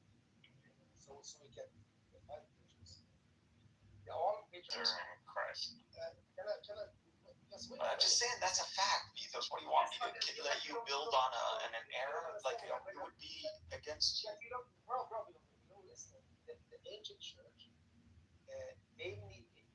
for example, when Peter went to Rome, he established the church there.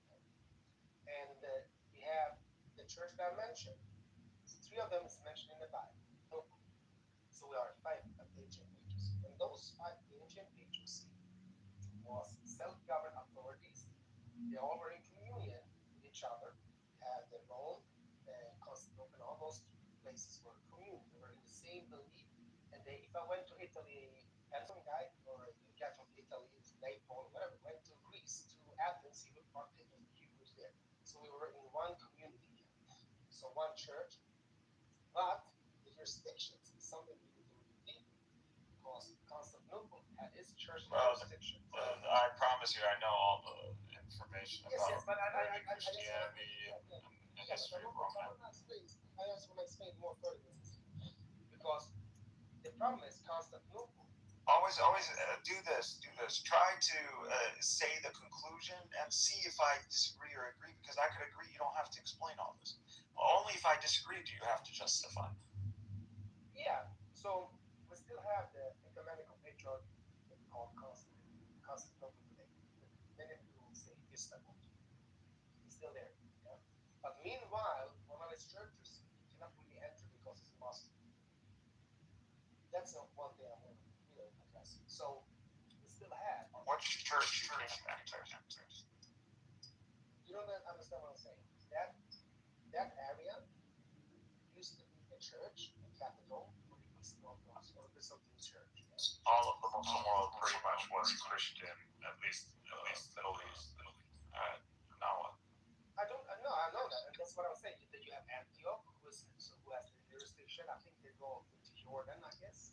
I understand this point. A church, but they have converted now to a mosque. Okay?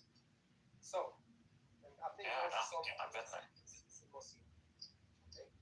So let's say when people say that it's not holy ground, the problem is it's still a holy ground for the Christians, but it's occupied. Someone made it into something that it's not.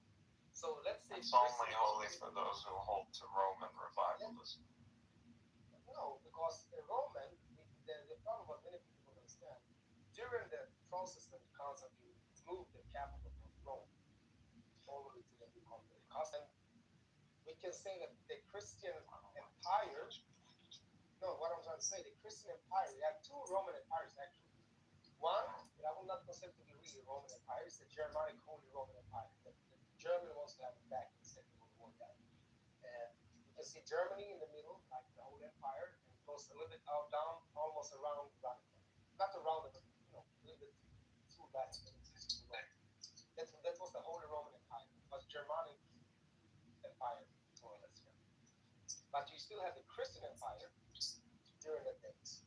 You had the Byzantine Empire that became the Christian continuation of the Roman Empire. It wasn't like the Roman Empire died out, so people say. No, the Roman Empire lasted always to the 1400s when the siege of Constantinople.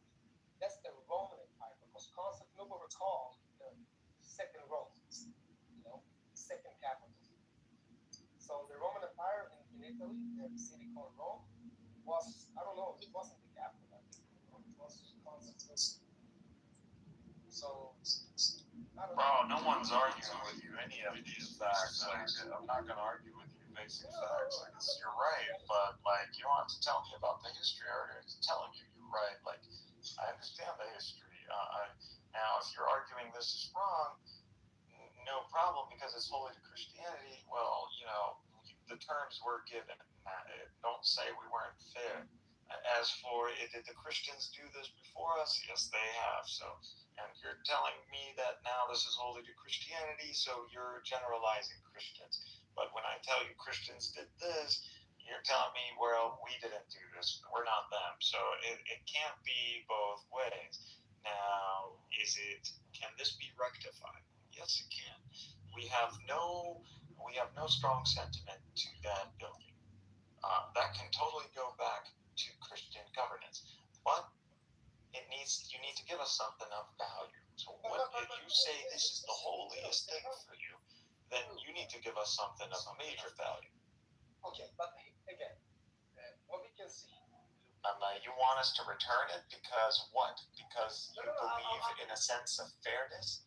Or you believe this would be justice? But that's subjective to you. Yes. I'm not saying otherwise. The only thing I'm saying. But I'm not denying your feelings or how you think. I'm not arguing that. I understand you guys still believe it's a symbol and it's a holy site. No problem. No, so what I'm trying to point out here is this. Christians have made, especially the Western Christians, the Franks and the Germanic people. If you know that, if you look at early German, there is a book, I need to buy the book, but I was listening to people who went through the book. It's called Franks and Romans with Alyssus Varro. I think that's the author. And he went through he was explaining one thing very interesting. He said, like Italy, north part of Italy were like Germanic, like not really, but like Latinized Germanic, and also Frankish and Germanic tribes. Franks and Norway invasion, yeah. So they became very influential. Not only that, he also said if you look at some areas and cities, they had the walls around the city, and everybody thinks that it's about to protect them from invaders. Actually, not really. Sometimes it was to collect taxes from the farmers that went down to the city. Collect the farm, collect the. So old time journey. Okay. So the interesting here, when I listened to the book, was that when you look historically, some of those areas, Wisconsin, you look at before it became Latinized, they spoke Greek in many cities in that area, in the southern part of Italy. I would say from Naples, Napoli, Napoli, and down, even to the Sicilian island. Okay? So when you look at that area, you still have people in that area that speak Greek in Italy. So when they were Christian, they were very common to this sort of view. I was saying that. That's what I was saying. But the problem what I see when we're talking about the differences in the areas and so on, we can see that now in Italy, there has been an awareness more and more people they want to have the Greek identity. Like the Stato Magna Sicilia Dua that like DNA test? Not only DNA in that perspective, also cultural wise. They want to go back to the ancient roots when it was. So you think they're just waking up and going, man, I feel Greek. I need to go back to the fatherland. It's called Strato Magna Graecia Dua Sicilia, something like that, or Italian. No English term for it? Greater Greece. Huh? The Greater Greece. Okay, but I'm not denying the notion of a greater Hellenized world. But are you telling me there are people in Italy who are feeling a strong relation to Greek identity and they want to be brought into the fold? I mean, that sounds interesting. I would like to see your explanation on this and if you have any references. I mean, I could just chat GPT that, but I never heard that before. I could see how that would be a result of DNA test, but that would be very interesting too. Because that would mean that they are comparing to some specific lineage, and I would like to know what that is.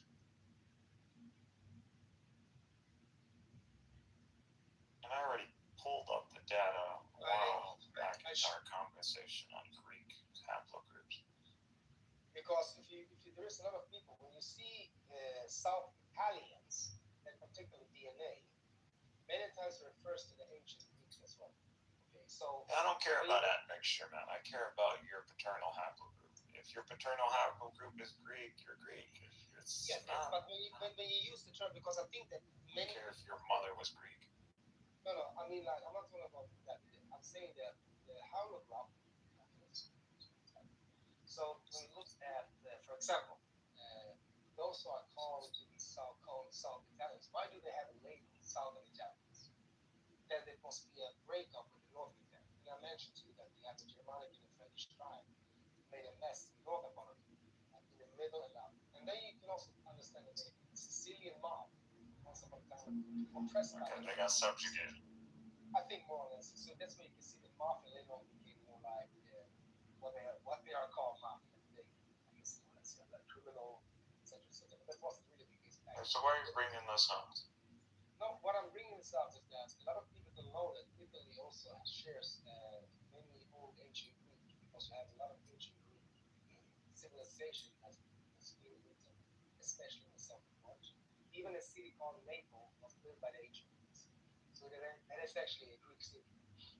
Not maybe the modern, they build the new buildings, of course. The new buildings is not the Greeks, but you get my point. So many of the different cities that has been built up there, villages, whatever, is thanks to the Greeks. And those Greeks, they still live there, and they continue to live there. So when you look at Halo groups, I think when they say Southern Italian, it's Greek.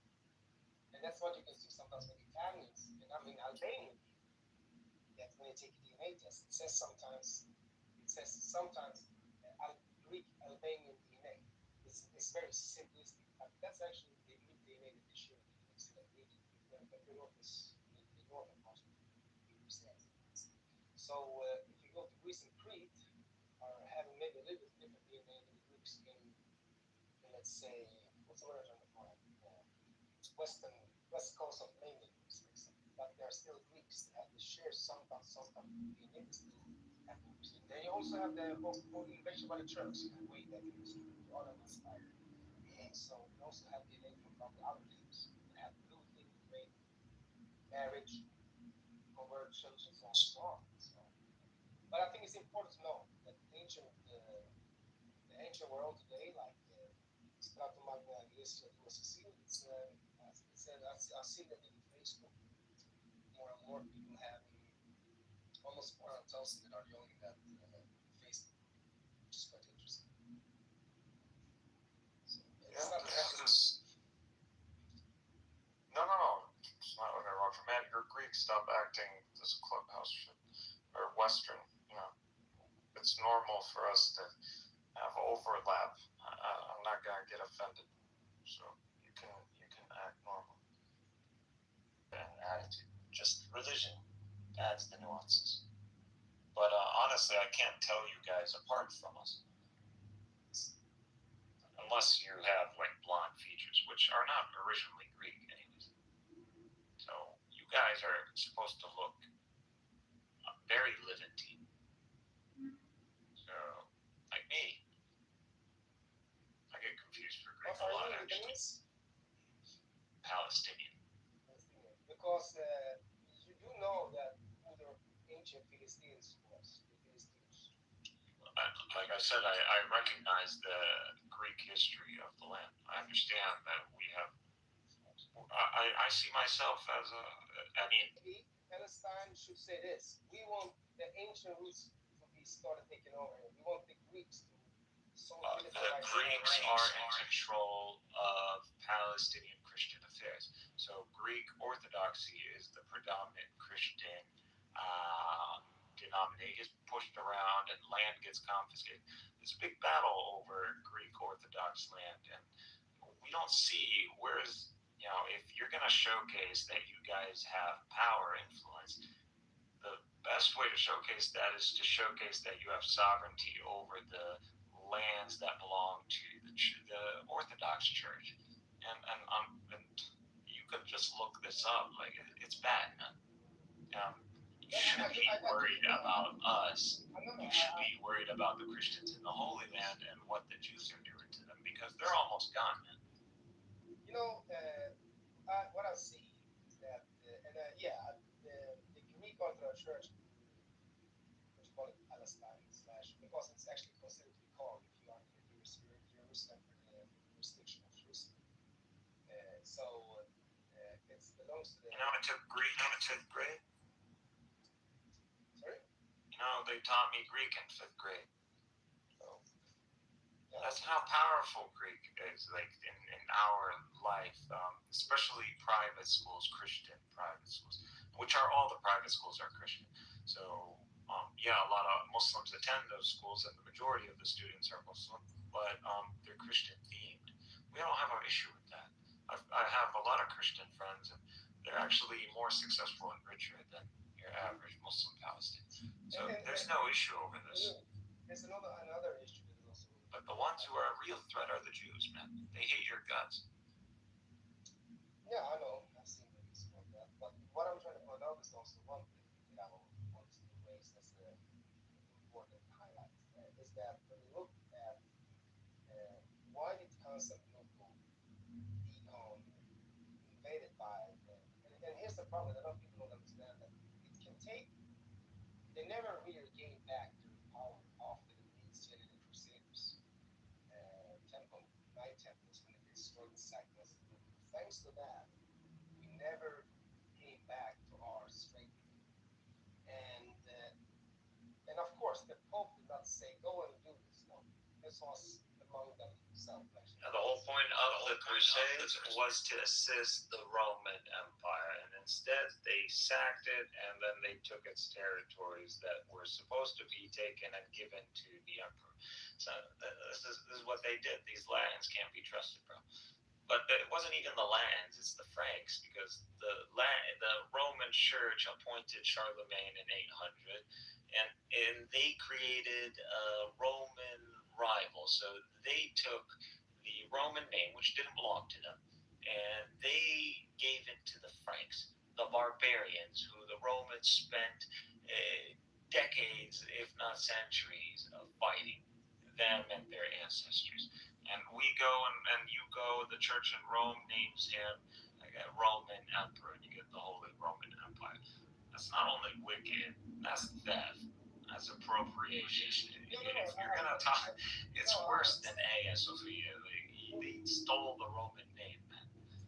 The thing I was trying to find out was that historically we can see that they destroyed you guys because they took the Roman name. You realize that? So what I just want to say that the problem with this, the problem with the sack of Constantinople was because of some type of debt. They paid them for some type of thing. I forget exactly what it was, and so the sack. No, I mean like it was in the 40s. You know they stole even the books. You know they had a direct list from the Vatican of the books they wanted. So they already know beforehand that there was going to be sacked. I'm not sure about that. I would say this. Why do you think they had a renaissance, man? They literally stole all this shit. I need to just address this also. The First Crusade, I do think it actually was like the type of action by reaction type of military action, what you call drill, that happened because of this kind of continuation in the region. But I do think that during the time, a lot of those so-called kings and what you call it, dark dukes or some area or whatever, and influential crusaders, they did not probably do their jobs. This is what I mean. Like they could have made more better research. We need to remember that the armor they had was too hard to bear to carry there. So if they would be more organized and maybe station military in the region to get to know the people and the culture, not the culture because we still had many Christians there, but to understand the environment, they probably wouldn't lose cities. But I don't think it's. I don't think it's.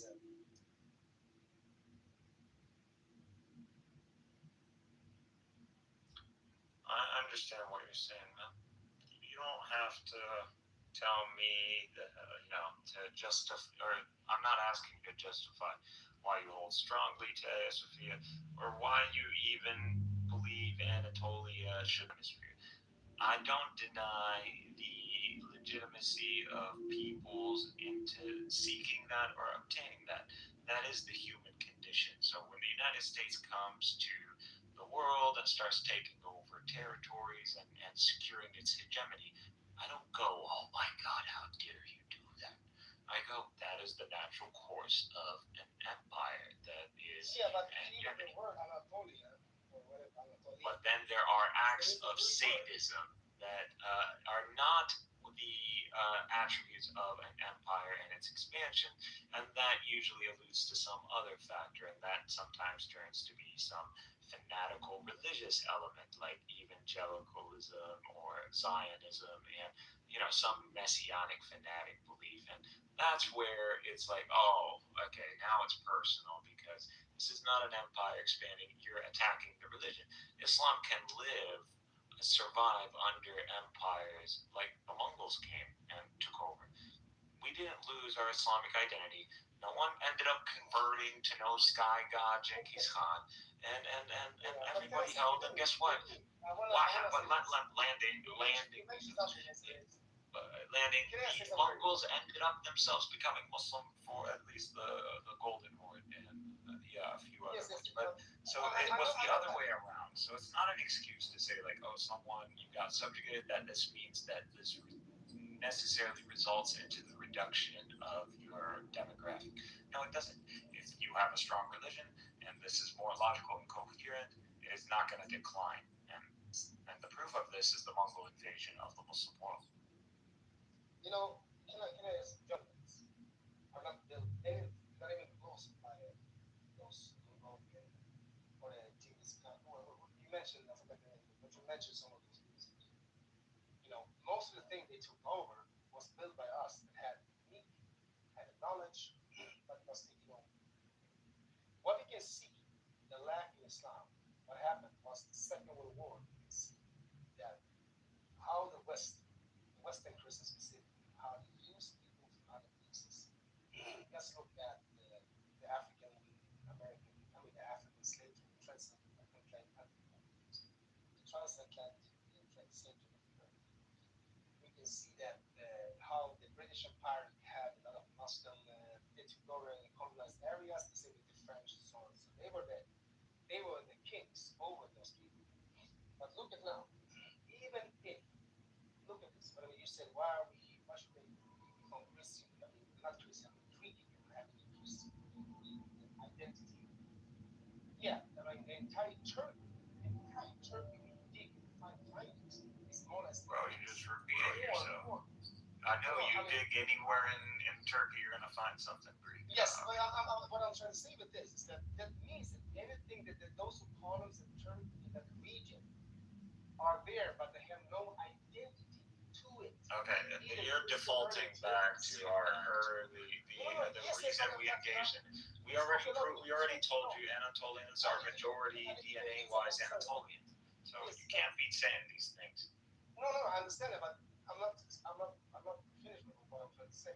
And also, when we look at most of the Turkish in the western part of Anatolia, western part of Turkey, divide Turkey in half. It's quite long. And let's say, the further into the west you come to the shore, to the Greek islands, because Greek islands are almost like today, like this, almost in the shore of the Turkish coast there. So you can see Turkey from the Greek islands. Okay? So when you do that, the further you go there, you'll see low lines, maybe not always long, but typical Greek Italic style, their features, their face. Yeah? But the further you go to the east, you may have more not Greek-looking features. It's normal. You have Armenians, you have Kurds, you have different people, maybe even Arab, etc. Even more probably people with more Asian-look face, like Japanese. You know what I mean? Asian. So what I'm saying is, I'm not saying that. Of course, the Greeks have a real wish, not only the Greeks, other groups in Balkans wish that would be really run by the Greeks, took care of the Greeks and so on. We actually had somewhere in 1919 or 1921, I forgot exactly the date, but we actually worked, 1910, anyway, I forgot the date, but in the early 1900s, we actually were already in Constantinople. We had it. I think we were also in Izmir. We had the coastal line. Bro, you're about to Afghanistan. You're really gonna tell me? No, I'm talking about the 1900s when we. There was no concept of states, but yeah. Freedom of revolution, crucial of the people.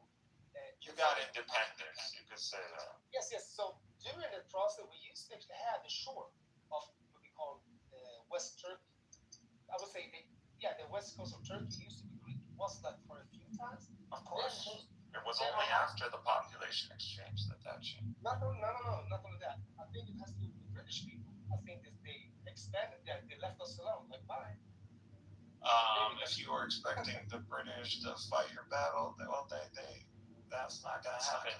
The problem is that the Greeks refused to stick to the game plan of it. They got too excited and they made moves that were too premature, and they ended up, stressing supply lines, and they lost. You're not, and also the conditions of the. I need to go. I'm sorry, but no problem. It was nice talking to you. You can add me. I'll write you back. Yeah. I added you. Okay. Have a wonderful day. You too, man. Take care. Bye.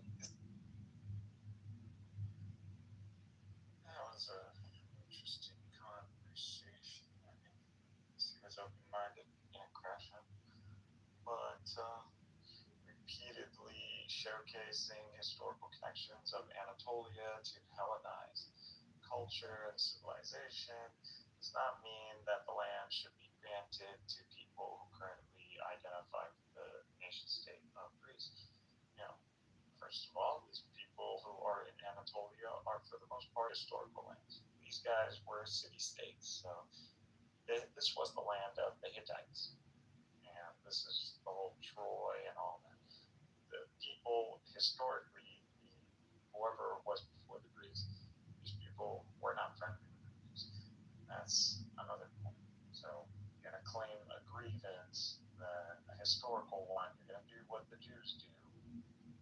And then happened with Roman Christianity, because what you see is Western Christianity. That is not Roman Christianity. Roman Christianity is imperial, and they lost, and they need to recognize this, because they made the standard and they lost. They didn't have to go down swinging. Now, respect that they did. I would reconsider that strategy. They did not reconsider that strategy, and they had to be made an example. That's just what happened. Christians destroyed a whole Islamic civilization, the Iberian Embassy. Lied to me about a church that Constantine built. Too bad. The inheritor of Constantine's line should have agreed to terms before Muhammad al-Fatih started firing cannons that he never seen that humanity has never seen. So should have thought about that when those big ass fucking elephant-sized cannons started rolling up. They listened to those dumb lands, and they fought a stupid battle where they ended up sucking the last resources of the empire and the emperor, and they went back to Italy, and they left him with his dick out. So that's just what it is, and that's the story they gave us. That's assuming this emperor didn't just leave with them and fuck the whole. That's usually what irrational tyrants do. They value their survival, their lineage. I don't think this guy gave it up and went down in Flint. Also, if he did, the Ottomans would have recovered his body. His body was never found. There's no Ottoman records that say he was, or that anybody fought against, ever killed him. Emperor running around. You have no value, actually. You would be detrimental. Why? Because you represent a different sect of Christianity. Your existence actually is a threat. If I was the Vatican, I would have took him out. Since Constantine switched the capital, he just, like Rome was Rome. It had value because, like, hey, that's the capital. Plus the history. This guy just flips it.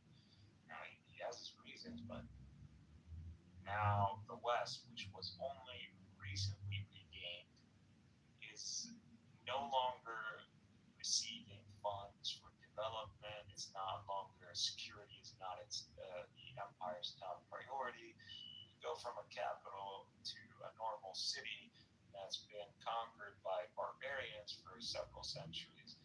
Yeah, you're retaken, and then you're like neglected. It's like, why the fuck did you fight the whole barbarians and all of that just to like leave me, worse position? So they took a grudge on that one. They felt it was an insult to my identity. So that's why the Church in Rome did what it did, especially with the coming of Islam. The empire, the Eastern Roman section, ended up neglecting that. They're like, hey, we need protection, we need an actual system that works, and he won the crown sharply. It's just what it is. So people and entities and civilizations don't act irrationally.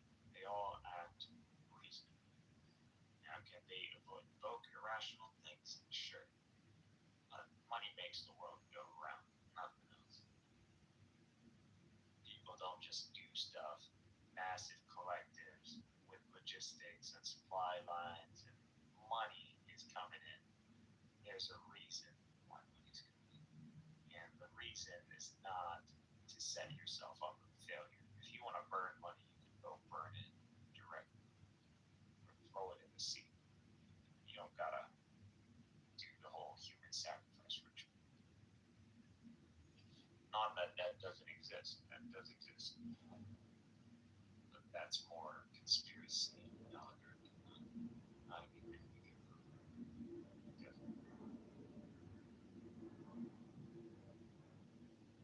which you guys already saw in Gaza. That was an example of human sacrifice. That was a lot of innocents that didn't have to die. That was deliberately done, even when the Israelis understood that they couldn't achieve the main objective, which is not to rescue captives, which is to exile the Palestinians into Egypt. But once you knew that Egypt was already deployed its military on the border and that this wasn't possible without invoking World War III, no, your campaign should have stopped. But that they continued regardless of strategic defeat. It's like America, knowing they're like, all right, everybody withdraw to Vietnam, and then they send in all the bombers just to carpet bomb the South one last time. Like, what is the purpose of this? Just like sadistic.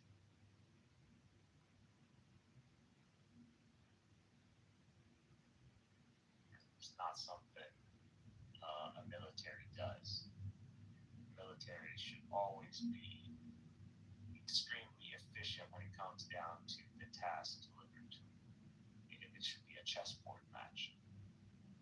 It says military should never be like bloodthirsty, because that's how you know a bad military. Just because if they're bloodthirsty enough. The thing about Romans, extremely disciplined, even in face of excessive desire for vengeance.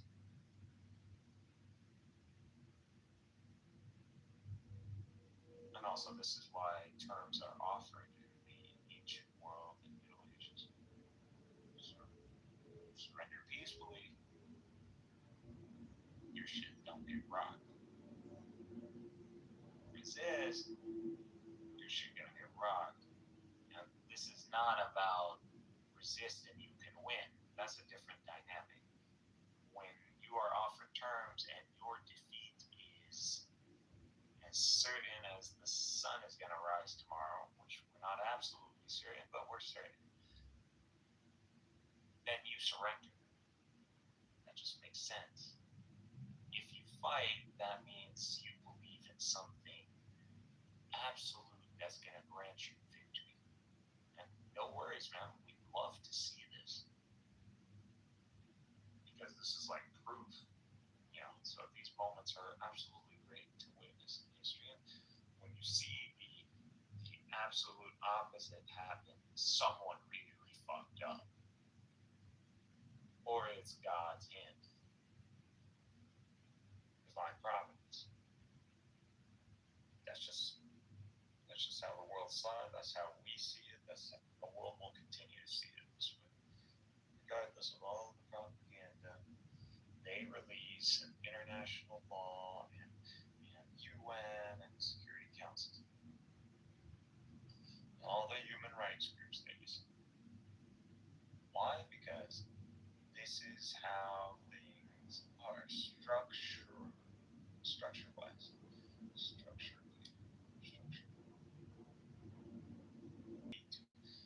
This is why in the Quran it is described that the condition of mankind is to be of strife, that you would be enemies to one another. This is not a punishment. This is just the condition of living in this lesser reality. It's just the environment, bro. And this isn't necessarily punishment. It's part of the process. It's part of the human experience. It's just that humanity had to fall for this to initiate. So it was already bound that this would happen before the fall of Adam, at least from the perspective of the Quran. And so the conditions prescribed in the Quran about the human condition are not a punishment. They are intrinsic. And this is backed scientifically, you know, natural selection, survival of the fittest, evolution. You have experiments that set up biologicals and utopias, and guess what? The result is extinction. If there is no strife, if there is no suffering, and I'm not saying extraordinary suffering, you know, irrational, if that is gone, it's like what the Quran says, you know, the lands would have ended up festering in corruption, and people would have abandoned prayers and the need to call to God, and through this, the whole dynamic of growth and evolution. So everything would have ended up grinding down to a halt, and everything, like you see with your body, it starts decaying. And this needs to be more closer to what is actually happening when it comes down to geopolitics. You can see certain states like North Korea, for example. The more isolated they remain, the more difficult it's going to be to reintegrate them into the world, to the global community. Why? The Egyptians as soldiers. God had to drown Pharaoh and his soldiers because they just could not be. They were that indoctrinated. They chased Pharaoh into the ocean. I mean, you got to be insane. Like, I understand military command, but bro, you're telling me to kill myself. I'm not going to do that. Especially if there's no executioner waiting on the other side, just in case I retreat. Pharaoh could go by himself. But that just shows that they literally believed in Pharaoh like he was God.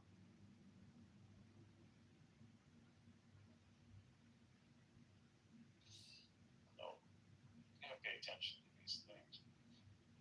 And it's not like the Bible says, like, it was meant to be a utopia first and then we fucked it up. No, it's not what it says. The whole concept of original sin is up to interpretation, and it's also does not stem from the Bible. So it's mainly Augustine. So he believes he's a Platonist and he holds to gradation, so it's not going to be, that's where that's coming from. This is a lesser grade reality. That's not, it's literally the reality that is meant for us.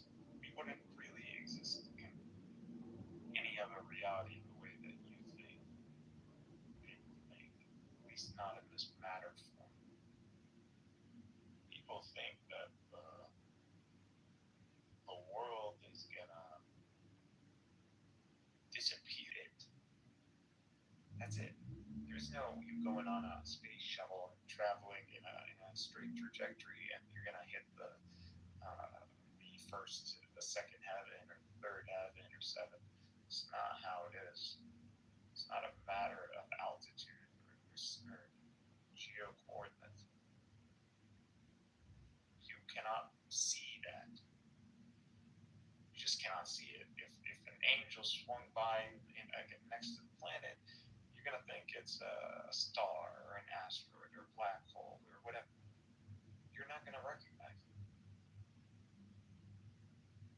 No one has seen a real angel. When angels show up, they don't show up in their real.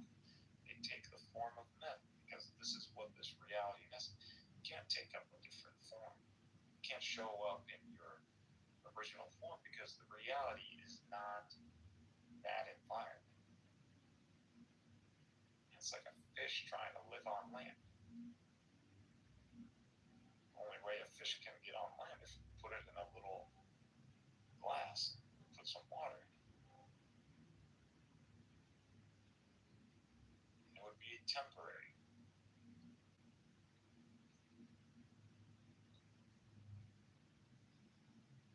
It's just a matter of scale. There is no above.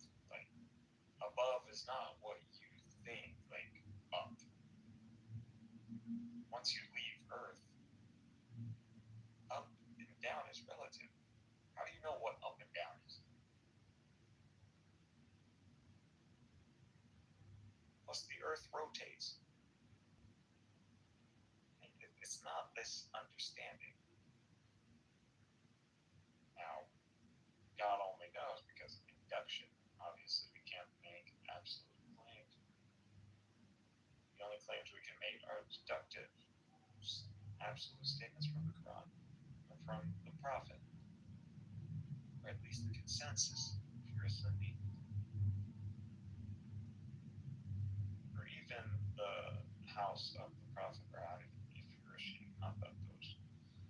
Whatever. It's not the case. It's not a matter of altitude or direction. It's a matter of energy. And it's also a matter of scale. How do you know quantum reality is not up? When you're saying God is above, it's really an energy scale thing. It's not a distance thing. If you were a higher energy being, you would see things and observe things that are of higher frequency, and they would probably translate for you. You're just incapable of this. Also, this world is, or the relativity world, or the world where Einstein's equations work. This is Earth. This is the Earth that God set up in 2 days and 4 days. It's not the heavens. The heavens are another system. That's the system that was made in the last 2 days. And they were made 7. And hold and behold, 7, frequencies. If you get a Planck and hold black body radiation, ultraviolet catastrophe, you see the rainbows. Or you can see the rainbow. So it's an energy scale thing. God's throne is upon like quantum foam. He's the observer that collapses the superposition non-local wave into local determinants. Determined things, particles, objects. It's just science too. This is not even my exegesis. It's just quantum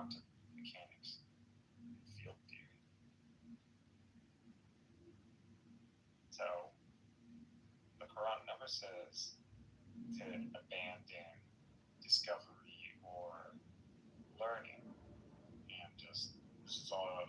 No, the Quran is final revelation to all of mankind till the end of man's experience. So, resurrection, judgment day, and resurrection. So, until judgment day, the Quran is active. And that's the miracle of Prophet Muhammad. You didn't witness any miracles of Prophet Muhammad. Why would you believe in him? Even if he presented a book that says, God told me God was, true, and we all need to worship God and stuff, like worshiping idols and live a good life. Well, that's not cool. It's a nice, ideal story you got there, but that doesn't prove anything. Prophets present miracles. Muhammad presents the Quran. The Quran is a miracle. What's the miracle? Is that it applies to every time. So every era of human experience. So if you're in the era of physics, the Quran should be challenging that era. How is it challenging? Is that it is supporting certain views or certain structures over other structures. Or it's leading to the discovery of structures that do align with the falsifiable data. Which were more in the second, the initial on the latter. Or more in the latter in the golden, or the era of Kalam. Golden era, according to the West. So our religious understandings were leading us to discovery. Now we're finding the West is discovering, and then we're finding the Quran in alignment. So this is what it is. You're in the era of mathematics. It's going to be mathematics. If it's going to be cosmology, it's going to be cosmology. If it's going to be metaphysics, it's going to be metaphysics. If it's going to be medicine, it's going to be medicine. But obviously, that's Jesus. That's what the tradition teaches us. Is the reason Jesus has the miracles that he has is because he is in the era of medicine. So there's strong aptitude. At least that's the theme of the time, not necessarily relative to the highest scale of humanity and medicine. But in their time, that's how they thought was the big thing about their time. We got medicine. It's a thing. So Jesus comes, and his miracles specifically are to, deal with that theme. So, like life after death. Like, dude, that guy's dead. There's no medical explanation for this. Clearly, this is a miracle. So, if they can verify whether this is actually something extraordinary or if it's something logical and, the degree of the extraordinariness of the act.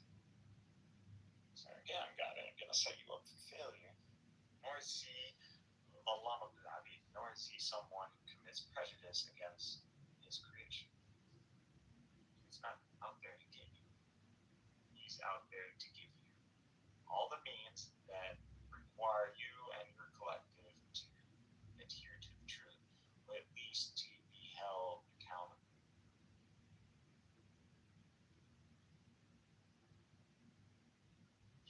And God has ordained upon himself that his mercy would overcome his wrath. So he's always more merciful than his wrath.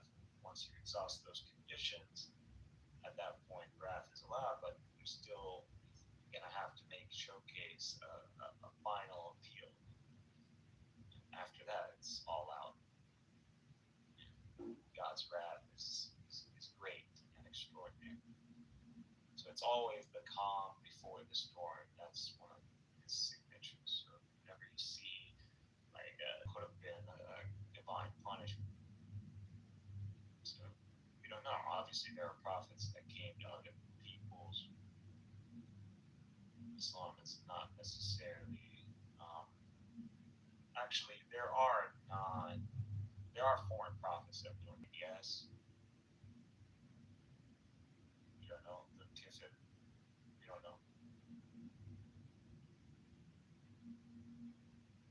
gas is said to be associated with herpes. So the one that shows up in Egypt.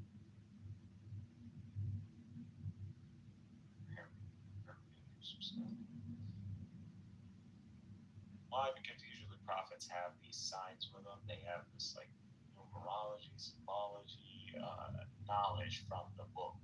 That's what it is. So the knowledge from God always leads its people into enlightenment. So God teaches man that which he did not know before. If you see after the coming of Islam, the Quran, you see math, you see algebra, algorithms, and science, even sums.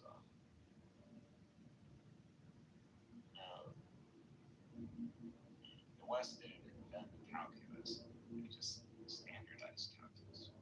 But we were already calculating areas under the graph or approximating the area using geometric shapes, basic geometric shapes.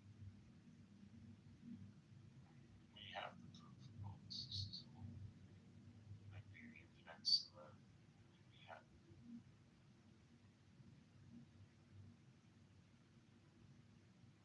So if it wasn't for the Mongol invasion, humanity might have been, launching satellites a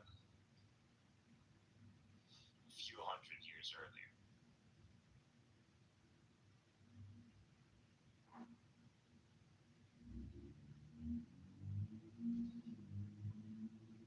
Lessons to be, or potentially experience what would lead to these tribulations. Just part of human civilization. Now, the miracle of Islam to the nations is the same that was given to Abraham. The miracle to the nations via Islam is that he will continue. That regardless of the human pattern where you see civilizations crash and fall and disappear into history until they die, Islam will guarantee that it will continue as long as you adhere to its covenant. And it promises great riches and dominion to those who join it. So you can see the Turks, for example, which were part of Tatar. They were in tandem with the Mongols. These people, for the most part, converted to Islam. They might have not necessarily done so for faith reasons, even though there's really nothing about Islam that a nomad in the steppes, warrior nomad, is going to say, like, yeah, that doesn't make sense. Now, there's one guy, okay, I mean, nothing crazy. Genghis Khan believed in. Just called him a sky god. Different names, whatever. And over time, and their success and their relation with Islamic communities, they were like, oh, actually, this is legit. It's the real deal. Like, look at me, I'm above. All of a sudden, these guys are rocking the world for a few centuries because they're just the pinnacle empire. And only when the Ottoman Empire started becoming loose with Islam and the rise of these cryptic, crypto movements, or hidden movements, that we started, corruption started to expand. And the lack of reforms and the lack of keeping up with your enemy when you can see that the West is industrializing, and you might have a different calculus because, like, you're not used to this whole interest thing usually, but these guys apparently they're making it science, and with usually you have to consume, you have to overconsume. So they didn't keep up with that. They thought human labor wouldn't be, they paid the price for it. To put us in debt, and they had to borrow mistake. So once you start engaging in usury, that's where you curse yourself. So that covenant ends up, the Islamic covenant works against you because God and His Prophet are now enemies to you. So if your own covenant is now your own enemy, what's the point? You're definitely going to crash. And that's definitely what happened. But to be absolutely clear, the Ottoman Empire did not fall due to foreign intervention. The Ottoman Empire fell once the CUP overthrew the caliph or the sultan. So once they overthrew, because you're no longer abiding by Sharia, you're no longer caliphate, you have no authority over me. Actually, you're in opposition to Islam now. You're out there banning Arabic and Islam, and you're actually Hellenizing a whole Muslim community, a whole Muslim nation.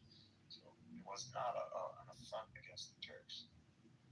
It was against the secular nationalists who are adhering to the Western agenda. The Ottoman Empire didn't fall, as in due to conquest by its enemies. It fell because internally it was overthrown and the people accepted it. So they had to suffer. They had to suffer the abandonment of the covenant. But even when they abandoned the covenant, the Turks did not abandon reason or strategy. So reason and strategy, they understood, at least when it came down to their military. And when the military was failing to maintain the economy and the nation, it delivered it to the civilians. So are pretty much back on the map.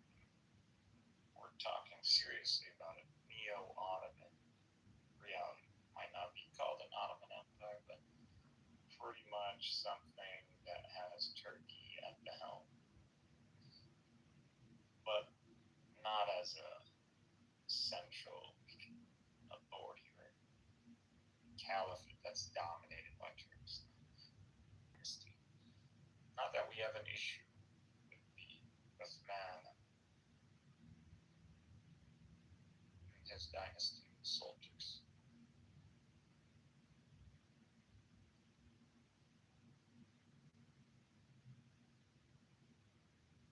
But, that's going to be the price they pay.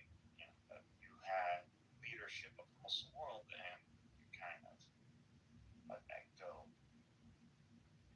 So, doesn't mean history can't swing around about, but you're going to have to regain that trust by truly dedicating to Islam in light of the current Western and Eastern threat.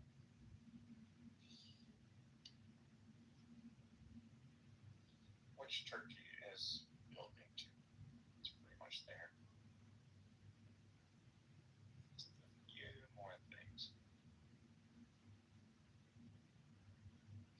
And by the way, we're not dealing with the Turks. These are not actually the Turks leadership-wise.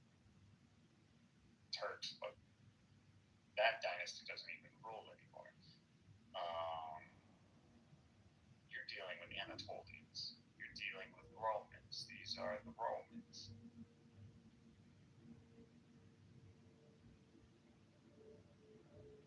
So this also should make you reassess any eschatology that involves Rome.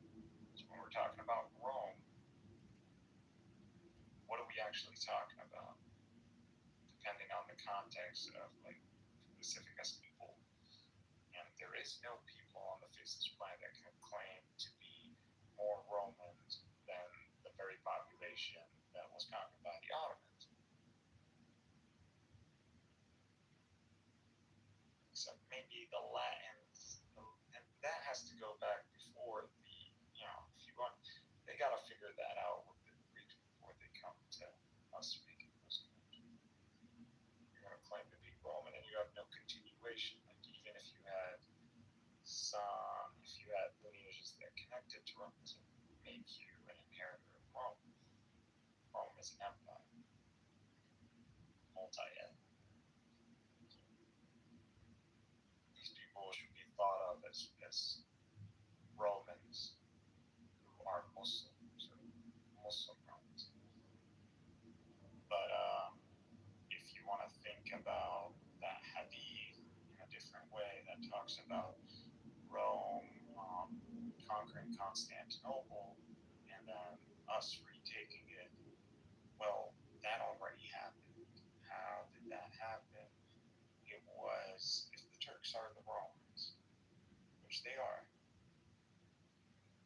DNA proves this, they ended up conquering the Muslim Caliphate, Constantinople, and they themselves are now being conquered.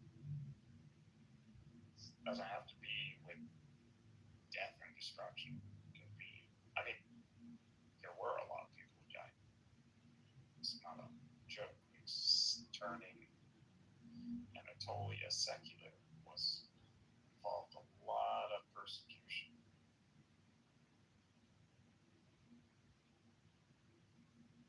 So it is a conquest.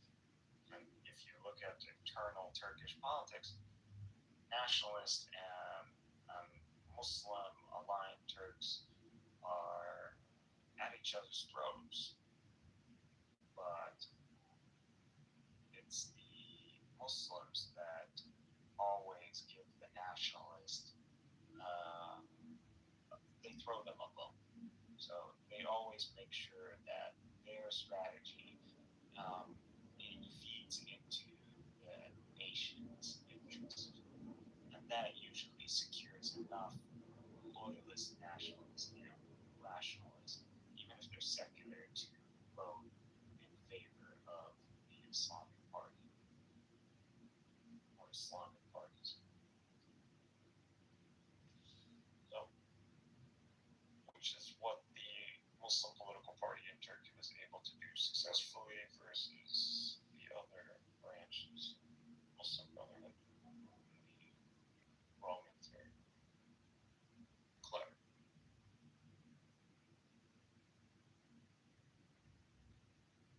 And it also proves divine intervention. Like the Prophet says something in light of what has been happening with political Islamic parties, Muslim Brotherhood faction or ideology, political party that has been successful without like a full-on revolution. Turkey is able to do this.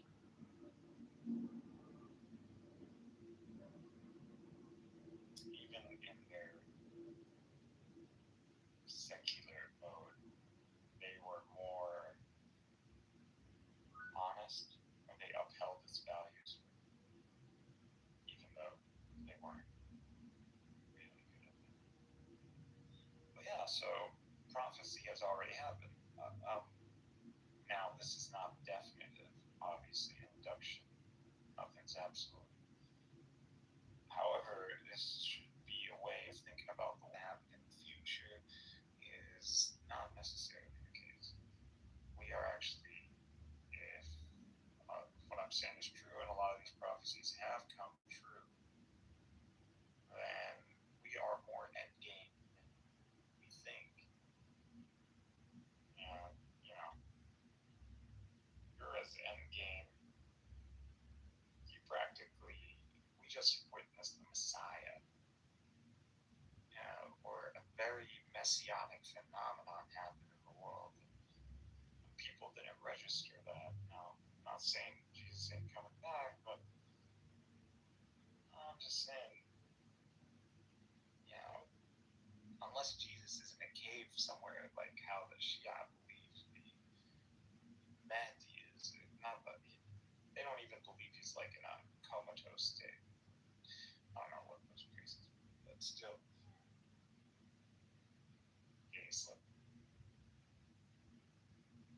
no Jesus coming back.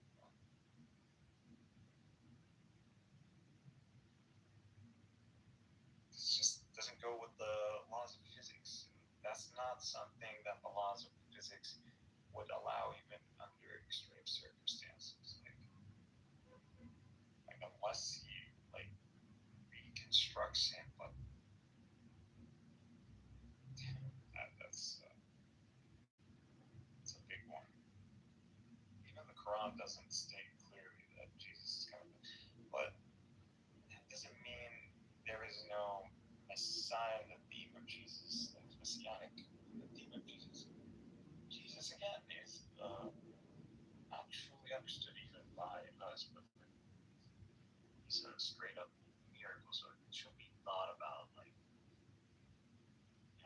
the man, the Son of Man only played a factor in the theme that is Jesus. That's all I'm saying. So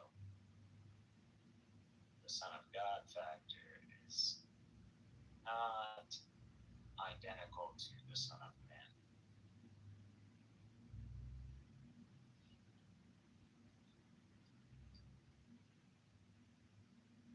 That's what Paul emphasizes, that the flesh is not what's significant about Christ, it's the mind and spirit of Christ. So, just saying.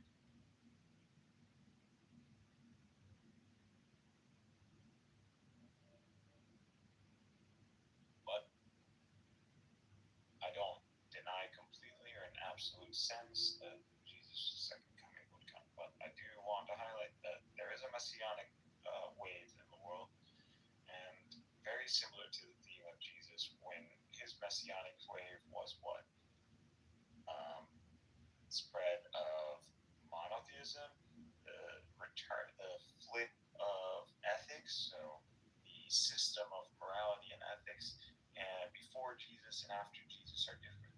So people intrinsically believe, or they believe that their economic and political class or power class was intrinsic to reality. So if you were born rich, that's because Plato's world of forms, you're freaking rich. This is what the code came with. You rich. So I must be better than you. That's just why I'm higher than you. Pharaoh's Pharaoh because he's just better than you. It's intrinsically better. So Jesus takes care of all that. Flips after. No, one can credit the Stoics as well, but the true mechanism that propagated this was Christ, at least the theme of Christ. Even in Christianity, like Jesus is barely 3 years, like that's what it says. That number can be symbolic also, but like as in encompassing. So dynamic is 3. So very short. So he was counting on the effect. So he was like setting things up to run post him.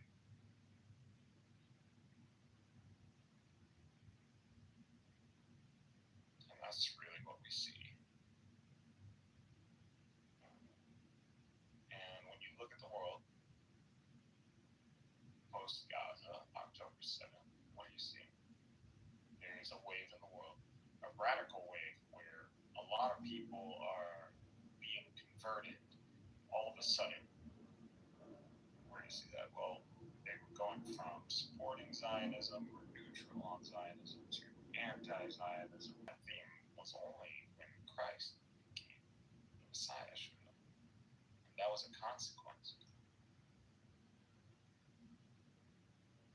And this is the same thing we see today. And it's radical. Do not think like even everybody is paying attention to this. That like, how is it in 3 years that you have this like everywhere? It's like just this 180 happened. Viral videos of like Israelis around the world. I just watched one like 2 days ago. Brazil. chilling and having a good time. They're not Arab, they're not Muslim. People believe in Jesus and by mention only, and pretty much hold to secular, liberal, capitalist frameworks.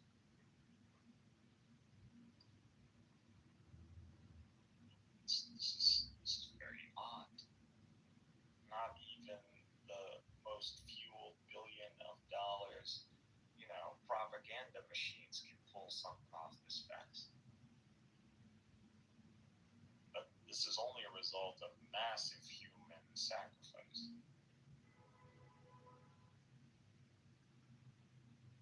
What does that say about things? And I entertain the possibility,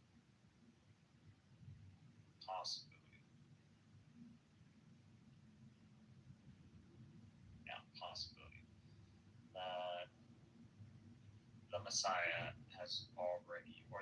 has come a second time, as in the very messianic way. We would just look at its attributes and compare to Jesus, and you'll see a lot of shared themes.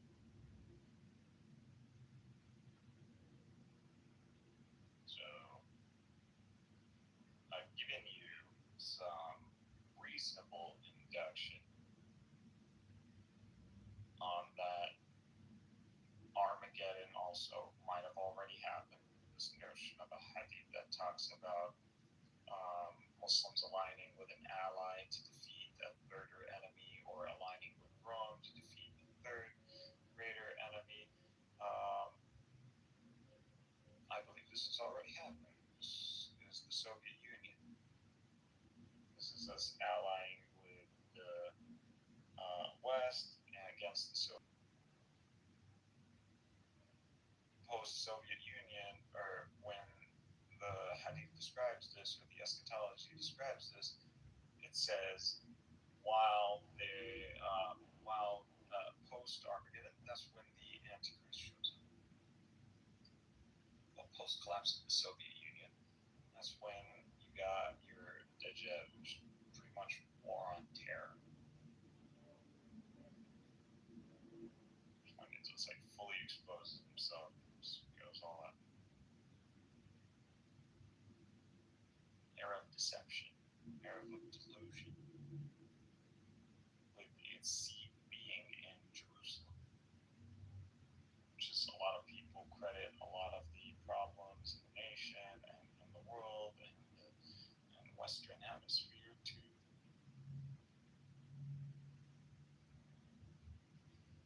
So that's just the facts of the matter. Now, people say, well, that's maybe what people aren't right. That's fallacy of authority. True, but that logic doesn't apply when we're looking at the human nature. So humans are not going to be, via their free will, overriding their human nature.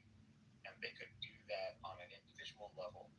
They can do that on a scale Israel. So, for example, like it's going to be really tough, and there's going to be a lot of challenges. But the struggle in this is honored and it's blessed, and God's with you. The logic of submission followed by the logic of faith. So we just need to submit because it's God. We need to try this out and see if this works. If it's working, then it has to be God.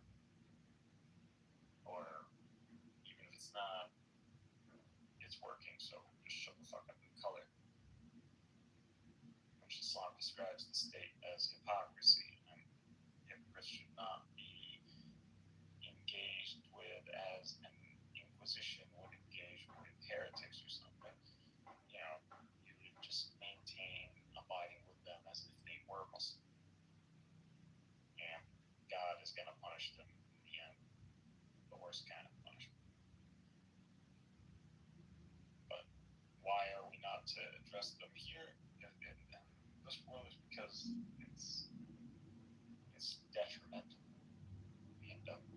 substitute. Who cares? Like, think of him as cattle or as a machine. As long as he's doing his job, there's no reason to start problems.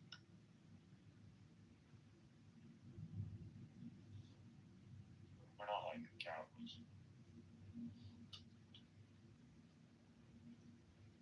Straight up stupid if you think about it. And desperate. But they had a Jew running those ships. Yeah. It was like blame on him.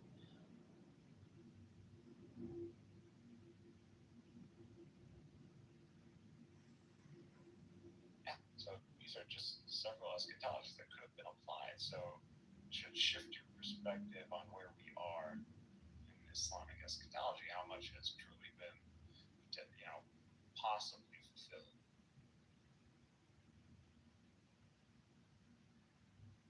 Recognize where you are in these times. You got to also understand that God isn't sending any more miracles. There's only the Quran. That's it. And then the major signs, when you see the next major sign, it's going to be the great event. It's going to be death. It's just if that event happens where humanity knows for a fact God exists, and that can't be denied, just like the sun can't be denied, or the moon can't be denied, it's game over. That would be the major calamity that strikes humanity. And that's how humans will be believer and disbeliever. And they will be like written on their foreheads as if now, whatever reality that brings about, it might be some technology or something that somehow showcase we're speaking the truth or not, or whether the other party is willing to engage. Lie detector test kind of thing. But imagine this being something you could carry in your hand, or and I believe phones are eventually going to become obsolete too. I think it's all going to go into eyewear. If not, and the only reason why there's this delay with eyewear is, I think, because this whole, do we even need eyewear? Can we reduce this to something more? But right now, they just can't put all of that tech into something that you would attach to the side of your head, and it wouldn't be a hindrance. But the technology is already available, so we can use brain waves, we can map them, these could translate to commands, and this could go through a software, and you would have an interface. Now, how this interface would be displayed, I don't know. It could be like a Dragon Ball thing, or it could be like, I don't know. It could be something that connects to a screen on your hand, or whatever. It could be verbal, it could be projecting. Who knows? All these concepts are already being studied marketing-wise. It's a lot of, we don't know exactly how the consumer and the technology is radically shifting. We just might as well go for the jugular, the whole chip in your head, or external or internal implant that would interface with your visual cortex. Cyberpunk shit, which is just inevitable. That kind of technology would be sick. As long as it doesn't override, brain function. Which I just don't see how that would happen.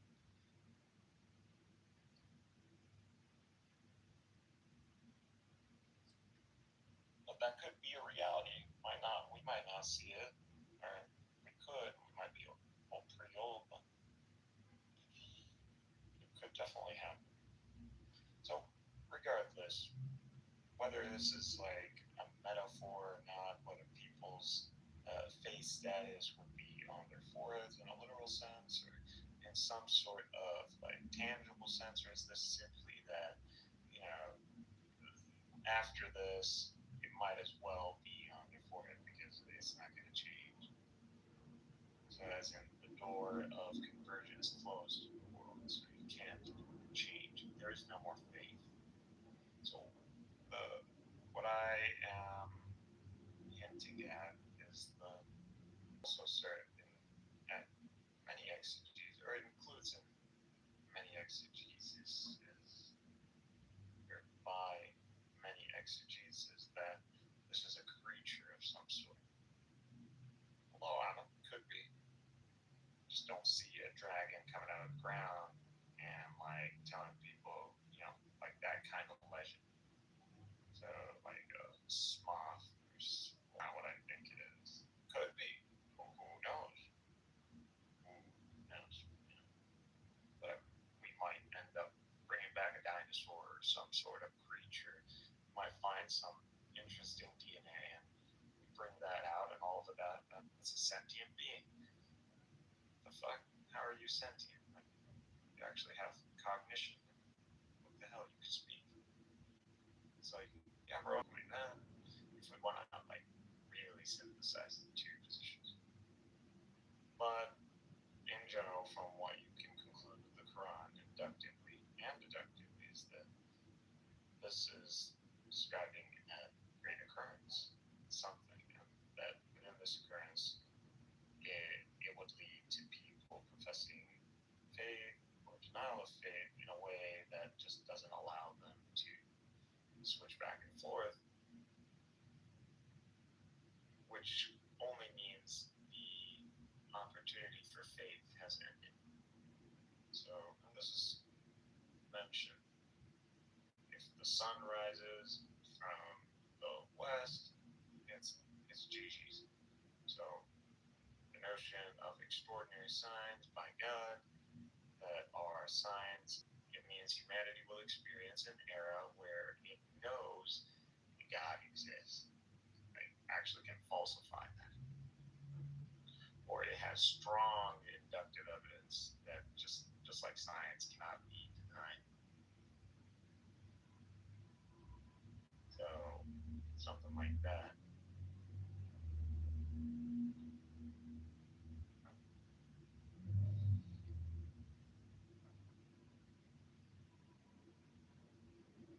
So when people are thinking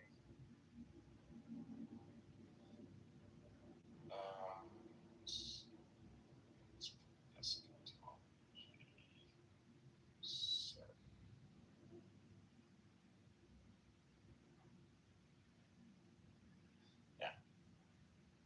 So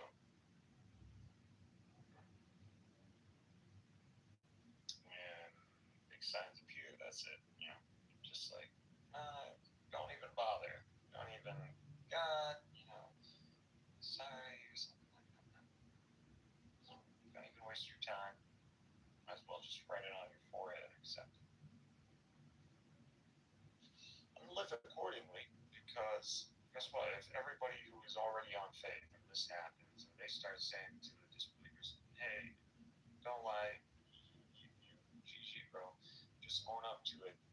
Now, once you get over all the stages of grief, denial, and all that, what it is that just like someone who's been told they have cancer and they're going to die in a year or two, what do?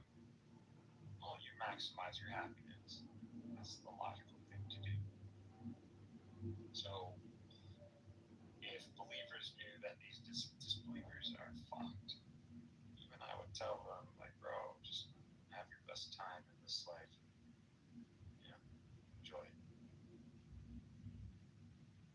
There would necessarily need to be some separation to begin with, just to give them that maximum.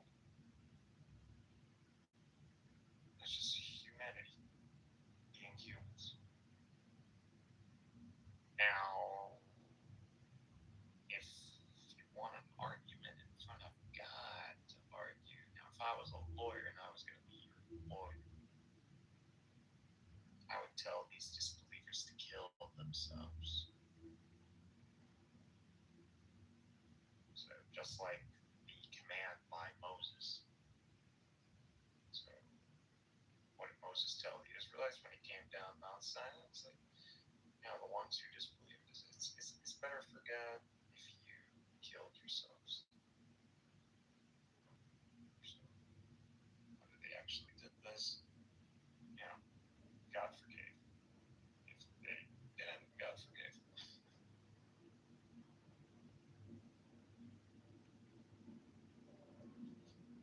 But I believe they might have done this, which makes sense.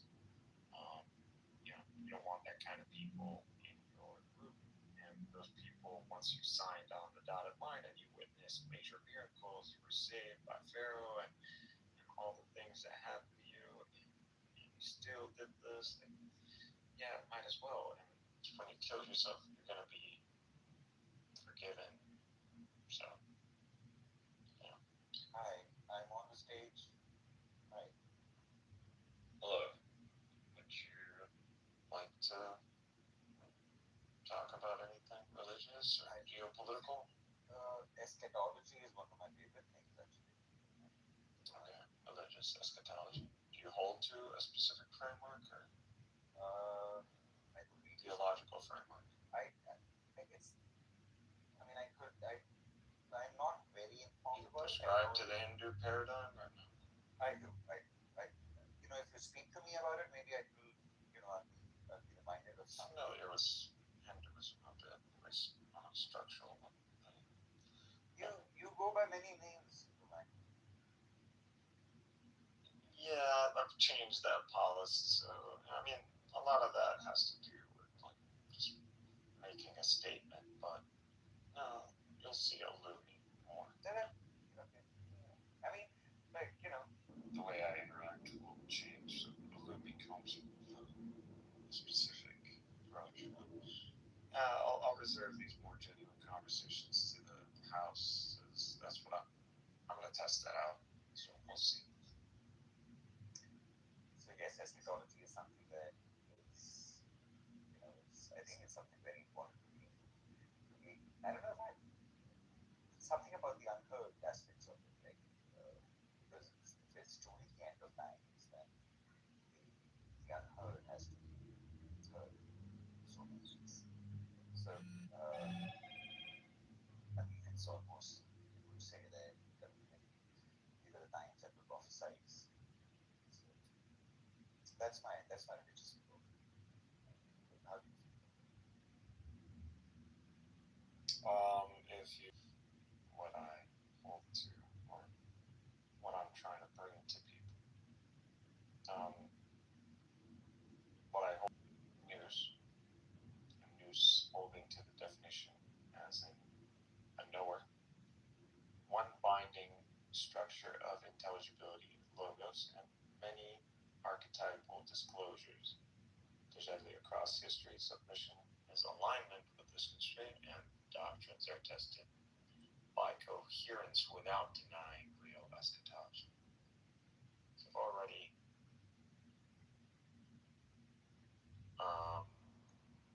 recognized people's different eschatologies and that this wouldn't be a problem as long as the constraint is upheld, which is to recognize that there is a knower agent of reality pretty much, and that this knower agent is timeless, but timeless in a dynamic way. That's like what God was doing before because he's eternally doing it. So this is all dynamic. The notion that God can just snap his fingers, or that he's in another location and that he could just snap his fingers and pop up right here, he could $1 million you, break the laws of physics.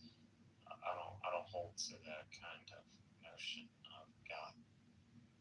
Not that I claim to hold to understand the complete modality, but I believe at this point very strong understanding. So if you want to share any eschatology, I'd be very interested. Which is very hold to the constraint. Yes. No, I completely. I think I agree with your sense of the God that you were trying to describe. Nous. I'm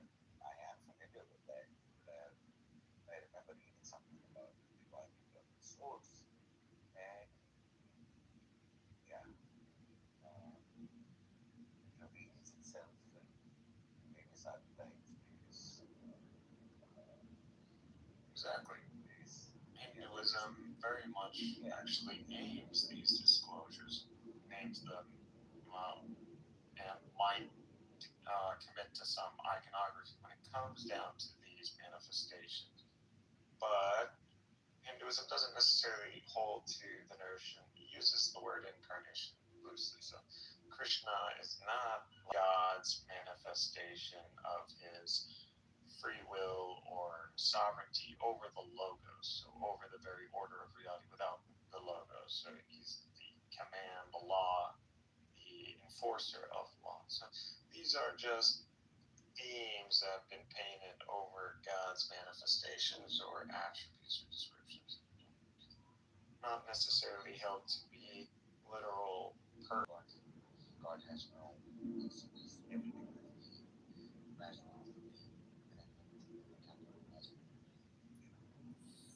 My God is the all powerful God, omniscient God.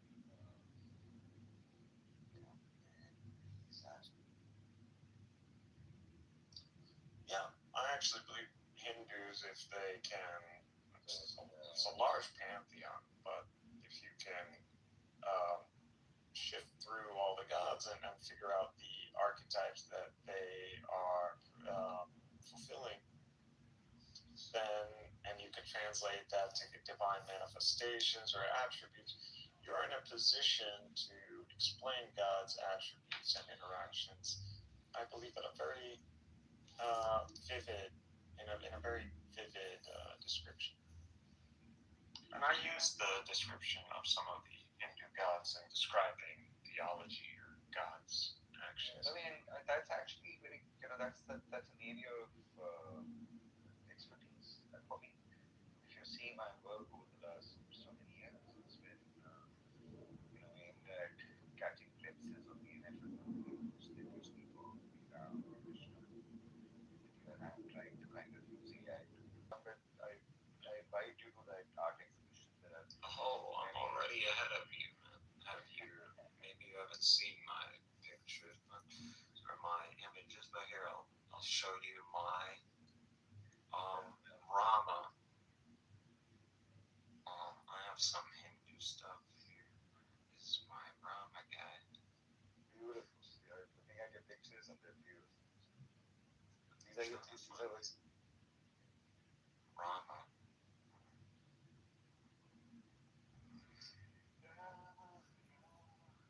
I know it's here somewhere. I'm so many. Oh, here it is.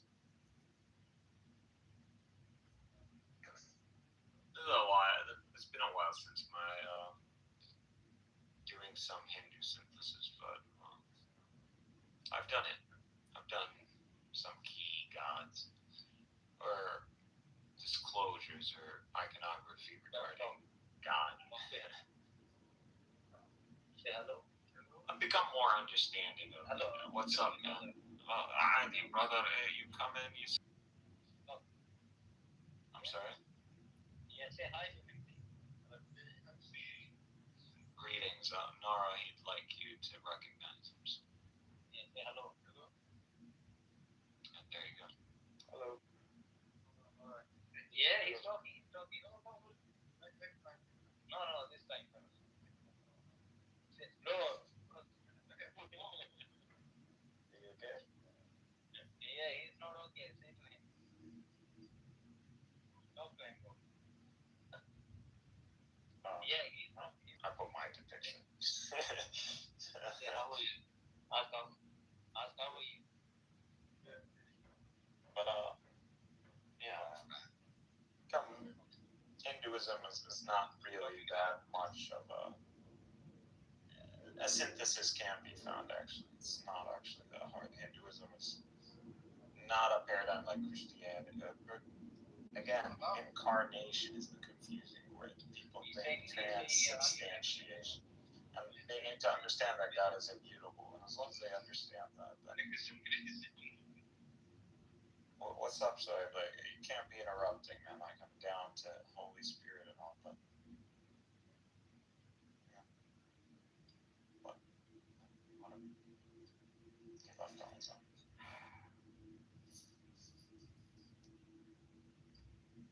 But yeah, I'm always in this mind. I'm always down to learn.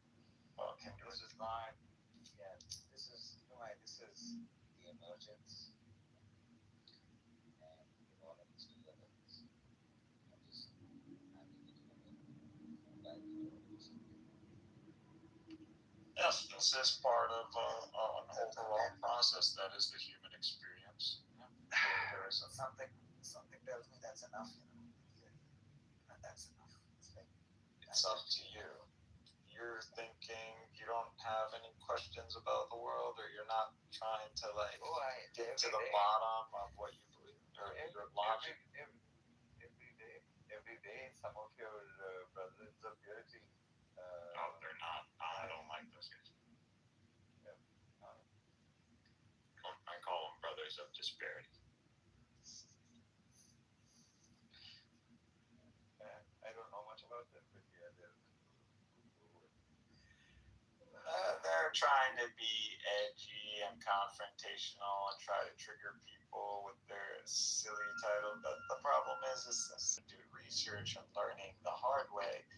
Y'all not very good at it. And that's what they're like. When you push hard on them, they'll say, well, we're intentionally doing this so people would go and learn. I was like, that doesn't seem actually doing what you guys think it's doing. It's just causing sectarian hate.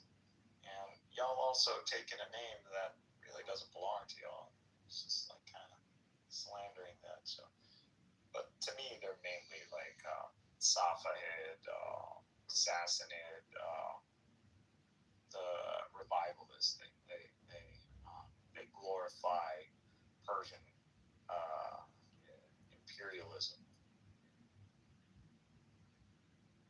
So, and they're attacking Islam from taqiyya, crypto kind of style.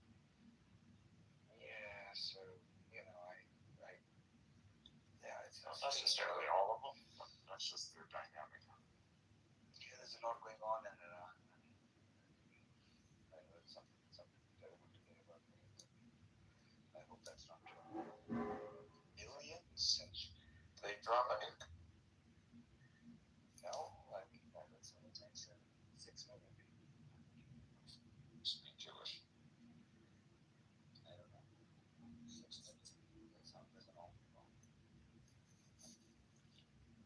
So, temporary suspension of negotiations in Geneva, and Americans are demanding that Tehran turn in its uranium. I thought y'all blew it up. What happened? American and Iranian negotiators have suspended temporarily, and that they would return negotiations later on Thursday. Meantime, Washington expects Iran to dismantle 3 sites and deliver all its enriched uranium. No, that's not going to happen. However, positive note, they did exchange creative and positive ideas during the talks, expressing optimism. The talks were 3 hours, almost approximately 3 hours. And it was while the foreign Romani minister and the nuclear agency, whatever, the director of that nuclear watch agency. Now that's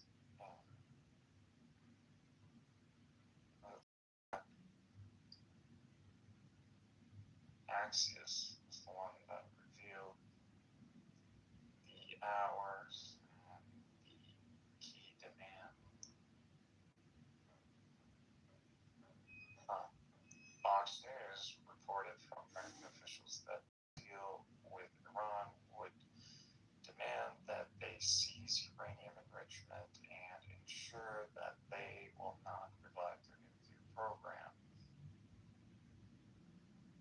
Finance and Wall Street reported from officials that expects Iran to dismantle 3 nuclear sites and deliver the uranium. So that was actually Wall Street Journal, which makes it more incredible.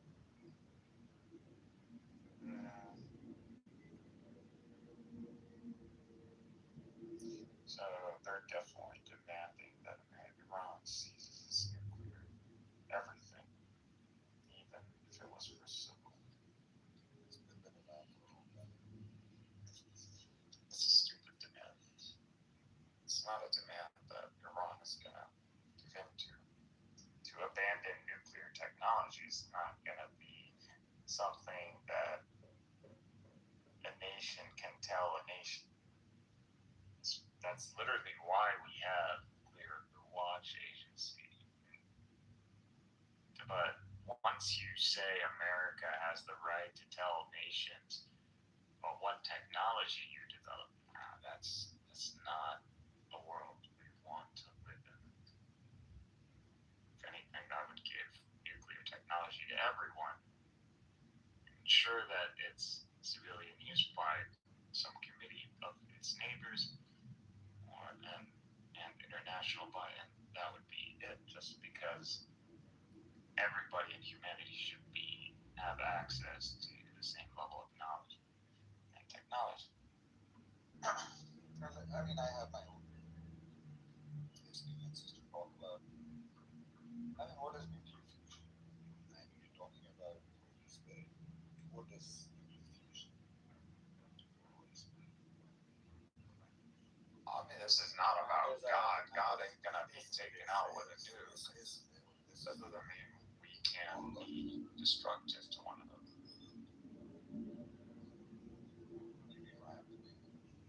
We don't have to be. Exactly, but when everybody got nuclear tech or they got like nukes, well, that's pretty much it. No one's really gonna be thinking to go mess around with that guy.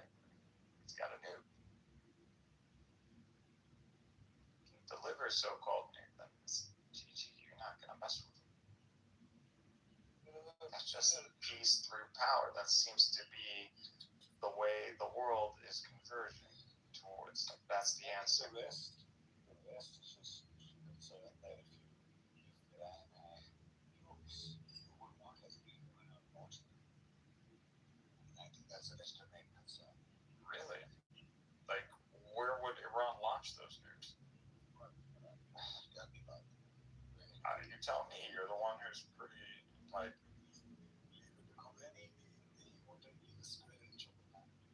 Oof. Why do you think Khamenei is someone who's like... Not just him alone. I mean, wants to genocide most of humanity? I don't know what's going on in Iran. Well, I'm telling you, he doesn't want to. Nor they might be a specific kind of a sect, but they're still Muslim. Muslims just cannot. We cannot fundamentally attempt to do this. We would be refuting our own religion if we accomplished something like this. We can't do something like that. Get along, what you're saying is crazy. Just nuclear radiation and winds and just nuking the whole world. You'd just be nuking yourself too. You can't do that.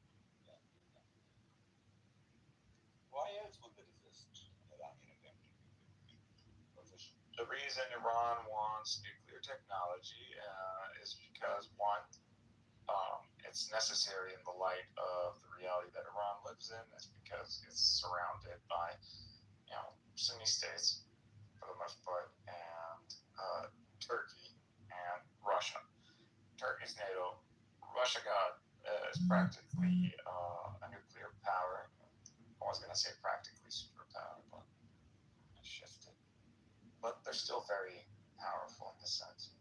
And so Iran needs something to secure its national interest. And that's having a nuclear program where they can toggle into fast production of nukes if it required, because you're literally Russia got like 4,000 nukes. So, and Russia Russia is a rival, like this trinity of rivalry that's happening. It's Turkey, Iran, Russia. That's in the surrounding the Caucasus regions and mutual borders. So that's just the matter of it. So this is a national security thing for Iran. This is nothing to do with the Islamic mullahs and actually, if anything, it's the mullahs that are making sure that the military doesn't go full out with the nukes. So this is an ideological line. Iran can't launch nukes at Israel, yet alone launch them at Israel's the Holy Land. Palestine, Israel. There's nothing wrong with the name Israel. The Zionist state. Some of the guys that Can't do the Holy Land. some of the voices I've heard here on Clubhouse, Matthew specifically, and there is another Indian sounding voice. Yes. They're ready to defend the Persian Empire, of course.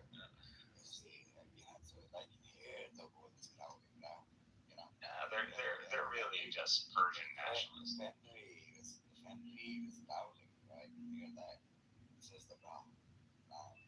This is all they got, bro. Like, what else? You gotta take this away from them. This is their moment. So they wanna let them have their moment.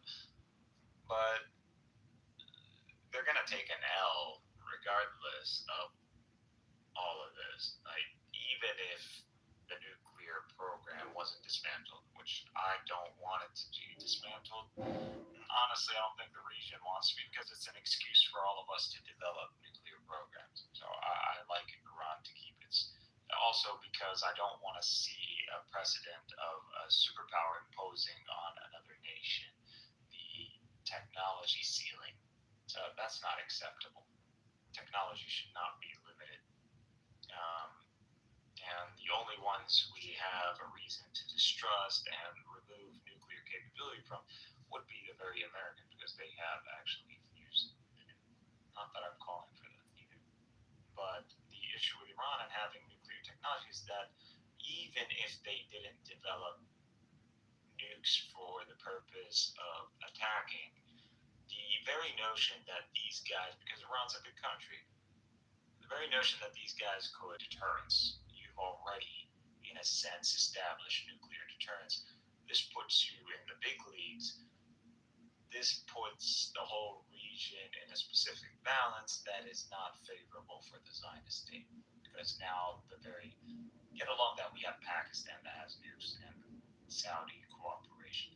So we already technically have nukes. We just don't have them on paper. And for the Zionists, they're terrified of that becoming on paper, because they themselves, their program is an open secret. It's not even something that the state actually officially declares to be a program. They don't actually officially state that they have nukes. It's like the most known secret in the world. So it's a balance enforcement. That's what they don't want. If Iran can just guarantee all the Sunni states in the region, I don't mean just the Arab world, but Turkey, then we're good.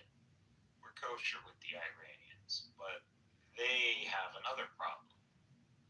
If I do put my hand in hand with the Sunni axis, or even the United States, as a new Western hegemony framework that will replace the United Nations, because the United Nations is on its way out. This would also be an ideological defeat for Wilayat al-Faqih. If you know what Wilayat al-Faqih is, it's pretty much the Shia Caliphate. So what you have is the Shia Caliphate. If the Shia Caliphate ends up putting hand in hand with not only its ideological rival, which, by the way, the very specific strain of Shiism that they're using there is the Safavid strain, the one that was imposed on them by the Safed dynasty or Sunni minority. So it's a specific strain that is hostile to Sunnism and sees fulfillment by the defeat of Sunni by the Safed. And they did this because the Ottoman Empire was predominantly Sunni, and how else are you going to justify Sunni Muslims killing each other? So that's what they did.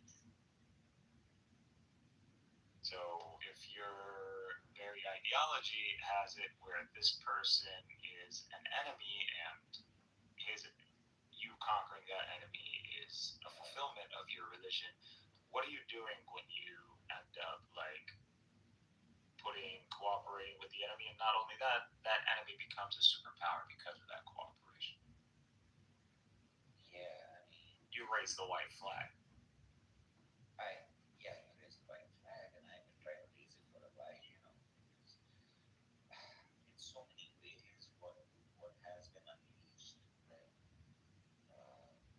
has taken a life of some, where these are matters of the heart, these are matters of the spirit, these are matters of these are matters cosmological performance. Literally driving sort of what he says, far more from the vantage point of Nara.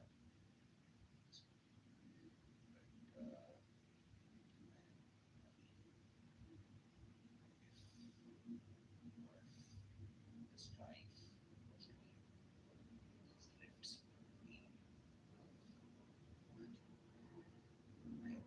I certainly wish with construction. I wish to be inviting Shia Sunni.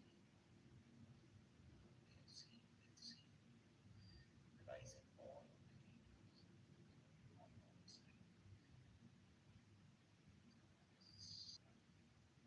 There is so frightening reality.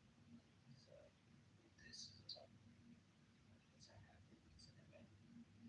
Everything else is far, far, far. So can you induction, bro?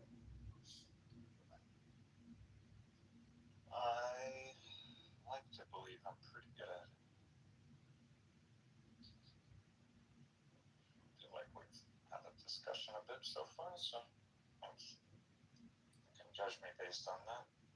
I'm not making any definitive statements when it comes down to the end game with Iran. So when I'm telling you is inductive, so it is not something that is an absolute truth, nor am I presenting to be definitely with absolute certainty, because anything can happen. A meteorite could show up tomorrow and take out Washington, D.C., and who knows what could happen. But if we always measure things, or we're going to predict things, we predict things with the variables that we can calculate for it. And obviously, again, anything can happen. But if things continue the way they are, and Iran is in the current setup, it is going to have to choose between being in, if it gets it, there's actually three out. It ends up becoming a North Korea, so very isolated, and a huge military kind of operation to make sure that it doesn't close the strait as a consequence of this, which would be costly and hopefully doesn't happen, because it only delays the boom. And we're all Muslims, and we should just enjoy the prosperity of each other and understand their history, that they were forcibly converted into a specifically hostile doctrine. And the Khamenei is actually not irrational, someone who can be engaged with, and he thinks about things pragmatically. So if he can just, which hopefully he does, unless he dies and someone pretty radical shows up, which hopefully that doesn't happen either. Things hopefully go in a good effort and supporting them. That's the only way they're going to be able to propagate this in the world. But they already know they can't do that. And they're just going to have to accept long long-term assimilation is going to be the inevitable outcome. So as it took like maybe I think 100, 200 years with the Safavids, it will take probably the same. Shiism was always on its way out as a opposition, a political opposition within the Islamic framework. In a world of nation states, like it's just no longer necessary to have a Shiism. So this is just simply a legacy of the Safavid Empire, and this is the ambition of Iranians who want to, which model do you propagate? Well, the model that works. So whatever model that works, the one that's true and tested, that's the one that you're going to go. That's the one they went with.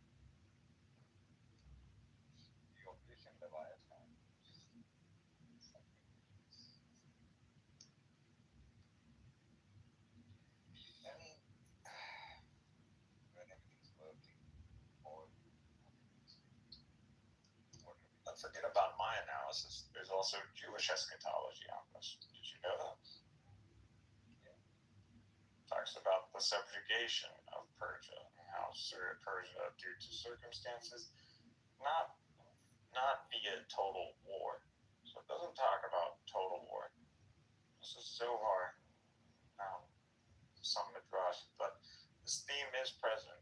And it puts this theme in context of a fifth exile, and so a huge exile, a last one. And if you just play around for a second and just stick to the framework and forget about the events, if you recognize what Israel is, Israel by de facto has to be in the land and has to be persevering to establish the house of God and the community of God in the land. That is not the Zionists, that is the Palestinians. If you look at since October 7th, there has been an exile, as in people have been kicked out. And so we're suffering a fifth exile. And you could backdate this for a bit. That's just by induction via the framework. If Israel has to be, if you're looking religiously, theologically. I identify you with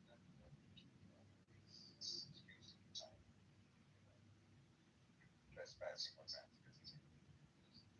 I don't know any other way to have I want to make some assumption. Because you go by many names and one of the names I remember this guy was Oh, you were Gaza wins? Yeah. It's a looming. I remember the Mr. Arafat very fondly. Quite a Mainly to shove it in their face. Gaza win shows up when he wants to rain on Zionists. Loading. So Mount Arafat is. But I'm simply describing Israel in the theological framework, and if Israel is defined that way in that theological, how could it apply to these Zionists who are not propagating God? What is Israel? But Israel is those who maintain the house of God and establish a society, God-fearing society in the Holy Land. That's what Israel is. And this is historically correct, as the Jews are not necessarily Israel. There's a connection. And Jews can become of Israel, just like Christians describe Israel as the church, spiritual Israel. But Israel specifically is a condition that applies to the seed of Abraham establishing a community of God or a nation of God in the Holy Land via maintaining the holy site. Something about the temple is. Well, there is if you look at it from a theological standpoint, there is already a temple. There's a house of worship, just like what Jesus said in the Bible that says this should be a house of worship dedicated to God alone. And that is exactly what it is. What does the temple need to be exactly? needs to be parliament? No, it doesn't need to be, but you can have parliament set up if you want.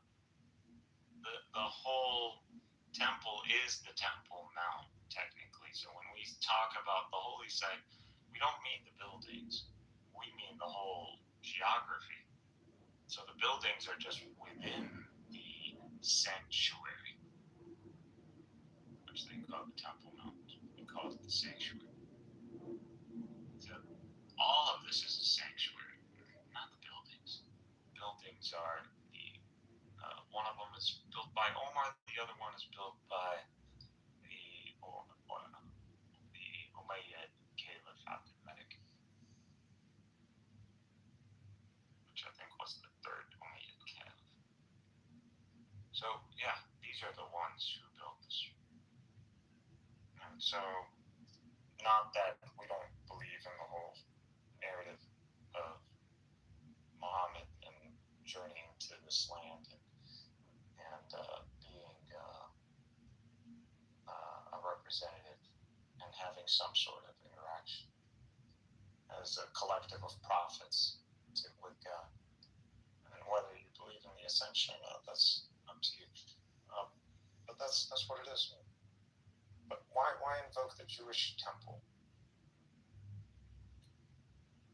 Do you believe that they might have legitimacy to rebuild their temple on that ground? But can the Jews tell us if they actually know whether the temple is specifically under there or specifically what geography? Because they haven't. We just know that it's within the region. They found some things that hint at a temple, not under the Temple Mount, but within Jerusalem. They found like that stone that says, all Gentiles are not allowed to cross at this point. But this doesn't mean that the temple, they've dug tunnels under there. There is no temple down there. You found all kinds of Roman shit.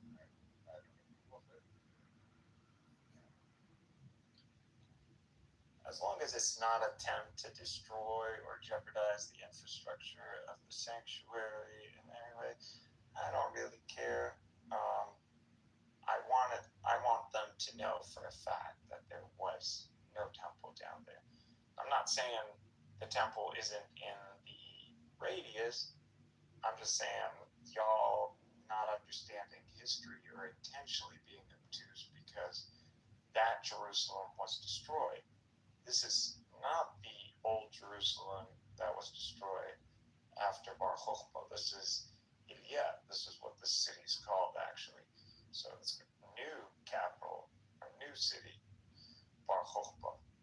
So this is not the same Jerusalem. We keep telling that to people. Like, we Muslims did not build this site because we knew the temple was under there. No. But there was a temple of Jupiter up here, and about the exact coordinates. We're not like these dumb Jews. It's as long as it's in that region, there's a house of worship for God. We're good.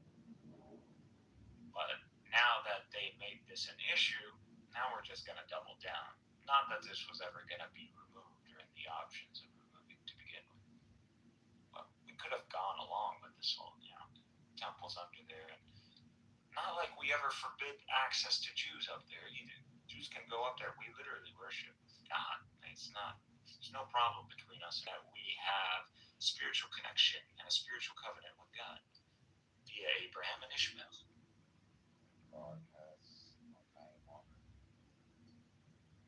God has honored his covenant so far with us as Ishmaelites or with us as Israel. These people are not Israel, at least the overwhelming majority of them. As in, I'm sorry, Israel's not the proper term. They're not of the seed of Abraham. So the covenant of Abraham, the blood covenant, doesn't apply to them. Israel as a covenant doesn't apply to them. And Islam as a covenant doesn't apply to them, except in their engagement with that covenant as a hostile. That's it. No issues with these clowns because they're not threatening whatsoever. Judaism doesn't threaten us. If you want to go and follow their stuff, you can, but it's not going to come at the cost of turning the hand of time, and we're not going to remove anything. And y'all don't even want the temple to begin with. If it was up to me, I would remove the Dome of the Rock. And I wouldn't remove the other one because it doesn't need to be removed. Like, how much space do you need for the freaking temple? So build your temple, but by building the temple, you understand you have to impose the law of Moses. But if you're building the temple in the sense like this is supposed to be some sort of new Mecca, and you're going to just turn this into a super mall or something, no, that's not going to happen. So we need, if it was up to me, I would need guarantees that they would impose halachic law on Jews. And they're never going to do that because Israel is a secular Western-style democracy that is actually just an ethno-supremacy state. So that's what it is. They don't want religious law. They're actually very much against it. The whole project of the Zionist state is to eliminate the problem that Europe had with the Ashkenazis, which is that specific strain of Judaism that turned them into a nation in a nation. So they wanted to get rid of that. And Israel actually ends up eliminating that. It's part of that process. They simply don't perceive what's happening to them. They have been cursed. They don't see that they're like cattle who have been tricked with a lot of food and a lot of room and space, and guess what? They've actually been fenced in, and all the wolves are going to be released once that gate opens. They don't see that. It's unfortunate for them, but they realize it now, and they're becoming very radical. And so what we need to ensure is that these people don't end up resorting to some sort of Samson option. That's all. Because they will do some stupid shit like that. That's not good. Now, I don't know any eschatology that implies any sort of major destruction or any of that to the world, but they have threatened to use this option. So we cannot kill box them. And the plan is not to kill box them. We don't need to total war the Zionists. All time is on our side. All we have to do is make sure that we develop our nations and have within our ability enough leverage to impose on Israel peace. So I don't want to sound ironic, but just fire with fire. So they claim that their whole doctrine as a state is, peace through power. And so that's actually our strategy, peace through power. Because we have the numbers on our side, and once we have the numbers, time is just working in our favor exponentially. You know how population growth works, it's exponential.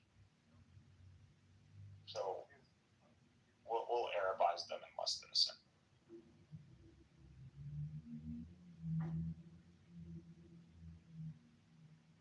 Which they're already pretty Arab anyways. I mean,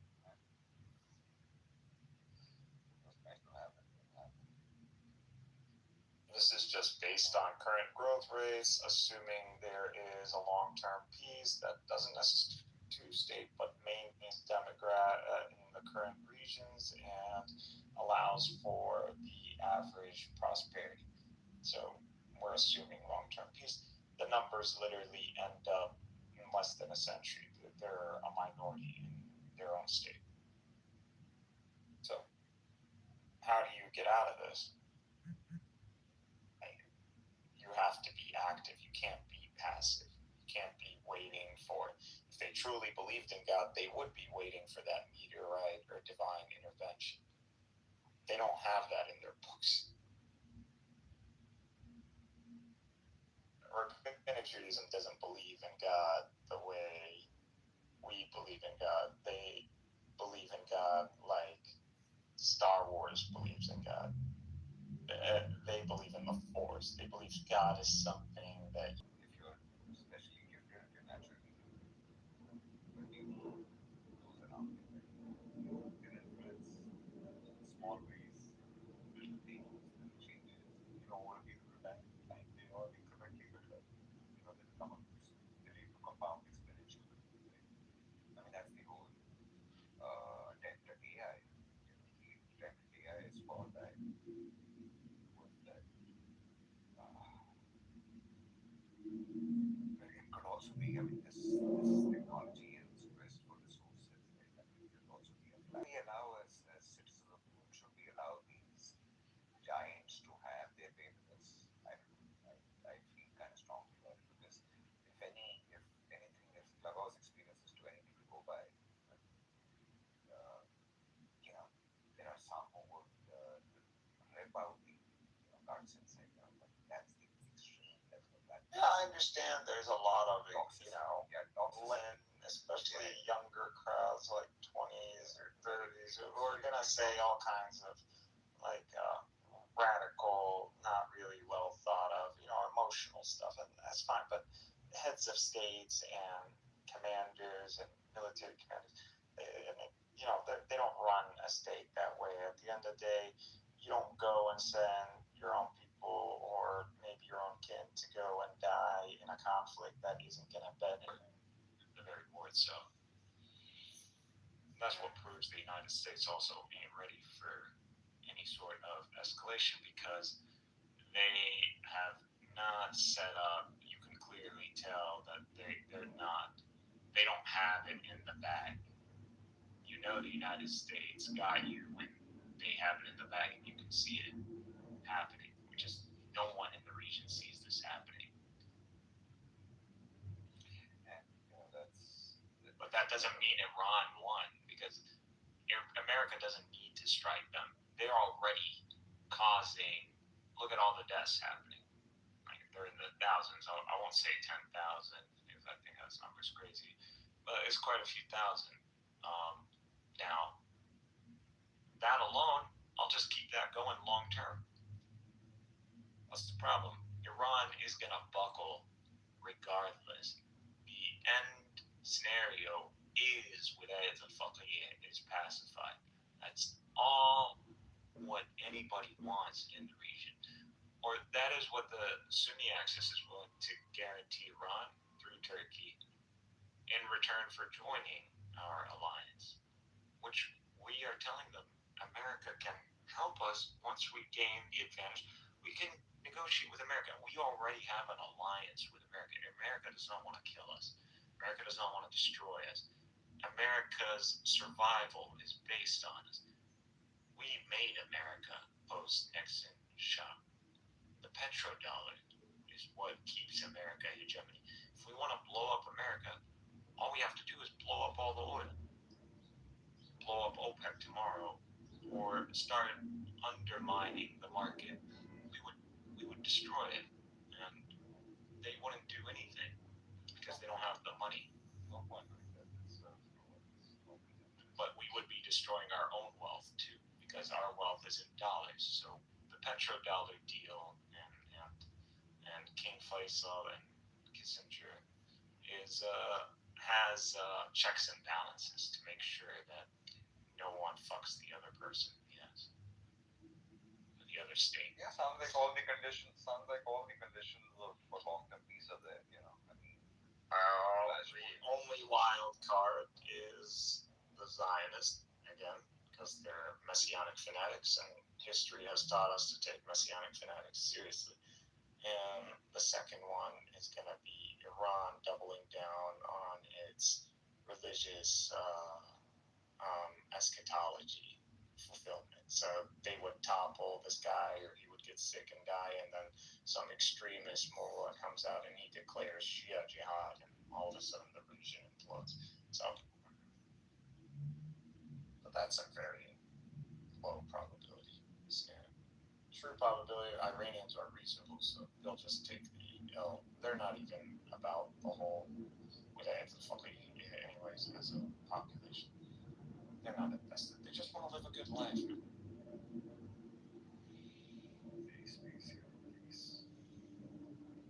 want to give that to them. You want to be like Turkey, right? That's what they really want. Turkey, they love going there.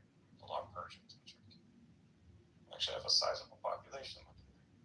So if that's what you want, easy. Just join with us. This is their real test.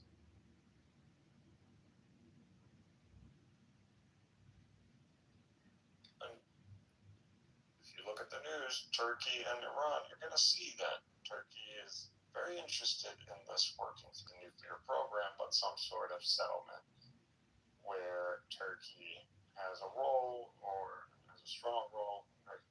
Clearly, we can showcase a role of Turkey in this deal. It's $1,000, man. I need my 1,000. Yeah, something else. So, really counting on this one. But Ramadan, 30 days.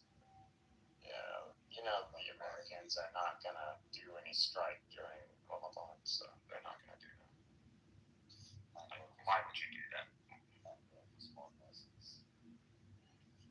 They would do a strike after Ramadan, or they would do it in a very vulnerable time at the end of Ramadan, which would be like the 27th or the 23rd. Which, again, would be really bad if they did this, even if it had a strategic advantage. So, really, just by this very act. So you have to wait. They have to wait till after Ramadan and after the Eid. So it's a good time to negotiate.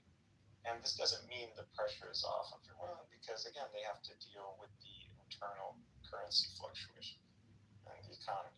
How can you run an economy when your currency isn't stable? So the only one who could fuck this up are the Zionists. You know, the only way to ensure long-term peace is abundance. You know, like create more money. Rich and happy. We created a system where you can print out money. Like, we're good. It's just we need nations to actually be rational and work in their interest. Doesn't mean they have to be paragons. It just means when you get checkmated, you just drop your king. You don't go and flip the whole table.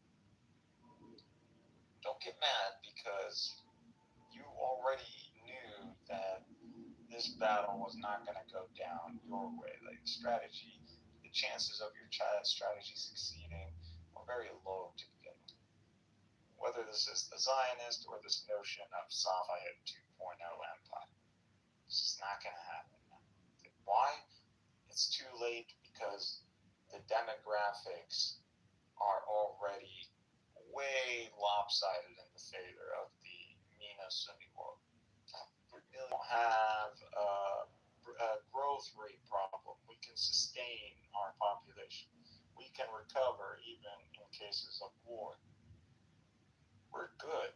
War comes at a cost. You might win a war, but what does this do to your demographics? How much did you lose? What does this do to your long-term trajectory? All of that needs to be calculated for.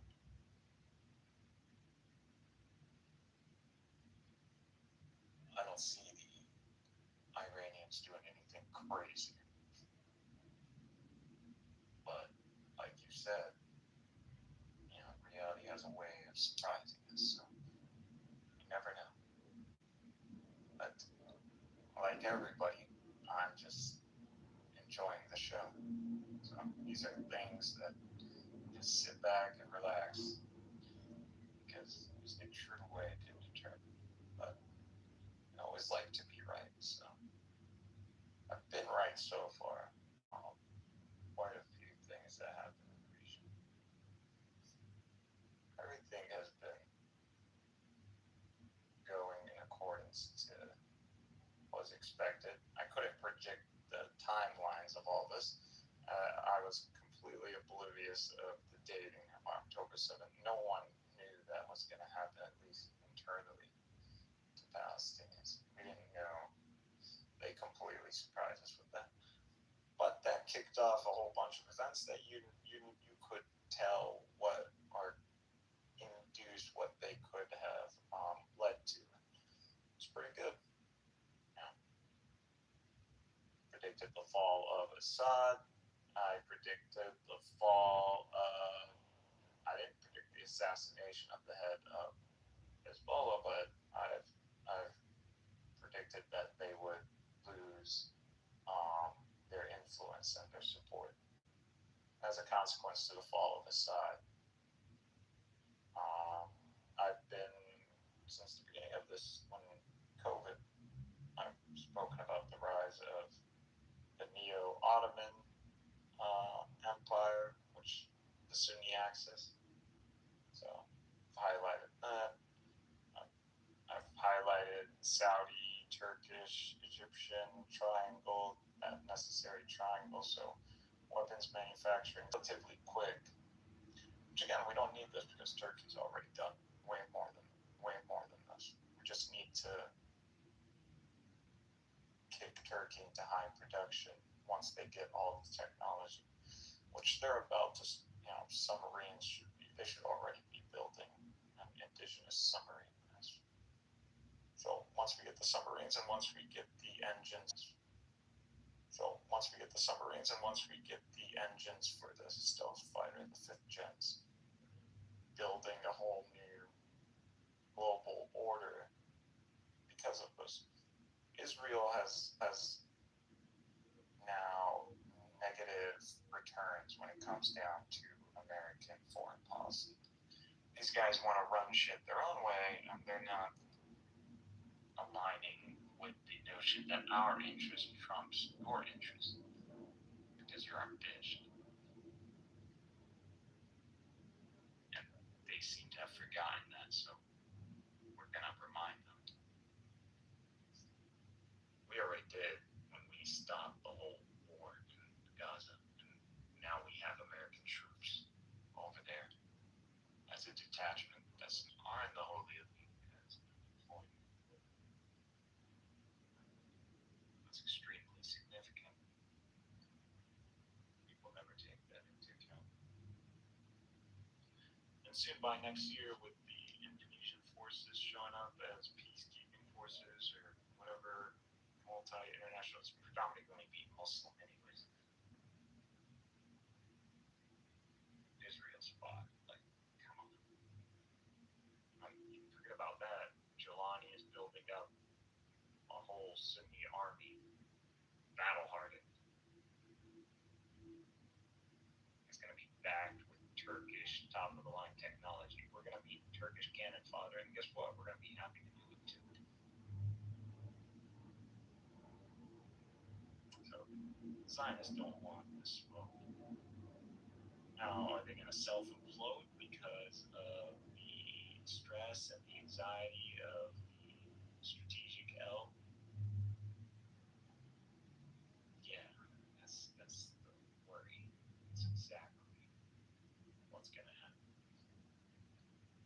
Because God has stated clearly what they do when they get defeated.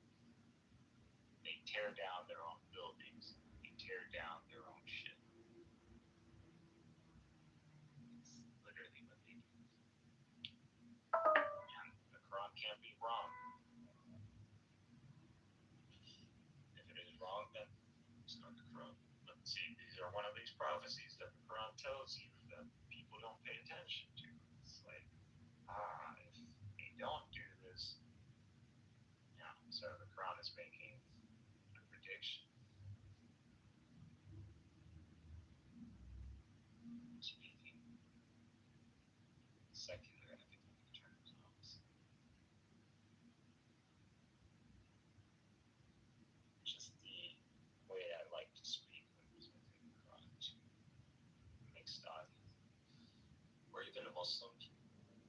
When talking about Islam, we should be as objective and academic as possible because that shows anybody who listening, that we are adhering to academic standards, and we are actually seeking knowledge and truth, and not simply to reinforce a dogma.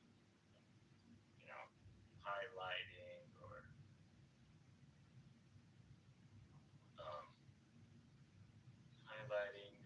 showcasing fanatical expression when having discussions of faith, multi-faith congregation don't serve us. The reason Islam was able to spread, especially among demographics that were conquered, like the Persians, is because of the pursuit of knowledge and the enshrinement of knowledge and truth. Because they had a strong intellectual class, that intellectual class incorporated itself in the Muslim world, and they ended up pretty much being some of our top scholars. Actually, a strong percentage. They're overrepresented in the golden era, because Arabs were mainly maintaining like these people.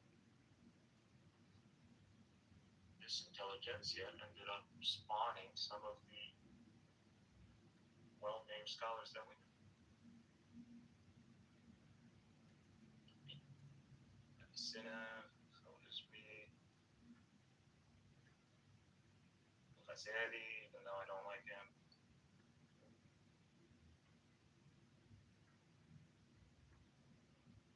And many others. Now, in context, these people spoke Arabic. Arabic was practically like a first language. People grew up on Islam. Their accomplishments are our accomplishments. We don't credit this to say Muslims, but we don't ignore it that he used Persian.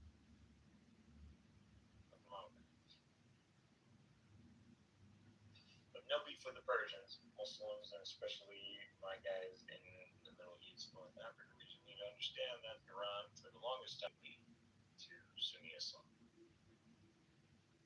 And just because some Turkish sadistic dynasty decided to show up and impose and do demographic change and do what Stalin did, does not mean that we forget that these people were once their ancestors, at least a portion of them, a strong portion, help propagate Islam. So think of them as your long lost relative got raised by some Jews. That's the logic.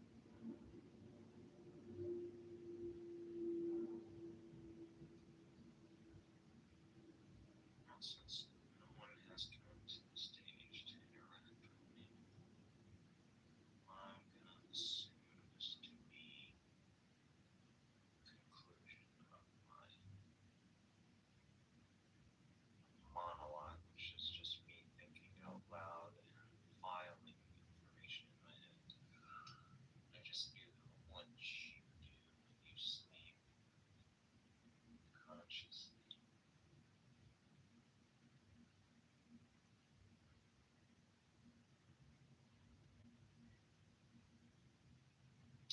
But I'm already reaching the point.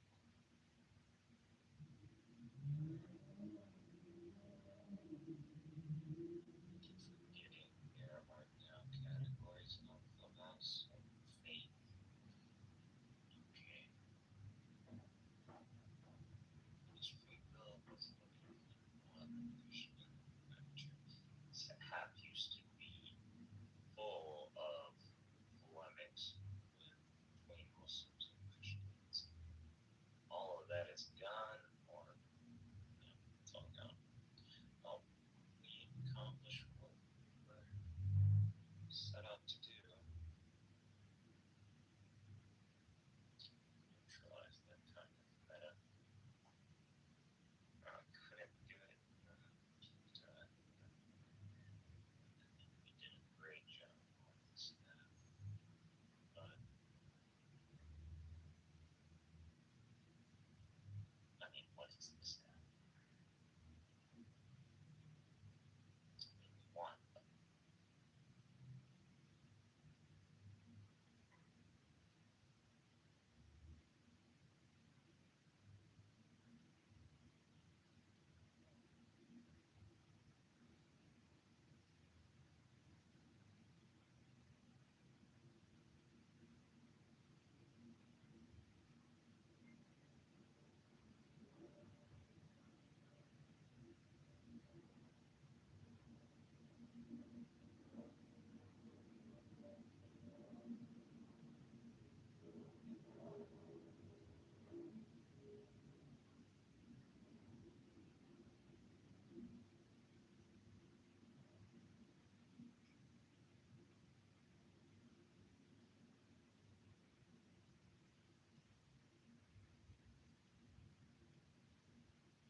mean, let me continue. But do you see, like, he's even saying he doesn't have a problem because he sees the money that goes to Israel in the benefit of the U.S.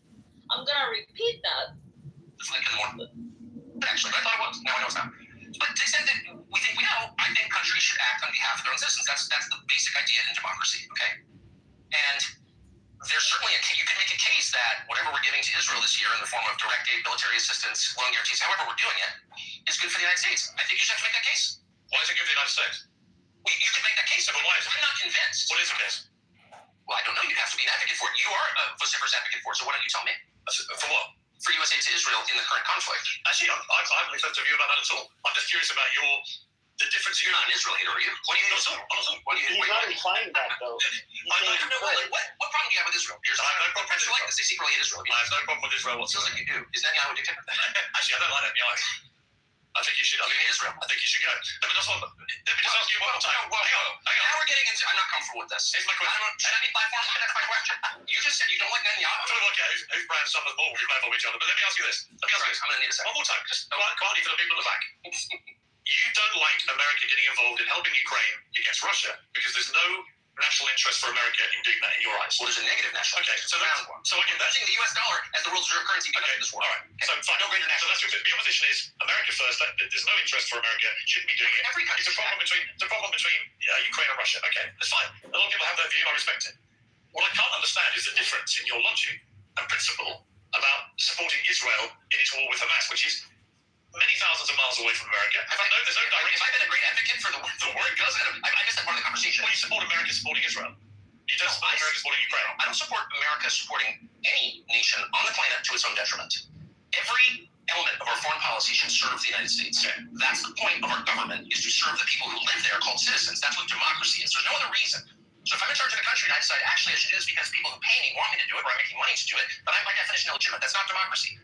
That is a species of oligarchy or whatever. You can assign a name to it. That's not democracy. So I just believe in our system. And our leaders should act on behalf of their own people, or what they think is their own people's interests. And I would apply that to Israel. I would apply it to Ukraine. I think there have certainly been times where we have benefited from our alliance with Israel. No, it's an alliance. Just like we have an alliance with They are allies. I don't know what ally means. It's short for alliance.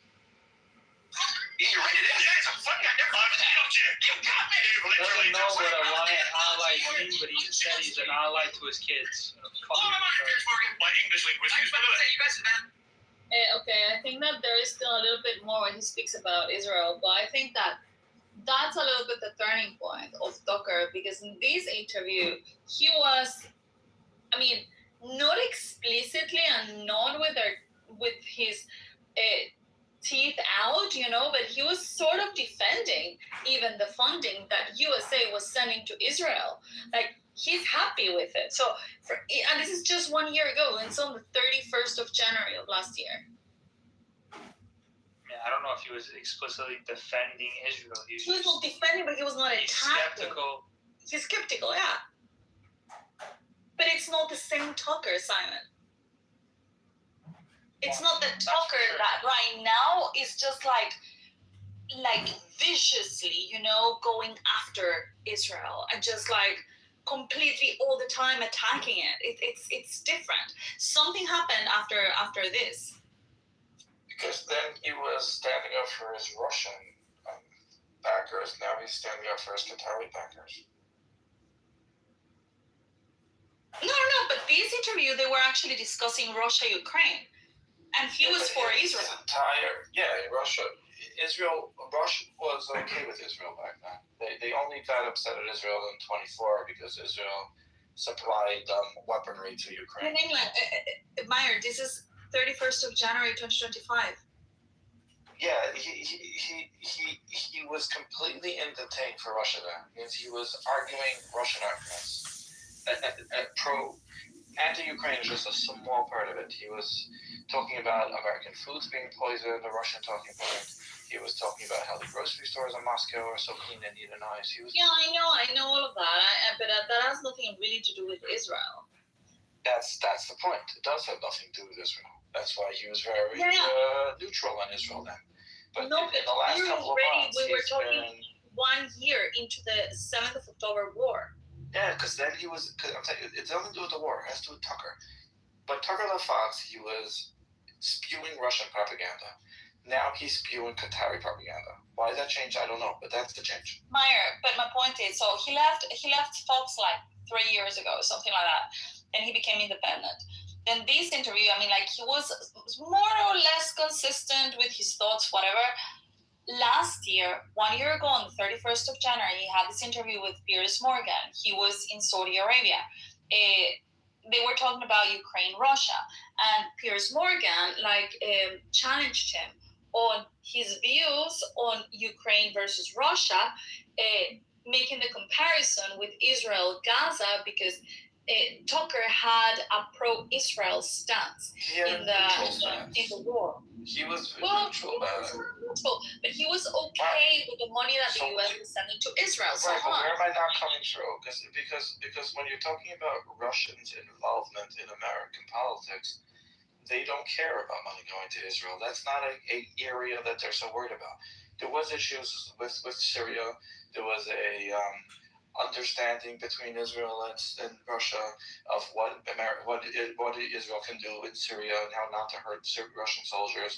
That's why when Zelensky came and asked for the Iron Dome back in the beginning of the war, 2022, Israel said, we can't do that. We have Russian soldiers on our border. That's way too dangerous for us.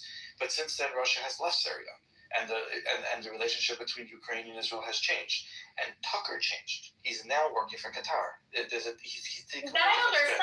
understand that he's working for Qatar, but that's my whole point, that something happened after the 31st of January that completely made him take a 180-degree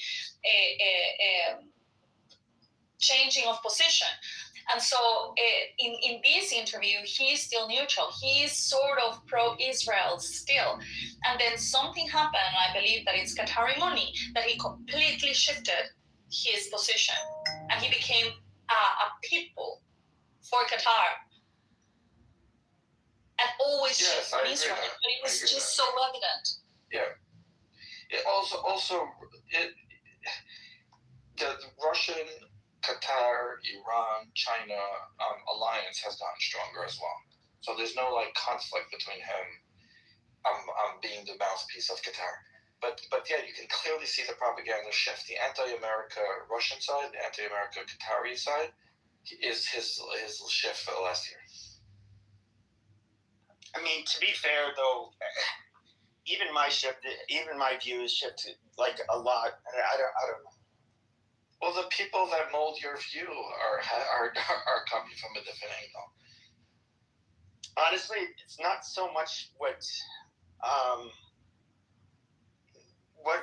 I'm listening to. It's more just literally observations and what I'm hearing. The Zionists say, and it's rubbing the wrong way so much. How do you hear what the Zionists say? Oh, sure. Like when they were speaking at the what's that Jewish Republican conference that they had in Vegas. You had the Jewish World Congress. Of course, Greenblatt is a fucking faggot, and he always runs his mouth. And then even what's come out of Netanyahu's mouth, they've, for example, this social media or information campaign that they're doing, where they managed to convince Congress to force the sale of America's TikTok, and then Larry Ellison buys. So you're clearly listening to heavy propaganda. You just. Well, no, but Netanyahu said this was when he was at the influencer conference here in the United States. He was outward. He was saying it that's our most important goal because of the young, and that's particularly influencing the young people. It's not. Yeah, so what he was saying was, which should be obvious to everyone, that there should be a better PR campaign. I mean, he's basically parroting Charlie Kirk's letter. There should be a better PR campaign. The people that you're listening to have taken that to mean that they're trying to infiltrate TikTok. It's humorous. It's silly. I mean, only if you want to hear that is what you're gonna understand. Like a guy who's clearly the whole world is against him. He's saying, the amount of PR against us is insane. What's actually happening is not what these people are saying. We have to fight back and actually make sure that the facts remain the facts. Yeah, well, I mean, Yeah, I'm not. I mean, even Mitt Romney, others, after they did that vote, they had said, yeah, no, this was because of the anti-Semitism or whatever they were calling it on TikTok. I just, and even if we were to look today, like, one of the biggest criticisms you're going to get on the right are going to be two specific things. We don't want the Zionists or Israel to get us involved in a foreign entanglement. And we're tired of sending them money, and then it's kind of like, look at what's happening today. It's like, what's happening? Oh shit, yeah, it's Israel's literally trying to get us to do a. I don't know what the fuck it is they want us to do. More false propaganda that you exactly like you say. Let's backtrack a job. This comes from you pretending that Israel pushed America into the Iraq War. Nothing is further from the truth. It's like a retarded allegation. Israel did not want the war. One man who was out of parliament government at the time, Netanyahu, came to America and supported an ally as a friendship, and that turned that into Didn't they actually advise them not to? Yes, they told them not to. They asked them not to. Yeah, I'm not conflating Iraq. I'm not conflating Iraq with this. Okay, I understand Ariel Sharon was president. He did not want it to happen. Sorry, I interrupted, but so that foundation is completely false. Now, what's going on now is what people on the right who want to destroy America, it's very scary, like Nick Fuentes and that crowd. They want to uninvent America. They ignore themselves conservative. They're not conserving anything. They are arguing that because it'll benefit Israel to go if the U.S. destroys the mullahs, therefore we shouldn't do it. Our interests align. Like I'm sorry for Nick Fuentes that the interest aligns with Jews. Like I can't help him, but our interests align. They killed thousands of Americans, and they want to kill Israel. You know why, by the way? Because they hate democracy. They hate freedom. So they'll attack the country that represents democracy in the Middle East, and they'll attack the country that represents democracy in the world. Unless you hate democracy, like Nick Fuentes, you should be against Iran, whether it helps Jews or not. This is a pure propaganda that you've bought into. Do you think that they hate democracy, or do you think they hate the U.S. for very specific reasons? What like they hate democracy? What they hate democracy. It's both. They hate democracy and they hate the U.S. No, I think they specifically hate us for very specific reasons. We were against them when they came into power. No, actually, we assisted them. Your history is completely retarded. What happened was in 1954, when the anti-establishment Mohammed was dumb enough to ship out what's today called BP gas, British Petroleum. Back then it was called something like Persian Anglo Drilling Company. Now the British Petroleum, whatever exactly it was called, the British Anglo, no, it was called British, Anglo-Persian, whatever the exact term was, they completely raped the Persian people. So I'm not giving them a pass. The British government made more in taxes than the people drilling for oil. Like it was terrible. That had to be renegotiated. Everybody knew that. They were ready to renegotiate. But Mohammed, if you look up his name, decided to cut ties with the West completely and bankrupted the country. At the same time, he was making lavish Persian-themed parties. The mullahs begged America to get involved. They said, and he positioned himself, read his books, he positioned himself as the voice of freedom. Now, if you actually read what he says, he kind of somewhat to Mein Kampf, he said, as soon as we get America's help, we're going to throw them out. America, in its traditional, assuming everyone's like us way, backed him anyway. But the claim that they're mad at America for helping them is the exact opposite. They blinded America. America went with it. It was actually one person in the government that said in 1979 who said, let's not do this. And he was maligned as propagating Zionist interests for hating Islam and ignored. But no, America backed the mullahs stupidly. Completely not true. Why did they take our embassy workers hostage? They hate democracy. They say it. Read the book. He says it openly. Bro, they want Sharia law. They hate democracy. You don't even need to go into. Just let me say this quickly. You don't even need to go into the details. Just open your eyes and see. Do you think Iran is democratic? Do I think it's democratic? In their most perfect ideal system of in their most perfect ideal of Sharia, like where does that even promote something like democracy. Why? None of those fucking countries are democracies. None of those Muslim countries are. I don't give a fuck. But you have Turkey. Maybe that's So the why only do you one. think in the the Middle Islamic East. Republic? Why do you think they bring down democracy wherever they go? I don't think those people can exist under a democracy, unfortunately. Exactly. They did. So they One hate second, they democracy. did. There you go. One second, they did. The Persians did. They had Yeah, the democracy. Persians No, did. I'm Sure. not talking about the Persians. Oh, I'm So we're talking talking about about the the Islamists. Persians. The We're talking about the Islamists. Persians. The Persians have taken hostage by the Islamic Republic. Yeah, but I'm talking about the Islamic regimes. You know, every time they go somewhere, they take down whatever it is and they implement something completely different to democracy. And this is exactly what they did in Iran. The Persians are not the same as the IRGC. Everybody knows that. Listen, the allegation But against yeah, they hate America, democracy. which is not completely true, is that America backed an anti-democracy regime because it was better for America. Now, that's not really true, but no one can make the argument that we didn't back the mullahs. We did. To say thank you, 6 months later, they took our embassy workers hostage. But they should not have a beef with America. America worked with them up until they turned against us. I'm not supporting the IRGC or like I can really care less if it would be good if the IRGC was taken out. I'm not even. That's not it. But can you see a benefit to America if the IRGC is gone? Well, it'd be more peaceful in the region. No, not in the region directly. But that affects us because what happens there affects us. Yeah, but apart from the region directly, can you see any reason why the USA would benefit itself by taking the IRGC down? Not really, no. No? Just no terrorist cells in your country? They don't really do that in the U.S. No interference of Iran in They try America? to murder. That's usually Sunni Muslims that do this. No Americans. Wait, you do know no that Americans slaughtered by Hezbollah who are financed by the IRGC. You see definitely zero connections that benefit the U.S. What about the attack? Where does Hezbollah attack outside of Iraq? Where do they attack us? Lebanon. Well, they attacked us in Lebanon. They killed 250 Marines. And that was how many decades ago? Who cares? Like, you forgive them now, it's over? Well, it was the 80s. Once again, I don't know. Once again, they tried to murder Trump.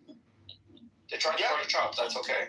Yeah, they actually I'm not saying it is. claim responsibility. According to Tucker Carlson, we should nuke him for that. Well, I'm not saying that they. Once again, I'm not making the position that they're bad, that they're good, or that it wouldn't be best with them not in power. But she asked me the question, what is good for the United States and terrorism? No, I'm sorry, they aren't really committing terrorism on us. Because you're making the claim. You're making the claim that if the U.S. gets into Iran, it'll be because Israel is making them. No, they can't make us do anything. Well, that was your claim initially. No, I'm saying no. It's obviously it's Israel that's pushing for this, and of course the Zionist Americans, for sure. Dude, I don't know. I don't even know what to say. Really, I think you have things like so twisted. Wait, so I'm just curious. If there's another free nation on the planet, some of which the people themselves that are completely opposed to the regime oppressing them are some of the most productive people of any country that they go to. I mean, like, it's they're doctors. These are people who come from Western. They're like Westerners.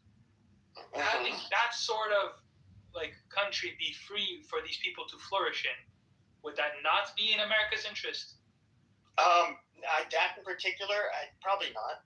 Yeah, no, Simon. I mean, America is not a charity. They're not charity nuns. I mean, it's not because of that. If they intervene in Iran, it's not going to be because they want the Iranian people to flourish. No, it will be because of self-interest. It's not about a charity. Terrorists.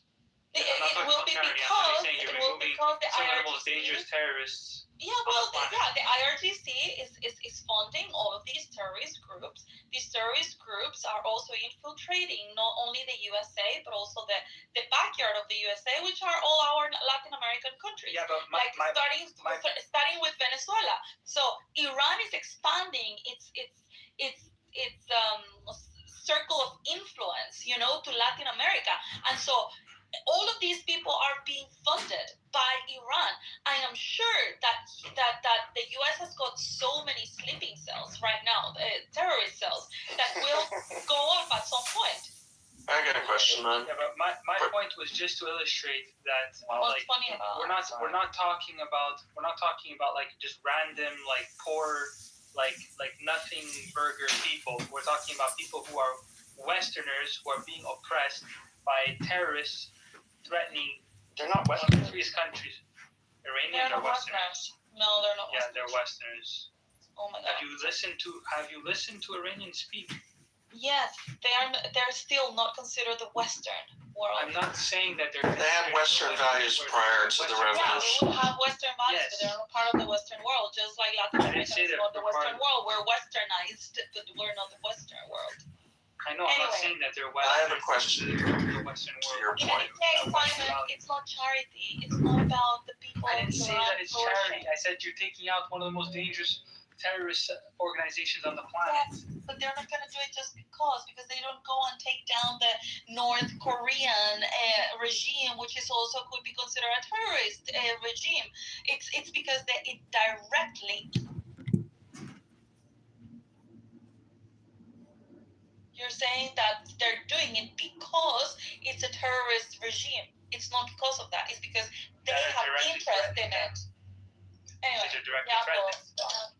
No, aren't the talks limited to the nuclear program, or are they also expanded to include funding for external terrorist groups? I think it's everything, and I think the nuclear program they're using to justify. No, I think it's almost all the nuclear shit. Okay. It's like they have to get rid of all of their enriched uranium, and then they have to be on but I think that's what basically a permanent, without a sundown clause. They have to remain basically they can't produce anymore.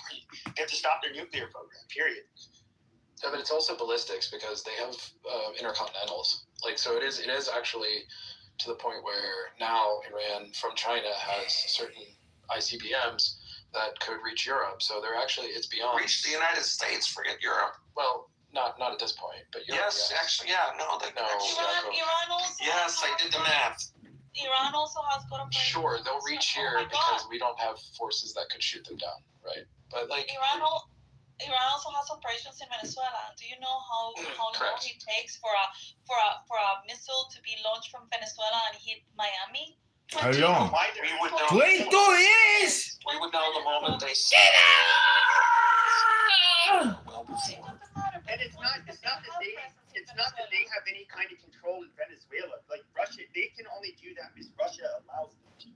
They don't pull the fucking strings. Yeah, of course. The IRGC is waiting for Russia to allow them. Yeah. There's a big economic interest, I think, in Iran for America, which is that if you want to stop China from building the Silk Road and having untold influence over parts of the Western world, you kind of need Iran to become a much more Western-leaning, friendly country to stop the encroachment of China, not just in the Middle East, but following the Silk Road. If you want something from India, that's a big interest of the United States, is to actually sort of box in China from this, like sort of encroachment on the West, and trying to bifurcate the world between China and the United States. Look, China wants to actually do this. They've made no secret about it, about building the Silk Road. Where do you think that's going to go through? Central Asia. Where is Iran? Boom. This is a huge deal for the United States in terms of thinking out 10, 20, 30 years. Economically, it's a big deal for the United States too. Iran has a pretty decent amount of minerals. And maybe I am wrong, but I think that a lot of these arguments are very short-sighted. I think that this is part of a much, much bigger plan than it's huge. It's a huge plan. Are used to see. diplomacy. Whatever the Silk Road, fuck that, fuck the oil, fuck the whatever. It's Fuck it. a bigger Fuck it. plan that Trump is envisioning. It's huge plan. It's so big you can't comprehend the size of the plan. The Venezuela thing is happening. The guarantees agreement with. But that's about getting China out of South America too. Israel and Gaza. Israel and Gaza is todos everybody. Through commercial interest instead of just relying on diplomacy, he is actually trying to strike a lot of commercial agreements with all of the Middle East. He's trying to isolate Iran, isolate Russia. I think that the next one that it's going to take place is going to be Russia, Ukraine. And he is isolating some of these powers, probably China, so that to force China into a table, to make some. To force them to do what they have to do for the legitimacy of the country. Countries and stop being enemies with everyone. Otherwise, it's never going to work out. It's never going to work. That are going to set the music that everybody is going to dance. And I think that's what Trump is trying to do. He has got a much bigger picture. It's a huge picture. Huge picture. It's a huge picture. I think that's a little naive. If we only cared about. Of course, it is naive. Having more people like us. I'm not saying this to be, in a satirical way. I'm not talking about people liking you. The I'm talking fuck, about Pepe? people bowing to you because you are showing them who is the boss. Yeah, but Soy de jefe. Panama was up for renegotiating, or at least opening up to companies the Panama port, right? Which the Panama Canal is a huge deal. And what happened? They went with Maersk. They kicked, basically, China was pushed out of getting access to the Panama Canal. That's actually a big fucking deal. They own both sides. They don't anymore. I know they used to, right, and they were but the whole point around what's happening in South America is to box China out of South America. China is not a friend of the United States. I'm sorry to tell anybody here who has It's not a friend. The largest strategic. It's not a friend. It's not a friend, my friend. My friend is not a friend. Minerals on this earth. China has near monopoly control over a lot of important shit, and that's not acceptable to the United States. Not acceptable to the Western world, and Iran would be kind of getting a foothold in that part of the world to control China. Same with South America. China. Very smart, strategic. We're lucky we have Trump right now. It's the underpinning of their Belt and Road Initiative. Exactly. The Belt Initiative. Yeah. Belton. Whatever. Right. Yeah. Yes, but sure, but they already have tons of influence in Africa, right? Basically mining the shit out of Africa. It's pretty dismal. What's he doing? Yeah, I can explain to you, but I'm only going to do it once, Issa, because I don't give a fuck what most people think. So I do care what you think. So here's the deal. When we went off the gold standard in '72, the petrodollar became the global standard. And I do agree with you that Trump is wanting to commercialize, and I don't want to say westernize, but develop commercial underpinnings in that part of the world as part of an overall strategy to control the oil so that we never lose the status of our currency globally. Because once that happens, then America's in big trouble. And I know Trump knows that. So the only reason why we give a fuck about Iran is the oil in the long run. Now, obviously, the points that Sir makes about the Belt and Road, and the Belt and Road is a pretty clever strategy by the Chinese to, resource their country. They are 4 times bigger in the number of people, and if you just scale that up, they could be, 4 times bigger than the United States.